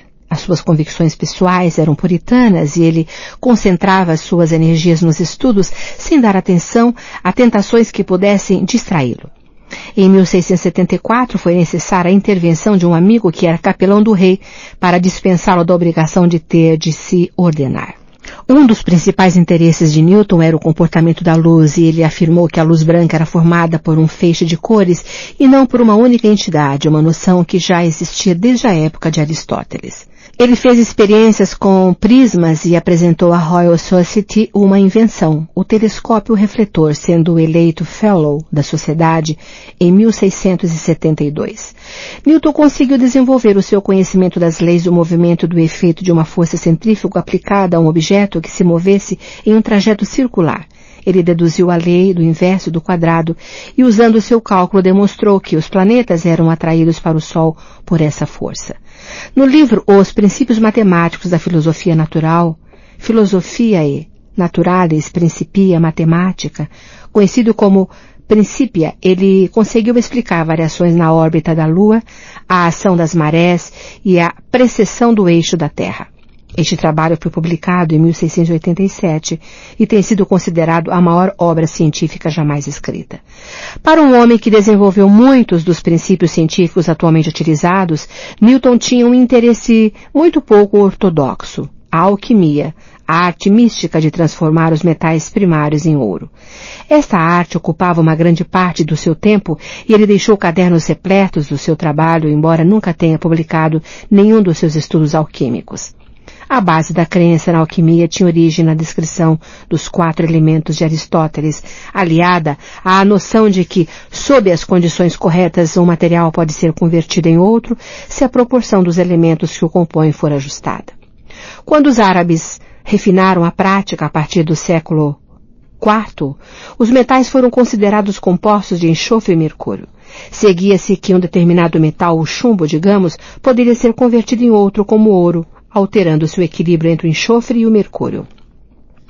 O Corpus Hermeticum, um manuscrito do século II ou III, que se dizia ter sido escrito por Hermes Trismegisto, despertou interesse pela alquimia na Europa. As primeiras experiências de Newton foram uma tentativa de produzir a pedra filosofal, que os alquimistas acreditavam ser o catalisador que convertia os metais, da forma descrita no parágrafo anterior.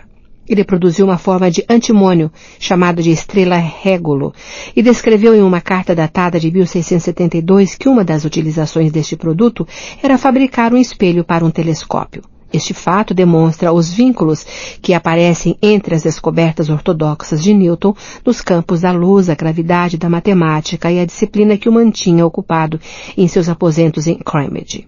Em 1696, após ter passado 35 anos em Cambridge, Isaac Newton foi a Londres para ocupar o cargo de superintendente da Casa da Moeda, uma posição administrativa no fornecedor de moedas controlado pelo governo. Essa situação não impediu a continuidade da sua carreira científica e ele foi eleito presidente da Royal Society em 1703. Em 1704 surgiu outra importante publicação, Optics, Óptica, e logo depois disso a rainha Ana o sagrou cavaleiro.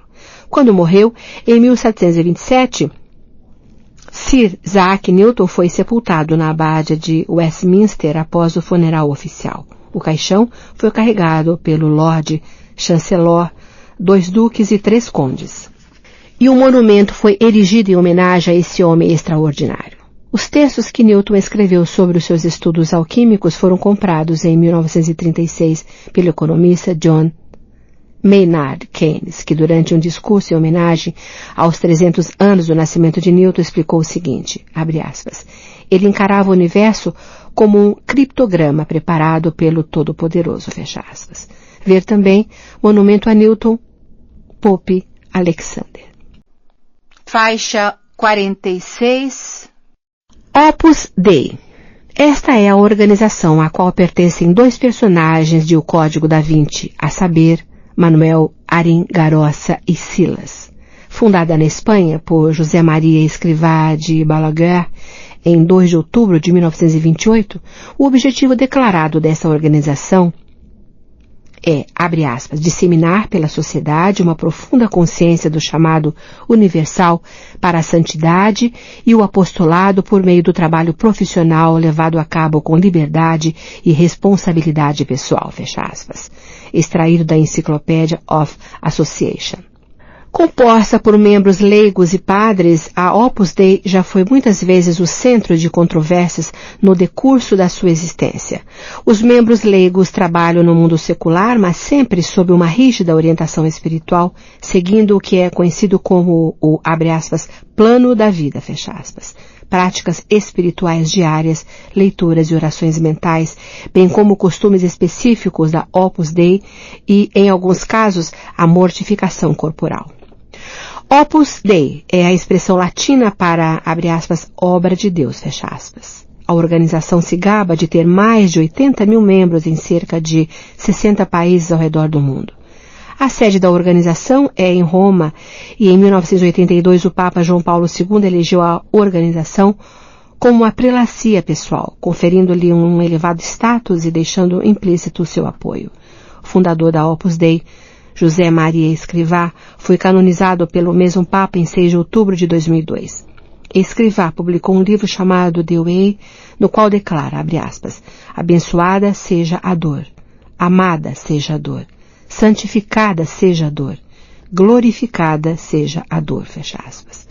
Declarações como estas reforçam a ideia de que a organização pratica rigorosas mortificações físicas. Dizem que Escrivá costumava açoitar as próprias costas com tanta intensidade que as paredes do seu quarto ficavam respingadas de sangue. O catolicismo praticado pelos membros da Opus Dei, apesar de não divergir no aspecto doutrinário do que poderia ser classificado como um catolicismo, abre aspas, padrão, fecha aspas, envolve certamente uma interpretação muito mais rígida das Escrituras e dos Evangelhos no que tange à maneira como alguns dos seus membros conduzem a sua vida. As classes dos associados à Opus Dei apresentam uma composição muito particular. Numerários são os membros que geralmente moram nas casas da Opus Dei e levam uma vida celibatária. Os sexos são rigidamente segregados e os membros dedicam grande parte dos seus salários à Opus Dei, às vezes até mesmo a tonalidade dos seus vencimentos. Afirma-se também que a mortificação corporal é praticada por esses membros. Ver também a cinta de silício. No livro Silas é um numerário da Opus Dei. Supernumerários. Estes numerários de classe inferior geralmente vivem na comunidade como um todo. Alguns se casam e têm filhos, mas mesmo assim seguem o mesmo, abre aspas, plano de vida, fecha aspas, definido para os numerários. Uma boa parte da renda dos supernumerários também é dedicada à Opus Dei. Padres numerários. Trata-se geralmente de membros leigos da ordem escolhidos pela hierarquia da Opus Dei para se tornar padres. Muitos padres numerários passam a ocupar cargos importantes na rede da Opus Dei, alguns inclusive no próprio Vaticano. Associados. Muitos associados também se comprometem a levar uma vida celibatária, mas não moram em casas da Opus Dei. Assistentes dos numerários. Trata-se em geral de mulheres responsáveis pelos cuidados, manutenção e limpeza das casas da Opus Dei. A maioria delas leva uma vida celibatária. Colaboradores. Apesar de não serem considerados associados, os colaboradores são simpatizantes da Opus Dei, que se comprometem a doar dinheiro e oferecer qualquer outro tipo de ajuda que lhes seja possível. Os membros desta classe são os únicos que não precisam ser católicos. Como é mencionado em O Código da Vinci, a Opus Dei efetivamente possui uma nova e reluzente sede em Nova York, no número 243 da Lexington Avenue, um edifício de 17 andares que não tem nenhuma placa indicando que são os seus ocupantes. No interior do prédio existem 2 capelas, uma biblioteca, salas de conferência, quartos de dormir e salas de jantar. O Anuário do Vaticano registra cerca de 3.000 membros nos Estados Unidos, com cerca de 60 residências da Opus Dei espalhadas pelo território americano. A Opus Dei, como organização, tem atraído muita atenção devido à sua óbvia riqueza. Muitas pessoas e famílias ricas são colaboradoras da Opus Dei, o que significa que elas doam grandes quantias à organização. Muitas delas não seguem a doutrina católica, mas veem na Opus Dei uma organização pronta para defender a Igreja e o cristianismo mais amplo contra todos que possam se opor a ele. Ver também Aringarosa Manuel, Cinto de Silício Silas. Faixa 47. Osíris. Sophie Neveu ouve falar em Osíris quando Robert Langdon e Leigh Tibin estão dando a ela informações sobre o que está acontecendo. Langdon e Tibin explicam que grande parte do que consideramos crenças cristãs foi, na verdade, extraída de um culto anterior de Osíris. É esta visão alternativa da história cristã que serve de base para o romance. Osíris é o deus do mundo subterrâneo do Antigo Egito, Duat, e está relacionado com a morte, a fertilidade e a ressurreição. Em hieróglifos, o seu nome é escrito como um trono e um olho, e é traduzido como WSR, que significa, abre aspas, o poderoso, fecha aspas. Entre outros epítetos para Osíris estão Venefer, abre aspas, eternamente bom, fecha aspas. Quintamintio, abre aspas, o primeiro dos ocidentais, fecha aspas. I.E. Os mortos, o que enfatiza o papel funerário de Osíris. Abre aspas, aquele que reside em Órion, com uma estação no céu e uma estação na terra, fecha aspas, indicando a sua associação com a constelação de Órion e a transformação do rei falecido em um deus estelar. De forma pictórica, Osíris é mostrado como uma múmia ereta ou sentada, com as mãos se projetando do envoltório da múmia para segurar o cajado e o mangal da realeza. Na cabeça, livre do invólucro, Osíris usa a coroa Atef, uma coroa alta e cônica com uma pluma de cada lado que às vezes também ostenta chifres de carneiro na sua parte dianteira. Como ocorre com quase todos os deuses egípcios, as origens de Osíris são vagas, mas parece que ele foi um dos deuses mais antigos e originalmente um deus da fertilidade associado aos cereais e à colheita. À medida que o culto de Osíris, abre aspas, o antigo, fecha aspas, cresceu e se espalhou para outros centros no Egito, Osíris gradualmente assimilou os atributos dos deuses locais que ele eclipsou. Deste modo, Osíris se apropriou das insígnias reais de Enjeti, de Busíris e de alguns dos atributos de Quintamintio, o antigo deus chacal de Ábidos, bem como dos de Socar. Osíris, portanto, adquiriu as características de um deus funerário protetor. Os textos das pirâmides, a mais antiga coleção de obras da literatura religiosa, funerária e mágica do Egito, que data da 4ª e 5ª dinastias, 2492-2181 a.C., dizem que Osíris nasceu em Rosetal, no delta do Nilo. Seus pais eram os deuses Get e Nut, e os seus irmãos Isis, Set, Neftis e Tot. Desde o rei no Antigo, 2686-2181 a.C., Osíris estava estreitamente ligado ao faraó, no sentido de que quando um rei morria, tornava-se Osíris rei do mundo subterrâneo. A mitologia relacionada com Osíris gira em torno da sua morte injusta nas mãos de Set, um dos seus irmãos, da descoberta do seu corpo pela irmã Isis e da sua subsequente ressurreição e fecundação de Isis com a ajuda do conhecimento mágico desta última. Um mito mais antigo diz que o seu irmão Tot e seu filho Horus mumificaram seu corpo e Osíris a partir de então se tornou o deus do mundo subterrâneo. Em períodos posteriores, a mitologia que envolvia a morte de Osíris desenvolveu-se ainda mais, acarretando o desmembramento do corpo de Osíris por Thet, que foi lançado então no Nilo por este último. Isis recupera todas as partes do corpo, que variam de 14 a 42, dependendo do texto, e as recompõe de maneira que Osíris passa a ter a forma de uma múmia. Somente o falo não pôde ser encontrado, pois tinha sido devorado por uma carpa do Nilo, de modo que um pênis artificial foi fabricado e Isis usou feitiços mágicos para conceber um filho com ele. Em cada um dos locais onde foi descoberta uma parte de Osíris, construiu-se um templo em sua homenagem, de forma especial, Sebenitos, que se arrogava a perna. Era Cleópolis, a coxa, a cabeça, 2 laterais e 2 pernas. Atribes, o coração. Ábidos, a cabeça. Édifu, uma perna. E a ilha de Biga, a perna esquerda. Como o pênis tinha sido devorado por uma carpa, os textos das pirâmides representam os peixes mutilando os símbolos, de modo que um peixe será retratado cortado em dois ou sem o rabo, a barbatana ou a cabeça.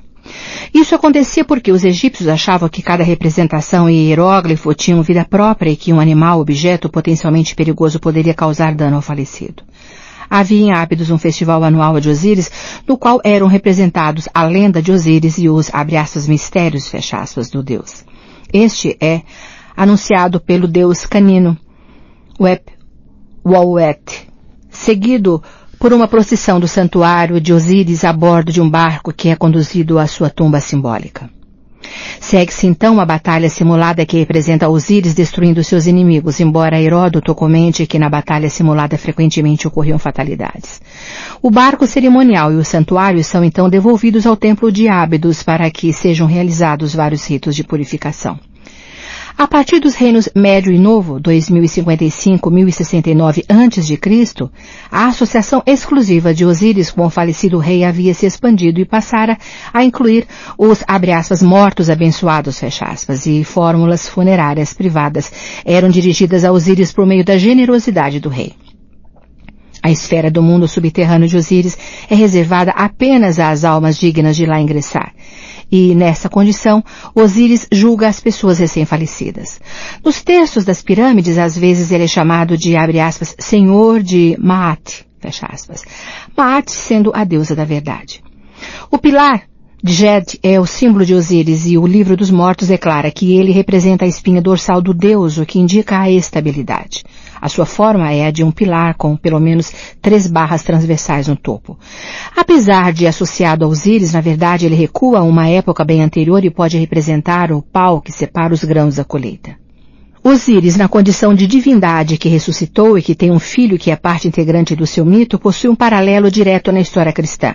Os egípcios que morriam enfrentavam um julgamento presidido por Osíris, no qual as ações praticadas por eles seriam avaliadas para que fossem decidido qual seria a sorte deles na eternidade. Ver também Isis, Langdon, Robert, Neveu, Sophie, Tibin, Lake. Faixa 48. Pentagrama. Em O Código da Vinci, quando Jacques Sunier é encontrado morto no Louvre, ele está deitado com o corpo na forma do desenho de Leonardo, o homem vitruviano, que por sua vez assume a forma de um pentagrama. O pentagrama é basicamente uma estrela de 5 pontas, também conhecido como pentáculo. O pentagrama veio a representar a magia negra aos olhos de muitos cristãos, embora em suas origens ele fosse na verdade um talismã ou sinal geométrico sagrado, cuja existência remonta pelo menos à antiga Grécia. A palavra, abre aspas, pentagrama, fecha aspas, deriva do grego antigo e significa, abre aspas, 5 linhas, fecha aspas, embora o símbolo em si já estivesse em uso bem antes disso. A própria palavra grega pode derivar da antiga Mesopotâmia por volta de 3.000 anos antes de Cristo, onde se diz que ela significava, abre aspas, corpo celeste, fecha aspas, ou, abre aspas, estrela, fecha aspas. No Egito, o pentagrama de 5 pontas dentro do círculo representava o Duat, ao mundo subterrâneo da mitologia e do simbolismo egípcios. O pentagrama foi, certa vez, usado na tradição cristã para representar as 5 feridas ou estigmas de Cristo. Para os pitagóricos, as 5 pontas representavam os 5 elementos clássicos, o fogo, a terra, o ar, a água e a ideia ou coisa divina. Os pitagóricos também viam dentro do pentagrama a perfeição matemática e compreendiam, entre outras coisas, que ele esconde dentro das suas linhas a razão de ouro de 1,618. No círculo de magia negra ou simbolismo satânico, o pentagrama é invertido, com a ponta voltada para baixo, e nessa forma pode-se dizer que ele representa a cabeça de Baphomet e que as 2 pontas voltadas para cima correspondem a um par de chifres. O seu uso como símbolo satânico parece ser relativamente moderno, sem que haja qualquer precedente real ou uso associado na antiguidade. Na tradição hebraica, o pentagrama de 5 pontas estava relacionado com os 5 livros do Pentateuco, os 5 primeiros livros do Antigo Testamento supostamente escritos por Moisés. O pentagrama também era conhecido como a estrela ou selo de Salomão em algumas fontes e era usado nas tradições e rituais mágicos árabes, bem como nos rituais judaicos. A primeira menção feita ao pentagrama no idioma inglês parece ter ocorrido em 1380 na história arturiana Sir Gawain and the Green Knight. Sir Gawain e o Cavaleiro Verde, na qual Gawain tem um escudo adornado com o pentagrama. Ver também Baphomet, Razão de Ouro, Homem Vitruviano.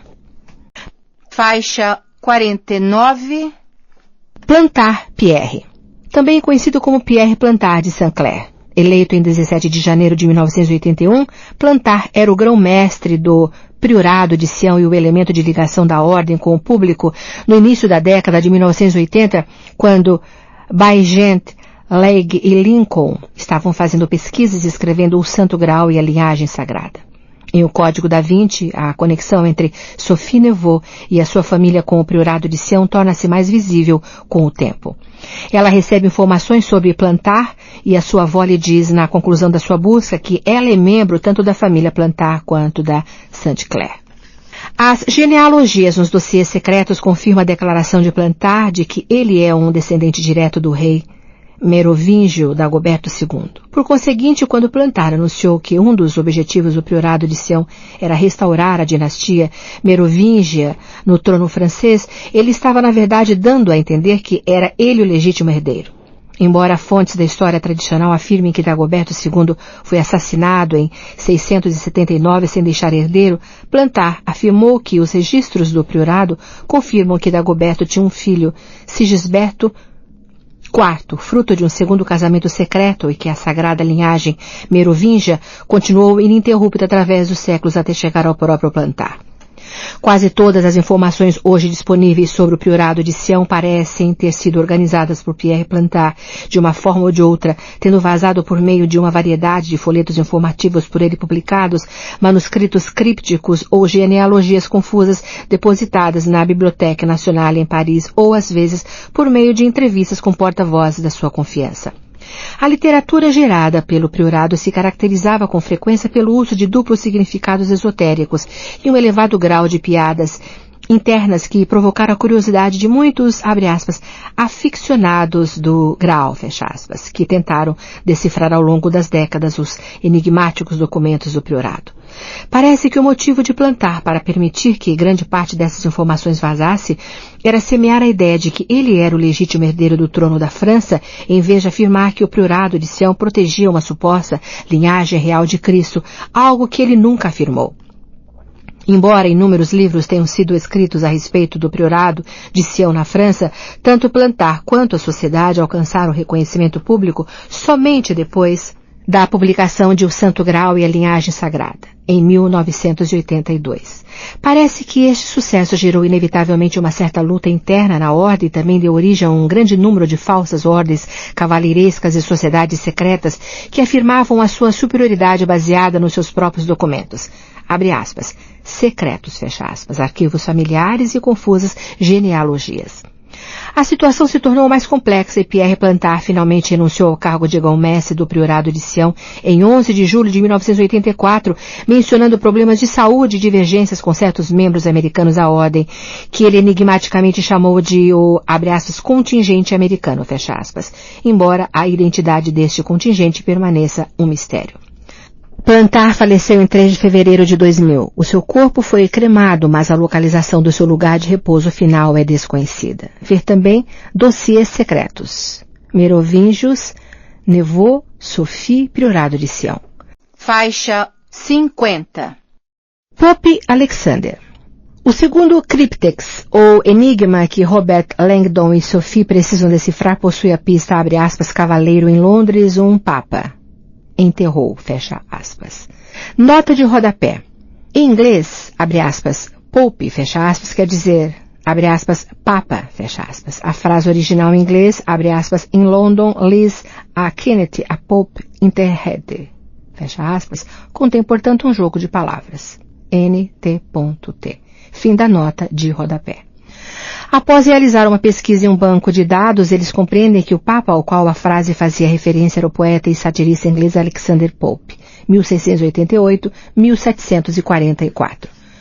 O cavaleiro em questão era Sir Isaac Newton, sobre quem Pope escreveu as seguintes linhas.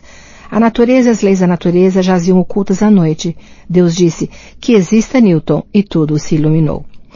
Pope estava prestando uma homenagem ao fato de Newton ter tornado possível um conhecimento maior do movimento dos planetas e do estudo da luz. Newton havia inventado um telescópio com o qual presenteou a Royal Society em Londres.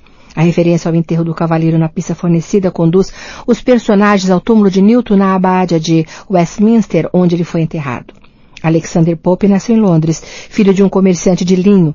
Excluído da educação convencional por ser católico romano, foi impedido de frequentar a universidade ou ocupar um cargo público. Apesar disso, ele tinha um grande conhecimento de latim e grego, chegando a ganhar mais tarde a considerável soma de 2.000 libras esterlinas para traduzir a Ilíada e a Odisseia de Homero para o inglês. Devido a uma doença na infância, provavelmente uma tuberculose na coluna vertebral chamada de doença de Pott, Pope só atingiu a altura de 1,37 m e precisou usar a vida inteira um corpete reforçado para apoiar a corcunda. Primeira grande obra de Pope, An Essay on Criticism, um ensaio sobre a crítica, foi publicada em 1711, quando ele tinha apenas 23 anos de idade. Ela continha a, até hoje, famosa citação, abre aspas, um pequeno aprendizado é uma coisa perigosa, fecha aspas, The Rape of the Lock, o estrupo do cacho de cabelo. Foi outra obra que empregou a sátira para ridicularizar o mundo elegante da alta sociedade. Pope ficou famoso na sua época pelas suas amargas querelas literárias. The Dunced, escrito originalmente em 1728 e posteriormente alterado em 1742, era uma sátira mordaz sobre os críticos e os maus escritores, e em Imitations of Horace, Imitações de Horácio, Pope atacou uma antiga amiga, Lady Mary Wortley Montagu.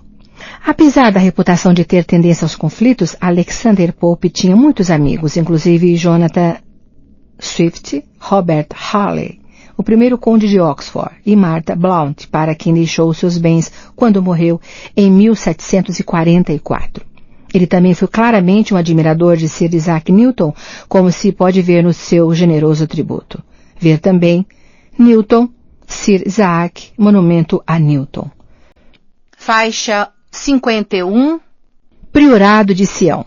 A sociedade secreta multissecular, cuja existência invisível atua como a base de toda a trama de O Código da Vinci, o assassinato de Jacques Sunier, o avô de Sophie Neveu, que posteriormente se revela o grão-mestre do Priorado de Sião, é o catalisador que desencadeia a busca de Sophie e Robert Langdon para descobrir a localização do grande segredo do Priorado antes que ele caia nas mãos da arquinemesis do Priorado, a Opus Dei. Segundo a história, abre aspas, oficial, fecha aspas, existente nos arquivos do Priorado de Sião, os dossiês secretos, a Ordem de Sião foi fundada em 1090 na Terra Santa por Godofredo de Bouillon, que tomou Jerusalém em 1099. Depois que Jerusalém foi dominada pelos cruzados, Godofredo ordenou que a abádia de Notre-Dame du Mont de Sion fosse construída sobre as ruínas de uma antiga igreja bizantina localizada fora dos muros de Jerusalém, ao sul da Porta de Sião. Essa abadia abrigava uma ordem de cônegos agostinianos que atuavam como conselheiros e os quais, segundo afirmam os documentos do priorado, estiveram secretamente envolvidos na criação dos Cavaleiros Templários em 1118 para servir como a subdivisão administrativa militar e externa da Ordem de Sião. Em 1152, um pequeno contingente da abadia de Notre-Dame du Mont de Sion acompanhou o rei Luís VII de volta à França após a Segunda Cruzada, e o grupo foi hospedado em Saint-Sanson, em Orleans. Uma ala mais seleta desse grupo foi alojada no, abre aspas, pequeno priorado do Monte Sião, fecha aspas, nas proximidades de Saint-Jean-le-Blanc, na periferia de Orleans. De acordo com os documentos do priorado, este foi o início da ordem secreta que veio a ser conhecida como o Priorado de Sião. O Priorado de Sião e os Cavaleiros Templários atuaram simultaneamente até que uma grande divergência resultou em um rompimento oficial entre as duas ordens em Gisors, na Normandia, em 1188, que ficou conhecido como a Derrubada do Olmo. Os dossiês secretos afirmam que, depois que as relações entre as duas ordens foram rompidas, os templários continuaram a atuar publicamente, ficando mais importantes com os seus próprios grãos-mestres independentes até que, finalmente, a ordem deles foi dissolvida em 1307. Disse, no entanto, que o Priorado de Sião passou à clandestinidade nessa ocasião, adotando o nome alternativo de Ordem Rosa Cruz Veritas, que também recebeu o codinome Orbos em atenção à palavra francesa, abre aspas, orme, fecha aspas, que significa, abre aspas, olmo, fecha aspas. Por interferência, essa foi a origem do movimento que mais tarde surgiu na Europa com o nome de Rosa Cruzismo. Os grãos-mestres do secreto priorado de Sião têm sido tradicionalmente conhecidos como, abre aspas, nautuniers, fecha aspas, ou, abre aspas, navegadores, fecha aspas. O primeiro navegador oficial do priorado de Sião foi Jean de Gisors, que esteve presente na ocasião da derrubada do Olmo e serviu de 1188 até morrer em 1220 com o título de Jean II. Parece que os navegadores do priorado de Sião passavam adiante a liderança através de uma linhagem familiar específica, mas posteriormente essa posição começou a passar por alguns dos mais influentes artistas, cientistas e mentes criativas da história europeia, como é revelado na lista datada de 1956 contida nos dossiês secretos e relacionada integralmente neste livro, no verbete intitulado, abre aspas, Grão-mestres do priorado de Sião, fecha aspas. Muitas pessoas ilustres ocuparam essa posição, entre elas Leonardo da Vinci, Isaac Newton, Victor Hugo e Jean Cocteau, que se acredita ter ocupado o cargo de 1918 a 1963.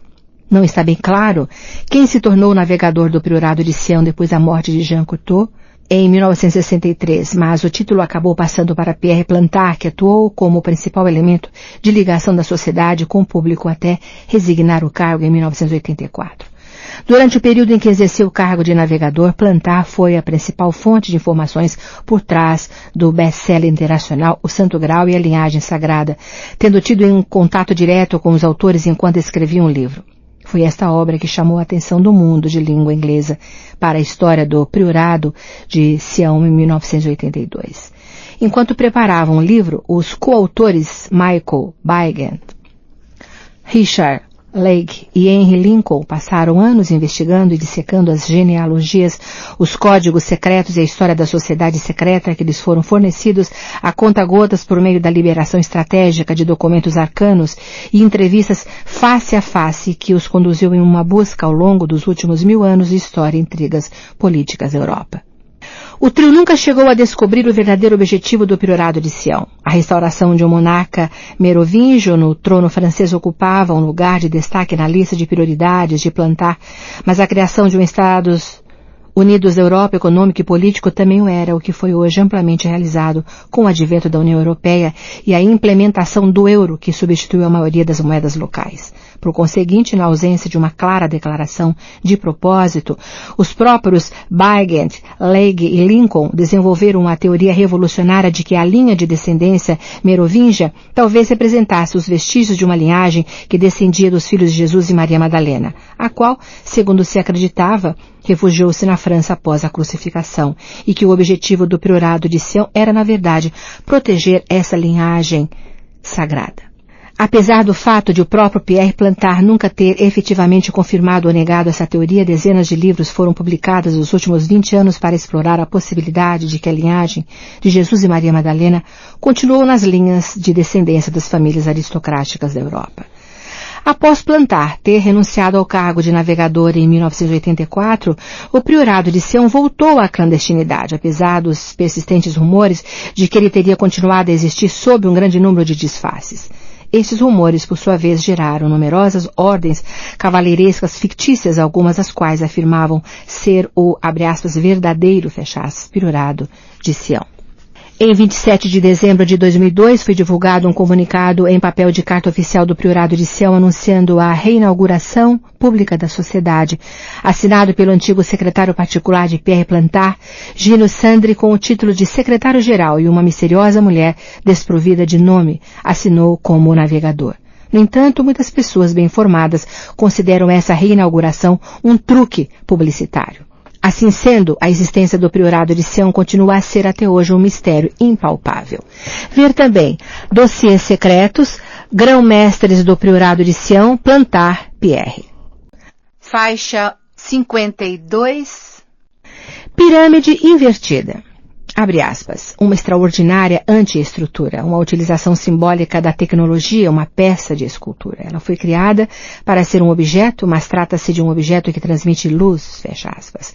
Essas foram as palavras redigidas pela equipe de jurados do Prêmio Benedictus de 1995, quando a pirâmide inverse foi um dos finalistas. Projetada e executada pela firma Pei, Cobb, Fred and Partners, os projetistas da grande entrada da pirâmide de vidro do Louvre, a pirâmide invertida é um deslumbrante monumento de vidro situado na entrada do sistema do metrô do Louvre. Em O Código da Vinci, é a minúscula pirâmide em posição ereta na base da pirâmide invertida que contém a resposta final ao enigma apresentado no livro. A pirâmide invertida é uma estrutura de 30 toneladas e 4,05 metros quadrados moldada em aço e vidro que aponta para uma câmara subterrânea. Ela é praticamente invisível de cima, estando posicionada dentro do gramado do cruzamento circular da principal estrada de acesso que atravessa o terreno do Louvre. À noite, a pirâmide invertida é belamente iluminada e animada por uma série de luzes e espelhos, funcionando como um monumental candelabro. Ver também Louvre. Faixa 53. Razão de ouro. Enquanto Sophie Neveu e Robert Langdon estão fugindo do Louvre, eles conversam sobre o significado dos números rabiscados ao lado do corpo de Suner. Notando que os números formam a sequência Fibonacci, ver verbete, eles discutem a relação deles com a razão de ouro. Descobrem posteriormente que esta mesma sequência é a combinação necessária no banco de custódia de Zurique. A razão de ouro foi o tema de palestras que Langdon apresentou para os seus alunos em Harvard, onde ele trabalha. Conhecida pela letra grega F, 0 cortado ao meio, a razão de ouro é um número irracional, I.E. Um número que não pode ser expresso com uma razão ou fração de dois números inteiros com várias propriedades curiosas. Podemos defini-lo como o número que é igual a seu recíproco mais 1 igual a 0 cortado ao meio igual a 1 barra 0 cortado ao meio mais 1, com o seu valor comumente expresso como 1,600,033,989. Os seus dígitos foram calculados em até 10 milhões de casas em 1996 e nunca se repetem. Ele está relacionado com os números de Fibonacci, porque se dividirmos dois números consecutivos da sequência Fibonacci, a resposta é sempre uma aproximação de F. Também conhecida como divina proporção, média de ouro ou seção de ouro, essa razão é encontrada com uma frequência surpreendentemente nas estruturas naturais, bem como na arte e na arquitetura criadas pelo homem, onde a razão do comprimento para a largura de aproximadamente 1,618 é considerada visualmente agradável. As estranhas propriedades dessa razão significavam que ela era historicamente vista como possuindo uma estrutura divina e um significado infinito. Os antigos gregos, por exemplo, acreditavam que entender essa razão ajudaria a pessoa a se aproximar de Deus. Ele, abre aspas, fazia parte, fecha aspas, do número. Sem dúvida é verdade que a harmonia pode ser expressa nos números, seja no espaço pictórico ou arquitetônico, na esfera da música ou com efeito na natureza. A harmonia da razão de ouro ou divina proporção aparece naturalmente em muitos lugares. No corpo humano, os ventrículos do coração se restabelecem no ponto da razão de ouro do ciclo rítmico do coração. O rosto humano incorpora a razão nas suas proporções. Se dividirmos a altura de uma espiral de DNA ou da concha de um molusco pelo seu diâmetro, obteremos a razão de ouro. E se observarmos a maneira como as folhas crescem no caule de uma planta, veremos que cada folha cresce em um ângulo diferente da folha que está embaixo dela. O ângulo mais comum entre folhas sucessivas está diretamente relacionado com a razão de ouro. Na arte e na arquitetura, as famosas propriedades harmoniosas da razão de ouro também foram usadas com excelentes resultados. As dimensões da Câmara do Rei na Grande Pirâmide do Egito também se baseiam na razão de ouro. O arquiteto Le Corbusier projetou o seu sistema modulor em torno do uso dessa razão. O pintor Mondrian apoiou a maior parte da sua obra na razão de ouro. Leonardo a incluiu em muitas das suas pinturas e Claude Debussy utilizou as propriedades dela na sua música. A razão de ouro também aparece em alguns lugares bastante improváveis. As televisões com formato de tela larga, widescreen, os cartões postais, os cartões de crédito e as fotografias em geral seguem as proporções dela. Além disso, muitas experiências foram realizadas para demonstrar que as proporções do rosto dos tops models se harmonizam mais com a razão de ouro do que as do restante da população, o que supostamente é o motivo pelo qual nós os achamos bonitos. Luca Pacioli, um amigo de Leonardo da Vinci que ele conheceu quando trabalhava na corte de Ludovico Sforza, duque de Milão, escreveu um importante tratado sobre a razão de ouro, intitulado Divina Proportione. No livro, Pacioli tenta explicar o significado da divina proporção de uma maneira lógica e científica, apesar de acreditar que a qualidade impalpável dela refletia o mistério de Deus.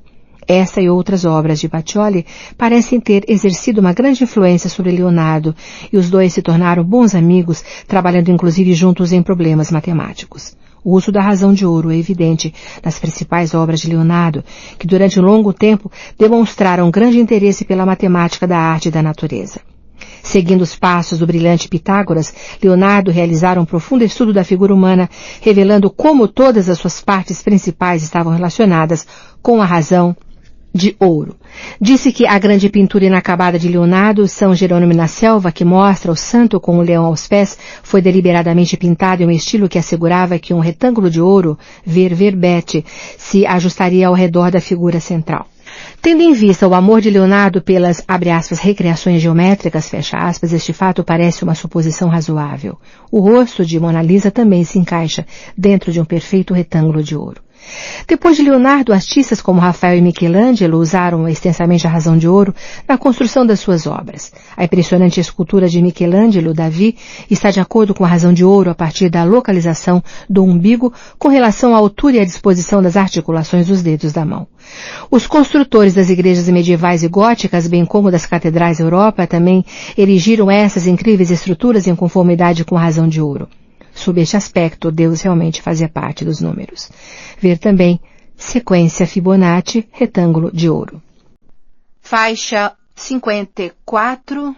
Retângulo de ouro. Várias obras de Leonardo da Vinci são importantes para a trama de O Código da Vinci, quer como pistas para solucionar enigmas, I.E., a Mona Lisa e a Madonna das Rochas, quer como exemplos de ideias que podem ser codificadas na imagem, a saber, a Última Ceia. Como muitos artistas da Renascença, Leonardo utilizou o retângulo de ouro nessas pinturas. Os lados do retângulo de ouro respeitam as proporções da razão de ouro. Em outras palavras, o lado maior é 1,618 vezes mais longo do que o menor. A razão e o retângulo de ouro são considerados formas esteticamente agradáveis e são encontrados em muitas esferas da arte e da cultura em todo o mundo.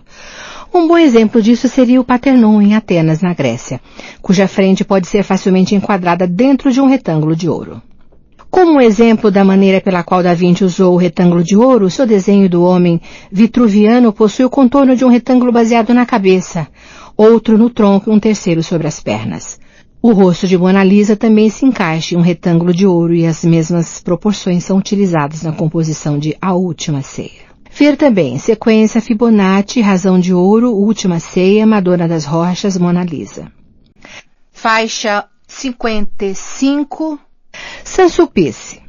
A famosa igreja parisiense, onde Silas deveria procurar a pedra-chave na base do obelisco debaixo da linha rosa, segundo informações que os membros mais importantes do priorado de Sião forneceram antes de ser assassinados, como uma tática diversionária e um sinal indicativo de problemas previamente combinados. A igreja de Saint-Sulpice foi originalmente construída na era merovingia, dentro dos limites da abade de Saint-Germain-des-Prés, como uma igreja paroquial para os camponeses que viviam dentro dos seus domínios à margem esquerda do Sena. A igreja é dedicada a São Sulpício, o arcebispo de Bourges do século VI, cujo dia festivo é 17 de janeiro. Os documentos do Priorado de Sião afirmam que a igreja foi efetivamente construída sobre as ruínas de um antigo templo pagão de Ísis e que se dizia que uma estátua de Ísis tinha sido adorada como sendo a Virgem Maria em Saint-Germain até ser destruída em 1514. À medida que a paróquia de Saint-Germain ia ficando mais importante, devido à igreja de Saint-Germain-des-Prés, da abadia que abrigava um fragmento da verdadeira cruz e a túnica de São Vicente, a própria Saint-Sulpice era continuamente reconstruída e ampliada para atender à crescente população do local, que também estava enriquecendo. Os trabalhos no prédio atual, que se destinava a funcionar como seminário de Saint-Sulpice e rivalizar com a Notre-Dame de Paris, tanto em tamanho quanto em importância, tiveram início em 1646, mas de imediato incorreram em dificuldades financeiras. 6 arquitetos se esforçaram para concluir o projeto ao longo de um período de 134 anos.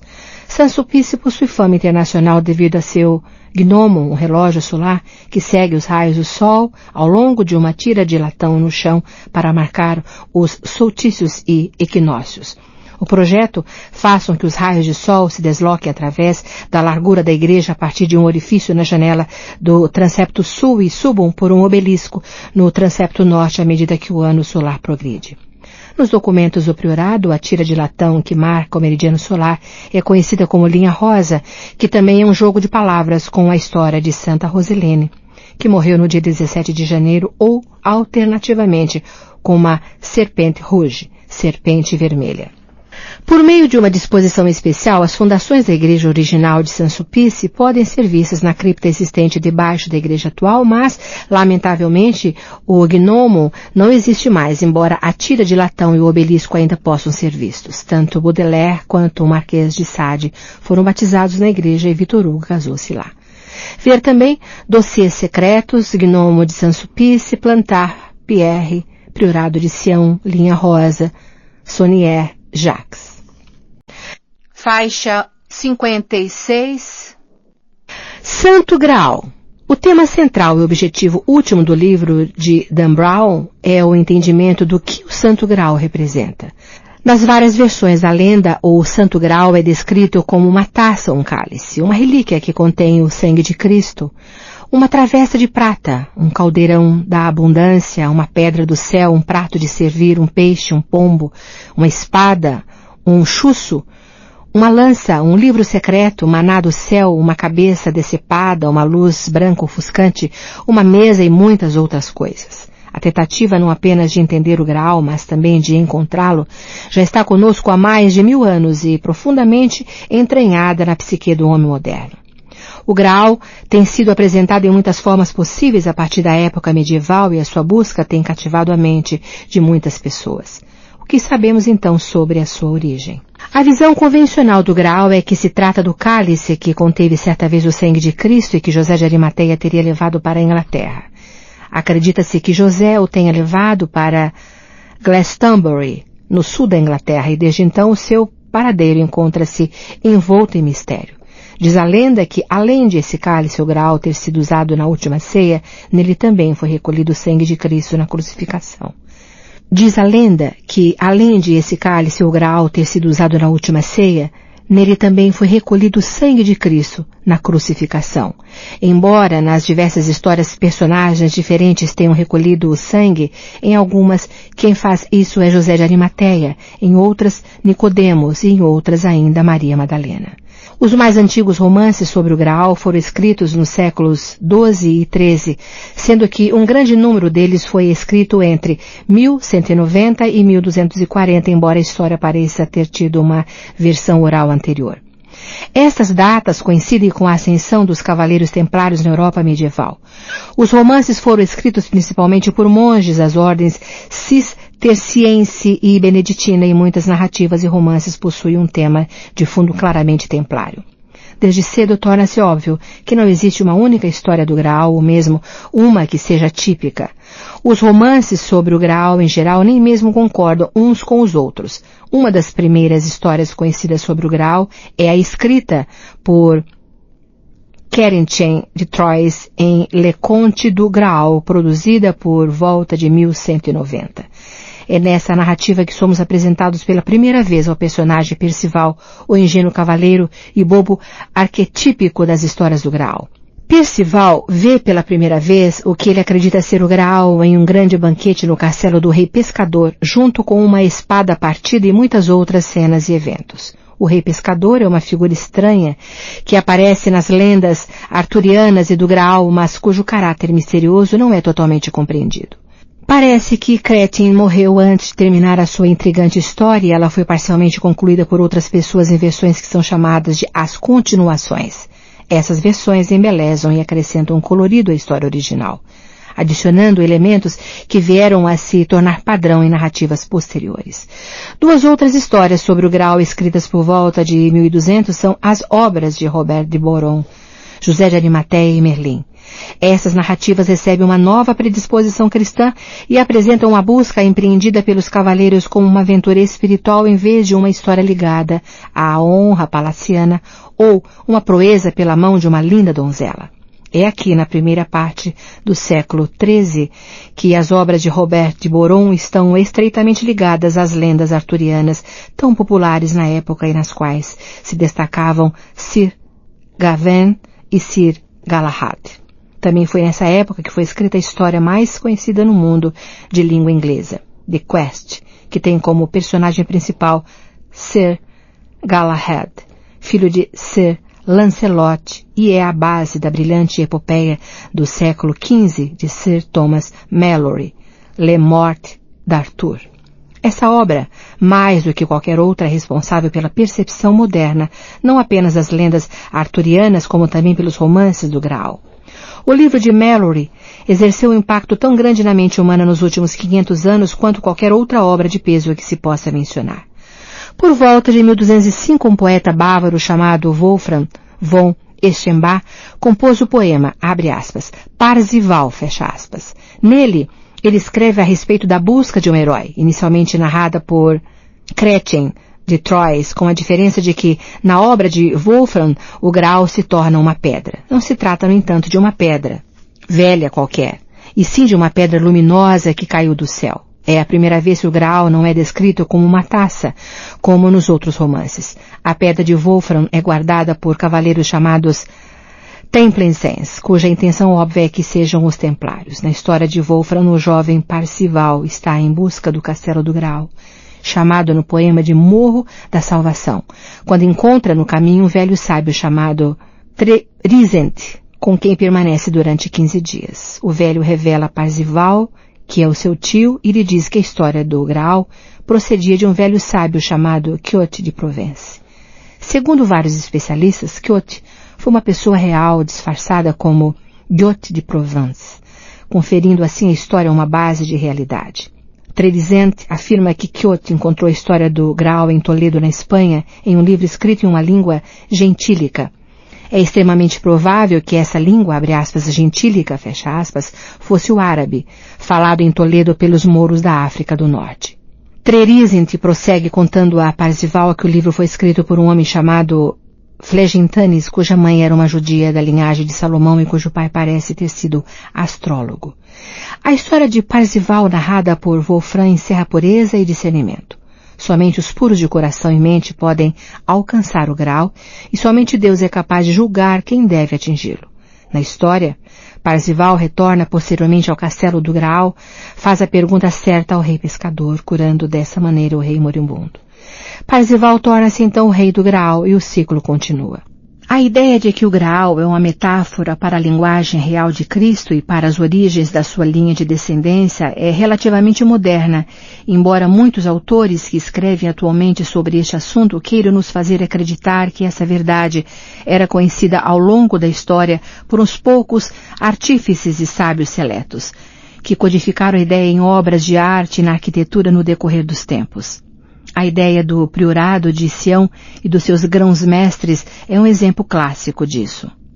As histórias da utilização original do Santo Graal, ou seja, recolher o sangue de Cristo na crucifixão, definitivamente relacionava o precioso sangue de Cristo com um Graal e pôde muito bem ser uma metáfora para a efetiva linhagem real do Messias cristão. Entrelaçada com essa teoria está a ideia de que Cristo supostamente teria se casado com Maria Madalena antes de morrer e que ela teria dado à luz um filho dele.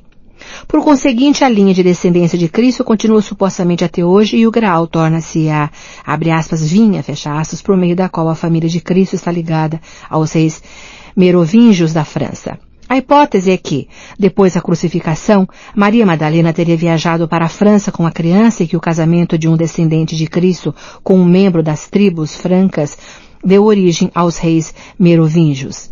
Essa ideia foi inicialmente popularizada pelos autores Michael Bygant, Henry Lincoln e Richard Legge no best-seller O Santo Graal e a Linhagem Sagrada, publicado pela primeira vez há mais de 20 anos, mas que agora está experimentando uma espécie de revivecimento devido à popularidade do Código da Vinci, que extrai dessa obra grande parte das informações básicas do livro. Ver também O Santo Graal e a Linhagem Sagrada, José de Arimateia, Cavaleiros Templários, Maria Madalena. Faixa 57. Santo Graal e a Linhagem Sagrada. O best-seller internacional do qual é extraída grande parte das informações básicas do Código da Vinci, a obra carinhosamente chamada de HBHG, escrita por Michael Bygant, Richard Legge e Henry Lincoln, e publicada pela primeira vez em inglês em 1982, é no geral considerada a, abre aspas, Bíblia, fecha aspas, do Priorado de Sião.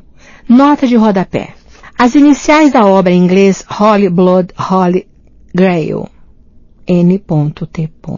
Fim da nota de rodapé. Embora os atuais pesquisadores do Priorado de Sião continuem a discutir a veracidade das informações históricas contidas no livro, existe um consenso geral de que o Santo Graal e a Linhagem Sagrada foi, para melhor ou para pior, singularmente responsável por expressar conceitos revolucionários religiosos e históricos que nunca tinham sido examinados publicamente antes. Além disso, ele é o único livro existente na língua inglesa entre a verdadeira indústria caseira de livros sobre o Priorado de Sião, que foram escritos por autores que efetivamente tiveram acesso direto a um suposto grão-mestre dessa sociedade secreta. Apesar da controvérsia, a obra oferece uma inestimável contribuição leiga ao complicado desenvolvimento histórico por trás das atitudes esotérica, gnóstica e cavalheiresca, despertando nosso interesse com uma narrativa sobre um tesouro misterioso em René-le-Château, no sul da França. Bergent, Legge e Lincoln ampliam a busca ao longo do livro e incluem um exame romântico do catarismo, uma primitiva versão herética do cristianismo antes de entrar na história dos Cavaleiros Templários. Uma vez que os arquivos secretos do Priorado, os dossiês secretos, afirmam que o Priorado de Sião era a força oculta por trás da formação dos Cavaleiros Templários, grande parte de O Santo Graal e a Linhagem Sagrada se demora na versão do grão-mestre Pierre Plantard sobre o desenvolvimento da ordem depois que ela se separou dos Templários, floreando um relato colorido de como reis e cientistas intelectuais e artistas de renome internacional como Leonardo da Vinci, Sir Isaac Newton, Victor Hugo, Claude Debussy e Jean Cocteau delicadamente dirigiram o curso da humanidade nos últimos 1000 anos. No entanto, o aspecto mais intrigante do desenrolar da história do Priorado de Sião é a interação pessoal dos autores com o enigmático grão-mestre Pierre Plantard. Ele conduz os autores em uma busca inútil de documentos obscuros e locais da França, a fim de verificar detalhes minúsculos e às vezes completamente sem sentido na tentativa de confirmar se o Priorado de Sião é efetivamente genuíno ou simplesmente produto de um embuste engenhoso e elaborado. Enquanto Bygant, Legge e Lincoln se esforçam para entender miríades de códigos esotéricos e históricos, a busca se transforma em uma partida de xadrez psicológica multidimensional, que é exatamente o aspecto da busca que continua a cativar até hoje os pesquisadores do Priorado de Sião. Finalmente, na tentativa de sintetizar a sobrecarga de dados críticos históricos, Bygant, Legge e Lincoln envolve-se no salto quântico que se situa na base da reputação de O Santo Graal e a Linhagem Sagrada como um best-seller, abre aspas, explosivo e controvertido, fecha aspas, a linhagem real de Jesus e Maria Madalena. A semente é germinada por Pierre Plantard no seu primeiro encontro com os autores. Nessa reunião, Plantard afirmou com segurança que o Priorado de Sião detinha a posse do tesouro perdido do Templo de Jerusalém e que ele seria devolvido a Israel no momento oportuno. Não obstante, ele enfatizou que o valor histórico, financeiro e até mesmo político desse tesouro era secundário, enfatizando que a verdadeira importância do tesouro era, abre aspas, espiritual, fecha aspas, e que parte deste último aspecto consistia em um segredo, cuja revelação causaria uma importante modificação social no mundo ocidental. Tendo nas mãos apenas essa intrigante pista aliada à obsessão pessoal de Plantard pelas genealogias intricadas e a sua pretensa descendência dos reis merovingios, Weigand, Legge e Lincoln dedicam a terceira e última parte de O Santo Graal e a Linhagem Sagrada a expor a teoria de que o verdadeiro objetivo secreto do Priorado de Sião era proteger a linhagem sagrada que procede dos descendentes de Jesus e Maria Madalena. O processo lógico que eles utilizam é tão completo e convincente que a maioria dos leitores automaticamente admite que este é de fato o caso, mas na verdade Pierre Plantard nunca confirmou essa hipótese, que foi totalmente desenvolvida pelos autores da obra como resultado de um intenso trabalho de detetive. A ironia deste enigma se expande no livro seguinte de Weigand, Legge e Lincoln, The Messianic Legacy, o legado messiânico, quando o trio continua a relatar a contínua saga das suas experiências pessoais com o Priorado de Sião. O dilema dos autores se intensifica enquanto esperam ansiosos a reação de Plantard ao original francês de O Santo Graal e a Linhagem Sagrada, o qual tinham submetido à apreciação dele com uma cortesia pelos comentários que fizera. A resposta de Plantard à teoria da linha de descendência foi desapontadoramente ambivalente, visto que, por um lado, ele observou que não havia nenhum indício confiável que provasse que a linhagem merovingia descendesse de Jesus e, pelo outro, reconheceu que os merovingios de fato descendiam da linhagem real de Davi. Além disso, os comentários de Plantard a respeito do papel de Maria Madalena na linha de descendência da dinastia foram conspícuos devido à sua ausência.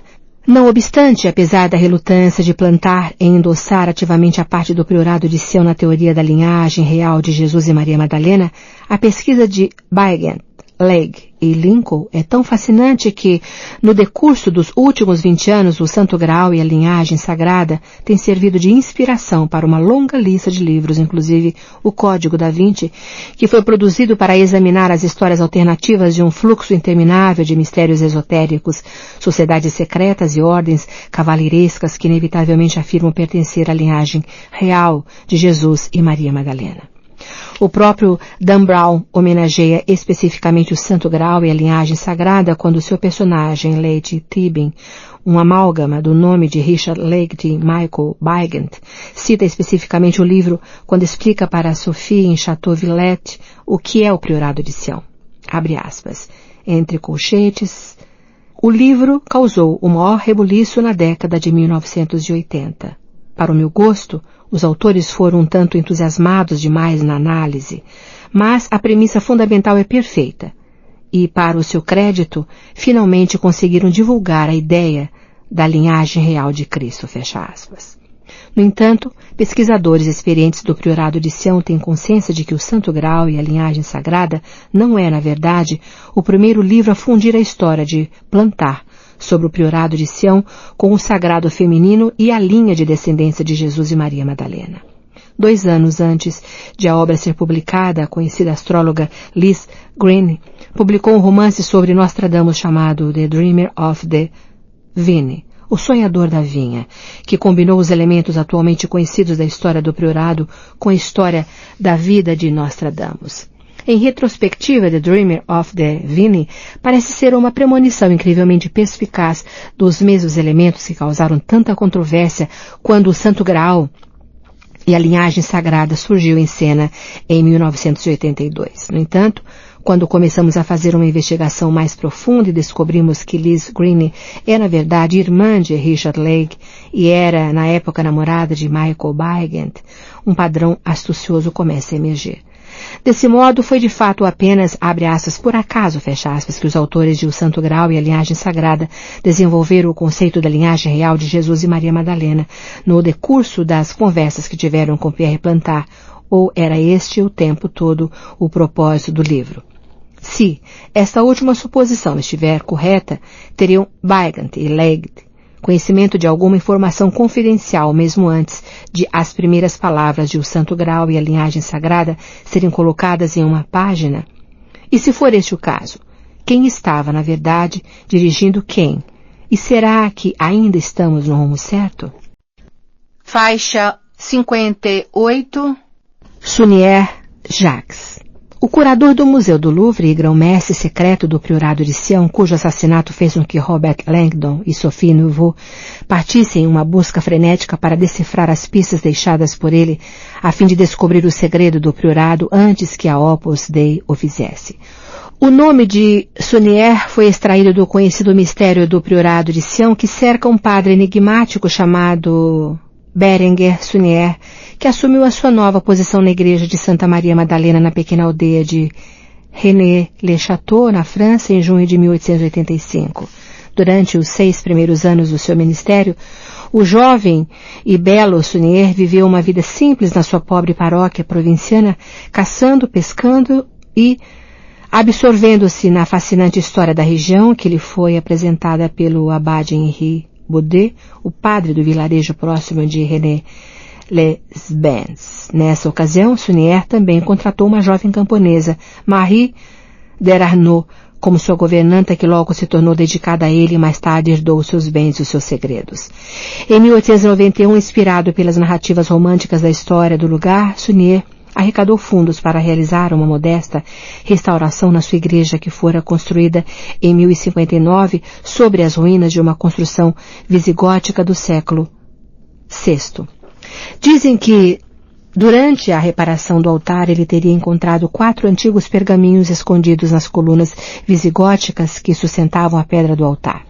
Ninguém, na verdade, viu esses misteriosos pergaminhos, mas dizem que 2 deles continham genealogias que datavam de 1244 a 1644 e que os outros 2 eram documentos codificados elaborados por volta de 1780 pelo abade Antoine Bigot, um dos predecessores de Sunier na igreja de Santa Maria Madalena. Quando os documentos foram decifrados, revelaram um número ainda maior de mensagens crípticas. Acredita-se que Sunier, desconfiando de que havia tropeçado em algo importante, consultou o bispo de Carcassonne, que tomou providências imediatas para o que jovem padre levasse os pergaminhos para o abade Biel e Émilie Hoffet no seminário de Saint-Sulpice, em Paris, para que fossem examinados e analisados. Durante a sua permanência em Paris, dizem que Sunier visitou o Louvre para adquirir reproduções dos quadros de Teniers e Poussin, 2 dos artistas mencionados nas mensagens decifradas dos pergaminhos. Quando Sunier retornou a René-le-Château, o seu comportamento se tornou cada vez mais estranho. No início, ele deu continuidade à restauração da igreja, desenterrando lajes e danificando inscrições em pedras tumulares no decorrer do trabalho.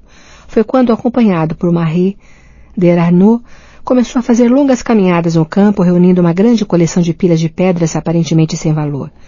Pouco depois disso, ele começou a distribuir uma volumosa correspondência por toda a Europa e abriu contas bancárias em locais estratégicos no sul da França. A seguir, em 1896, Sunier começou a despender grandes quantias, empreendendo uma restauração maciça e uma redecoração simbólica críptica da igreja de Santa Maria Madalena, além de construir uma nova estrada, instalações para o armazenamento de água para a localidade e um solar particular chamado Vila Betânia, que nunca chegou efetivamente a ocupar. O terreno do palacete foi elaborado e projetado, tendo como destaque uma gloriosa torre rendilhada de ameias, batizada de Tour Magdala, que foi construída na encosta da montanha, proporcionando uma vista panorâmica de todo o vale. Estima-se que este padre de uma paróquia supostamente empobrecida tenha gasto o equivalente a vários milhões de dólares no decurso de 20 anos até sua morte em 1917. Como era previsível, os gastos extravagantes de Sunier atraíram a atenção das autoridades eclesiásticas do local, que o chamaram para explicar a origem da sua imensa fortuna. Quando Sunier se recusou a apresentar justificativas, o bispo o acusou de vender missas de forma ilícita e um tribunal o suspendeu da sua posição. Em resposta, Sunier recorreu diretamente ao Vaticano, que anulou a suspensão e o reintegrou na função. No dia 17 de janeiro de 1917, Sunier sofreu um grave derrame, do qual nunca se recuperou. Essa data é digna de nota devido à sua importância na mitologia do Priorado de Sião como o dia da festa de Saint-Sulpice, a qual, curiosamente, também é a data inscrita em uma das pedras tumulares no adro da sua igreja que Sunier havia danificado. Dizem que o padre que esteve em Sunier para ouvir a sua última confissão se recusou a administrar o rito da extrema-unção e que Sunier morreu sem ter os seus pecados perdoados.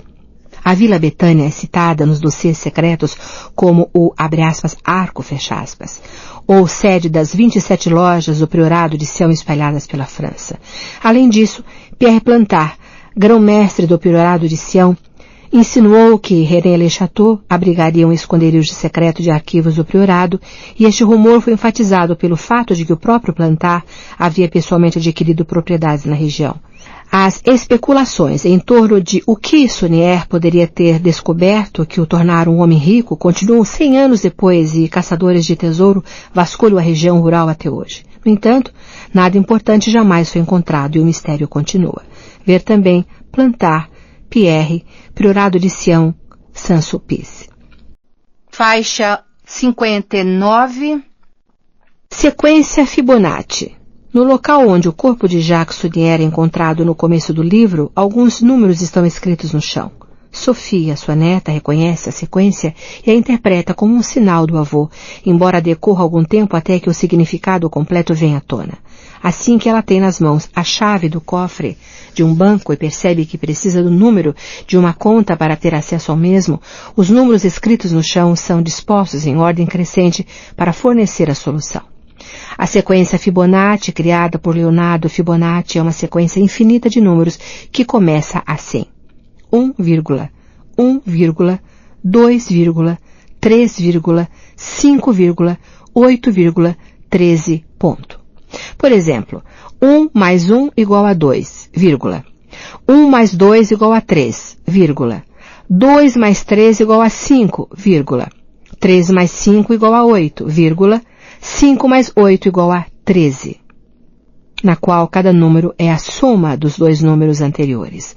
No caso de qualquer valor maior do que 3 na sequência, a razão entre dois números consecutivos é 1 igual a 1, 618, ou a razão de ouro. A sequência Fibonacci pode ser vista na natureza, onde o girassol, por exemplo, possui 21 espirais no perianto em uma direção e 34 na outra, números consecutivos de Fibonacci.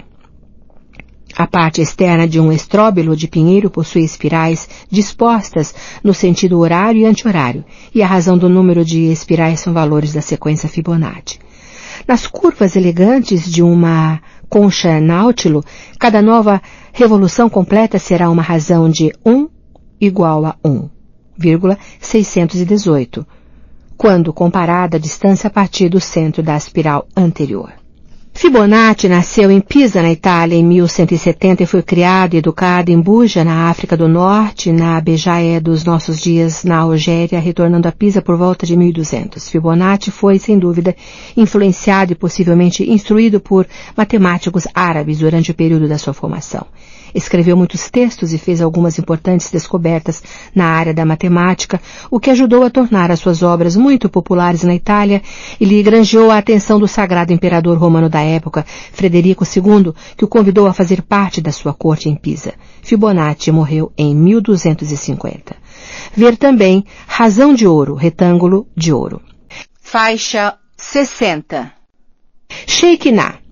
O termo está incluído em palestras apresentadas por Robert Langdon, professor do romance, como parte de um estudo do papel do sexo como um caminho para Deus. Ele está tentando ajudar Sophie Neveu a aceitar e entender um ritual que ela presenciara e do qual o avô participara. No Targum, a tradução aramaica da Bíblia, este termo é usado para indicar a manifestação da presença de Deus entre as pessoas. Parece, no entanto, que os eruditos e filósofos judeus medievais, para evitar confusão e uma interpretação antropomórfica deste conceito, que teve lugar devido a determinados empregos da palavra do Talmud e no Midrash, onde está claro que o conceito não pode ser igualado a Deus, introduziu uma identidade feminina e existência separada para Shekinah, embora o seu papel fosse secundário. Essa identidade separada, por sua vez, fez com que ela passasse a ser usada em certas obras e sistemas cabalísticos com o significado de, abre aspas, uma consorte de Deus, fecha aspas, e o conceito adquiriu uma importância e significado muito maiores. Na abordagem cabalística, Shekinah só pode se reunir a Deus por meio da realização de todos os mandamentos divinos, sinalizando assim uma nova era messiânica. Ver também Langdon, Robert, Neveu, Sophie. Faixa 61. Silas. Este personagem, membro da Opus Dei, acredita sinceramente estar realizando a obra de Deus quando causa devastação durante toda a trama de O Código da Vinci. Ele participa da mortificação corporal usando uma cinta de silício e açoitando o próprio corpo. O seu nome não parece possuir nenhum significado oculto. No entanto, pode ser um reflexo de São Silas, o companheiro de São Paulo, mencionado em Atos, capítulo 15, versículo 22, como um dos, abre aspas, homens influentes entre os irmãos, fecha aspas.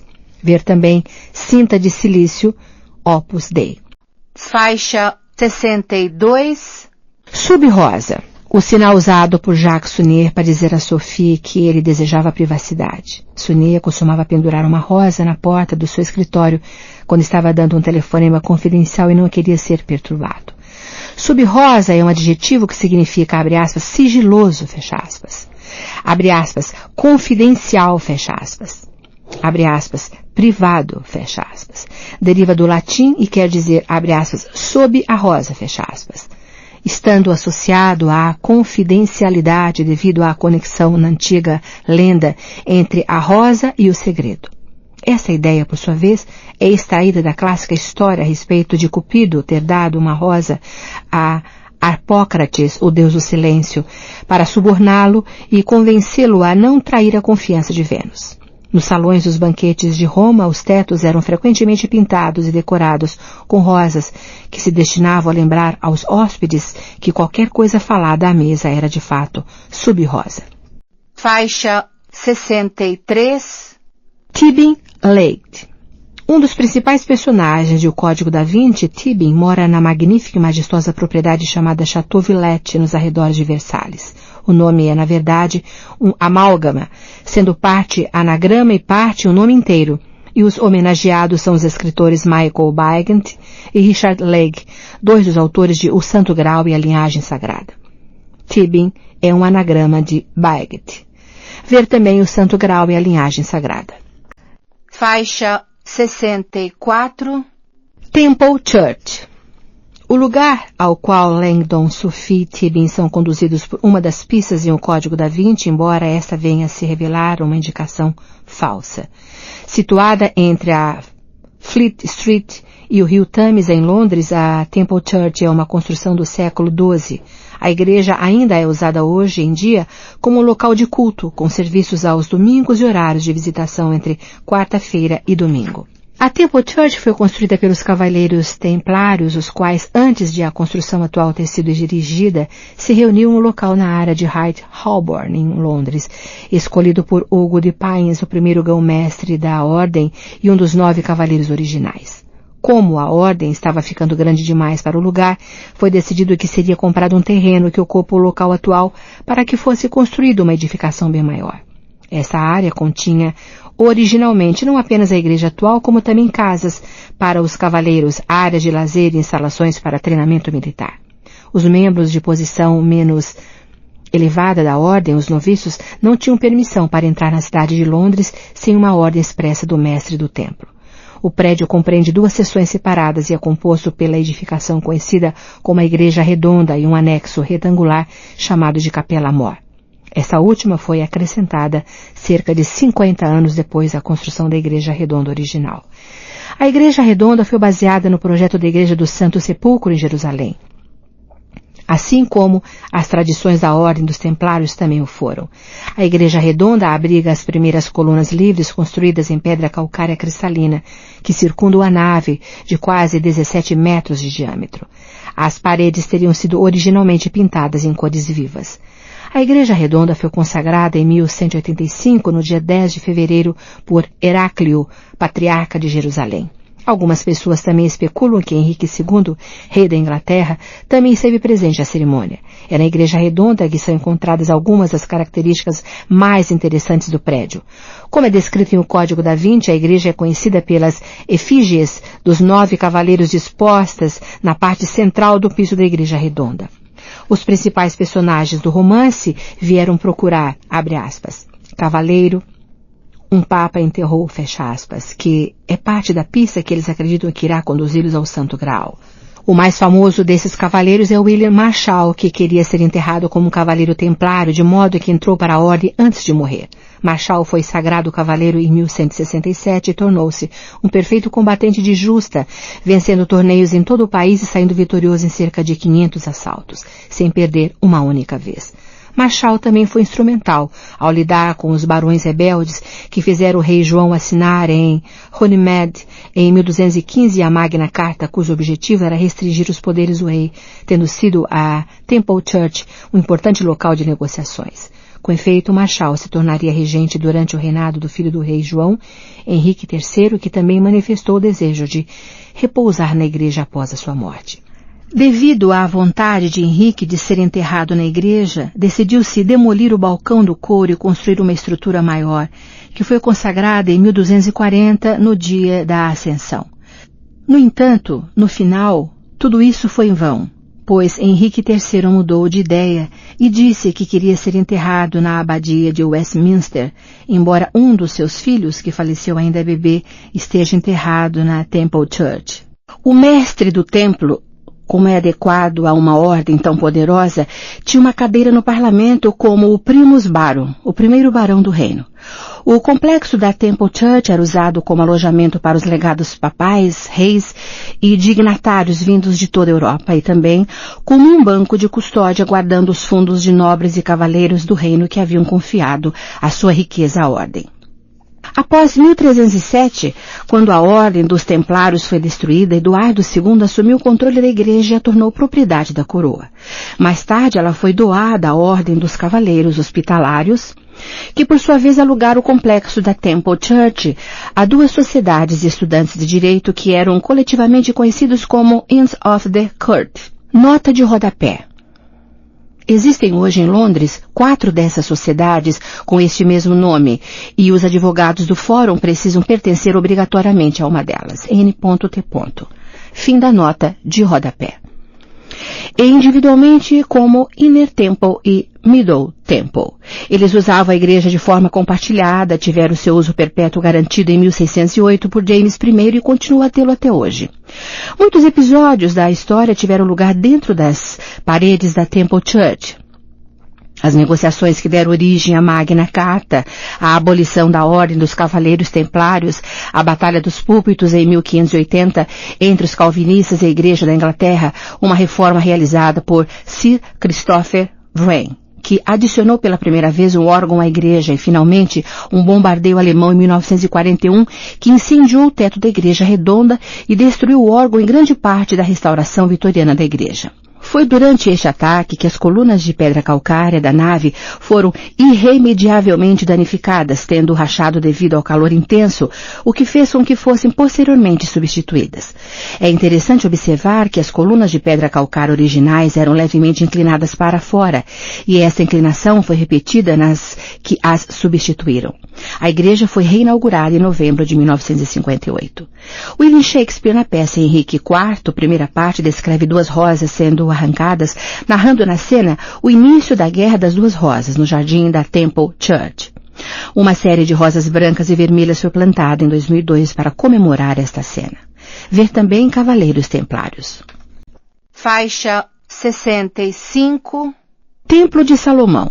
No livro Langdon diz a Sophie que a Capela Roslin é uma réplica do Templo de Salomão.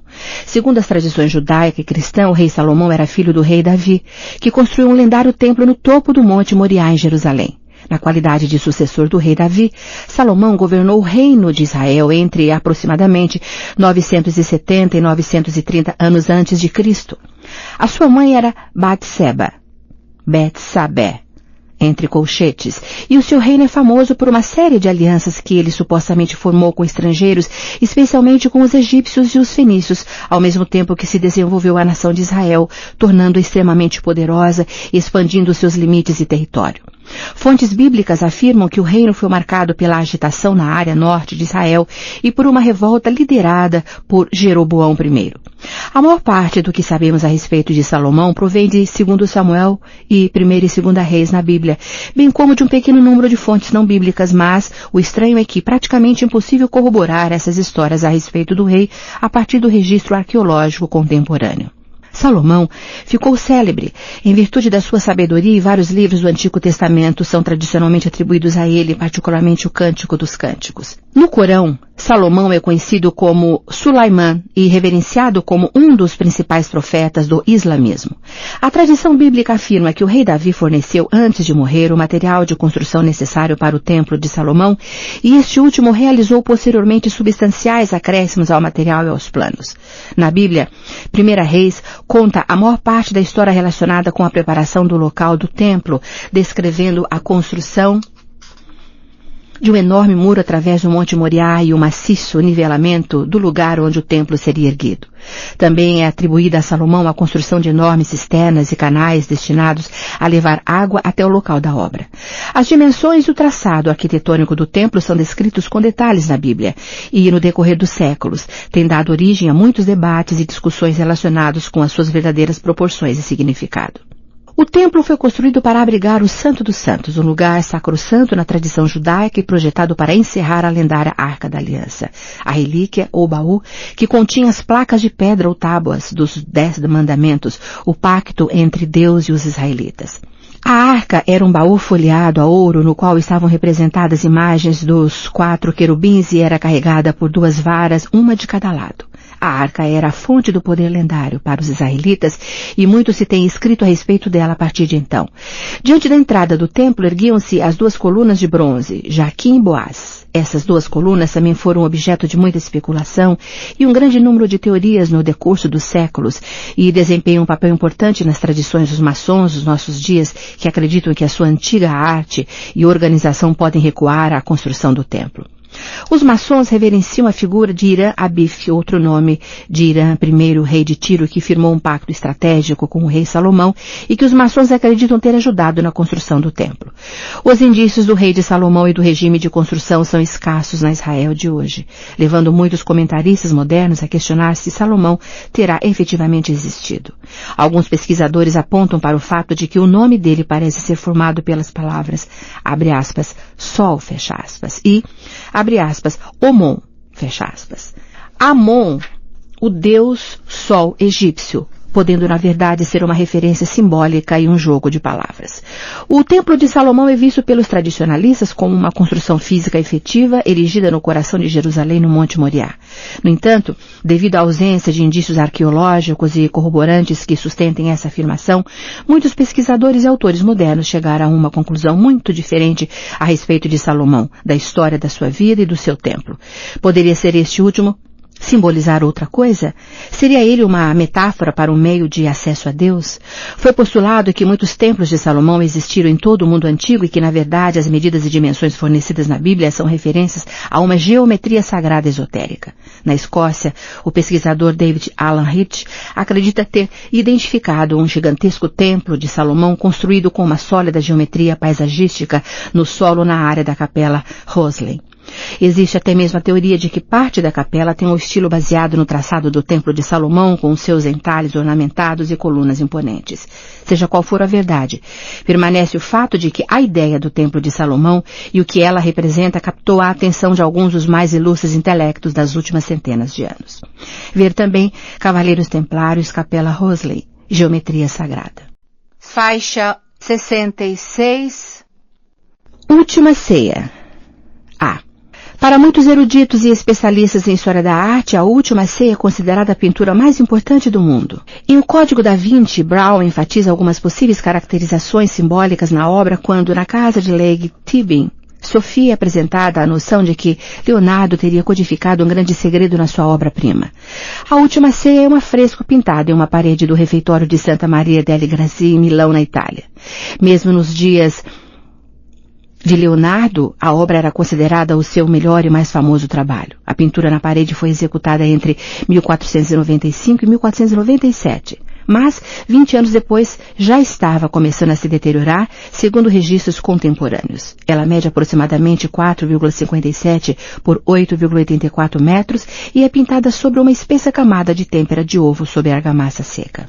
Debaixo da camada principal de tinta existe uma grosseira estrutura composicional esboçada na cor vermelha de uma maneira anterior àquela que se tornou a que ele passou a usar habitualmente, ou seja, o uso de esboços em cartões como ferramenta preparatória. Acredita-se que a pintura tenha sido provavelmente encomendada por Ludovico Sforza, duque de Milão, em cuja corte Leonardo se tornaria famoso, e não pelos monges de Santa Maria delle Grazie. O tema da pintura é a ocasião em que Jesus acaba de anunciar que um dos seus seguidores irá traí-lo. Essa informação nos é fornecida no livro de Pacioli, que declara este fato no 3º capítulo do seu livro Divina Proportione. Essa declaração e as diferentes reações dos apóstolos ao redor da mesa é o momento que Leonardo escolheu congelar no tempo. Para captar as expressões mais naturais possíveis, Leonardo estudou a postura, a expressão facial e o semblante de muitos dos seus contemporâneos que ele posteriormente incorporou à pintura. A identidade individual dos apóstolos é um tema muito discutido, porém, com base em inscrições feitas em uma cópia da obra que existe em Lugano. Eles são da esquerda para a direita. Bartolomeu Tiago Menor, André, Judas, Pedro, João, Tomé, Tiago Maior, Filipe, Mateus, Tadeu e Simão Zelote. Muitos especialistas em história da arte acreditam que a composição pode ser vista como uma interpretação iconográfica da Eucaristia, porque Jesus está apontando com as duas mãos para o pão e o vinho sobre a mesa. Outros dizem que somente o anúncio da traição está sendo retratado. No entanto, a maioria dos especialistas em história da arte concorda que a posição ideal para contemplar a obra é cerca de 4 a 4,69 metros acima do nível do chão e a uma distância entre 8 e 10 metros. Alguns afirmaram que a composição e o seu sistema de perspectiva se baseiam em um cânone musical de proporção, embora essa afirmação tenha sido recentemente contestada. A Última Ceia é diferente de todas as outras pinturas que retratam esta cena, porque os apóstolos exibem um impressionante conjunto de emoções e reações à notícia de que um deles irá trair Jesus. Nenhuma outra representação da Última Ceia chega perto desse tipo de detalhe e composição. E o que dizer dos mistérios supostamente codificados dentro desta obra-prima? No livro The Templar Revelation, A Revelação dos Templários, Clive Prince e Lynn Picknett afirma que a estrutura da obra encerra vários elementos que traem um simbolismo codificado. Em primeiro lugar, eles acreditam que a figura à direita de Jesus, à esquerda, quando olhamos para a pintura, não é, na verdade, João, e sim uma figura feminina. Ela veste uma roupa cuja cor contrasta com a de Jesus e está inclinada na direção oposta à figura central de Jesus, formando assim um V com o espaço e um M com o corpo deles. Em segundo lugar, parece haver uma mão desprovida de corpo que segura um punhal perto da figura de Pedro. Prince e Picknett afirmam que essa mão não pode pertencer a nenhuma das figuras da pintura. Em terceiro lugar, imediatamente à esquerda de Jesus, à direita, quando contemplamos a pintura, Tomé está defrontando Jesus com o dedo levantado, ou como os autores o chamam, o gesto de João. Finalmente, afirmam que o personagem de Tadeu é, na verdade, um autorretrato de Leonardo, que tem as costas voltadas para Jesus. Analisemos um ponto de cada vez. Um exame detalhado da pintura revela que o personagem à direita de Jesus, à esquerda, quando olhamos para ela, efetivamente possui traços com características femininas. Prince e Picknett até mesmo afirmam que as dobras na túnica da figura revelam o contorno dos seios de uma mulher. Sem dúvida, Leonardo não era avesso a conferir atributos femininos a várias das figuras masculinas que pintava. Uma análise detalhada da sua famosa pintura de João Batista mostra este com um conjunto de características quase hermafroditas e uma pele clara desprovida de pelos. Mas o que dizer sobre o fato de que, em A Última Ceia, Jesus e a figura João feminina parecem se inclinar em direções opostas, fazendo com que o espaço entre o corpo deles forme um V natural e, por conseguinte, um M, quando incluímos o contorno externo do corpo de ambos. Isso possui uma relevância simbólica? Prince e Picknett afirmam que este alinhamento fora do comum das figuras aliado às feições femininas de, abre aspas, João, fecha aspas, demonstra que a figura representa, na verdade, a própria Maria Madalena, com o V sendo o símbolo do sagrado feminino e o M denotando Maria Madalena. Essa interpretação, quer concordemos ou não com a hipótese, é sem dúvida original e estimulante. Assim sendo, chegamos então à famosa mão desprovida de corpo. De quem é a mão que vemos à esquerda da mesa perto da figura de Pedro? Por que ela está segurando uma adaga ou punhal de um jeito tão ameaçador? Outra estranha característica é o fato de a mão esquerda de Pedro parecer estar atravessada na garganta da figura feminina em um gesto ameaçador. O que Leonardo estava tentando nos dizer a respeito de Pedro neste caso? Em um exame mais atento e olhando a pintura de perto, parece óbvio que a mão e a faca em questão, na verdade, pertenciam a Pedro, que estaria torcendo a mão direita e descansando ao lado do próprio corpo, se bem que de uma forma bastante esquisita e pouco natural. No que diz respeito à mão esquerda de Pedro estar atravessada no pescoço da figura de João Maria, outra interpretação é que Pedro estaria simplesmente apoiando a mão esquerda no ombro da figura. Tudo indica que o debate ainda vai continuar por algum tempo. No que tange a Tomé, que está imediatamente ao lado esquerdo de Jesus, à direita quando olhamos para a pintura, ele está de fato levantando o indicador da mão direita de uma maneira aparentemente ameaçadora. Esse gesto de João, como Prince e Pequenet o chamam, se evidencia um grande número de obras de Leonardo, inclusive na de outros pintores da época. Em resumo, dizem que ele representa um fluxo de sabedoria e conhecimento secreto, cujas estruturas de crença se baseiam na ideia de que João Batista teria desempenhado um papel bem mais importante do que geralmente se verifica nas Escrituras. Recomendo que as pessoas interessadas em uma explicação mais completa leiam The Templar Revelation. A figura de Tadeu parece apresentar uma semelhança com o verdadeiro Leonardo, que pode ser visto no famoso autorretrato do pintor. Em muitas das pinturas de Leonardo que envolvem Jesus ou a Sagrada Família, o tema de pelo menos uma figura de costas para o personagem principal ocorre periodicamente, como podemos ver, por exemplo, em A Adoração dos Magos. A recém-terminada e altamente controvertida restauração de A Última Ceia revelou muitas características novas e estimulantes dessa incrível obra. Parece de fato haver mensagens ocultas e um simbolismo esquecido nesta e em muitas outras composições de Leonardo, embora não esteja claro a que eles se referem, o que deu origem a muitas suposições e teorias. No entanto, mais coisas precisam ser feitas nesta área no futuro para que possamos, mesmo que remotamente, começar a deslindar a mente do mestre. Ver também Adoração dos Magos, Leonardo da Vinci. Olá, obrigado por assistir até aqui. Se você curtiu o conteúdo, não esqueça de deixar o seu like, se inscrever no canal e ativar as notificações para não perder nenhum vídeo novo. Seu apoio faz toda a diferença e me ajuda a continuar trazendo conteúdos incríveis para você. Um forte abraço e até o próximo vídeo.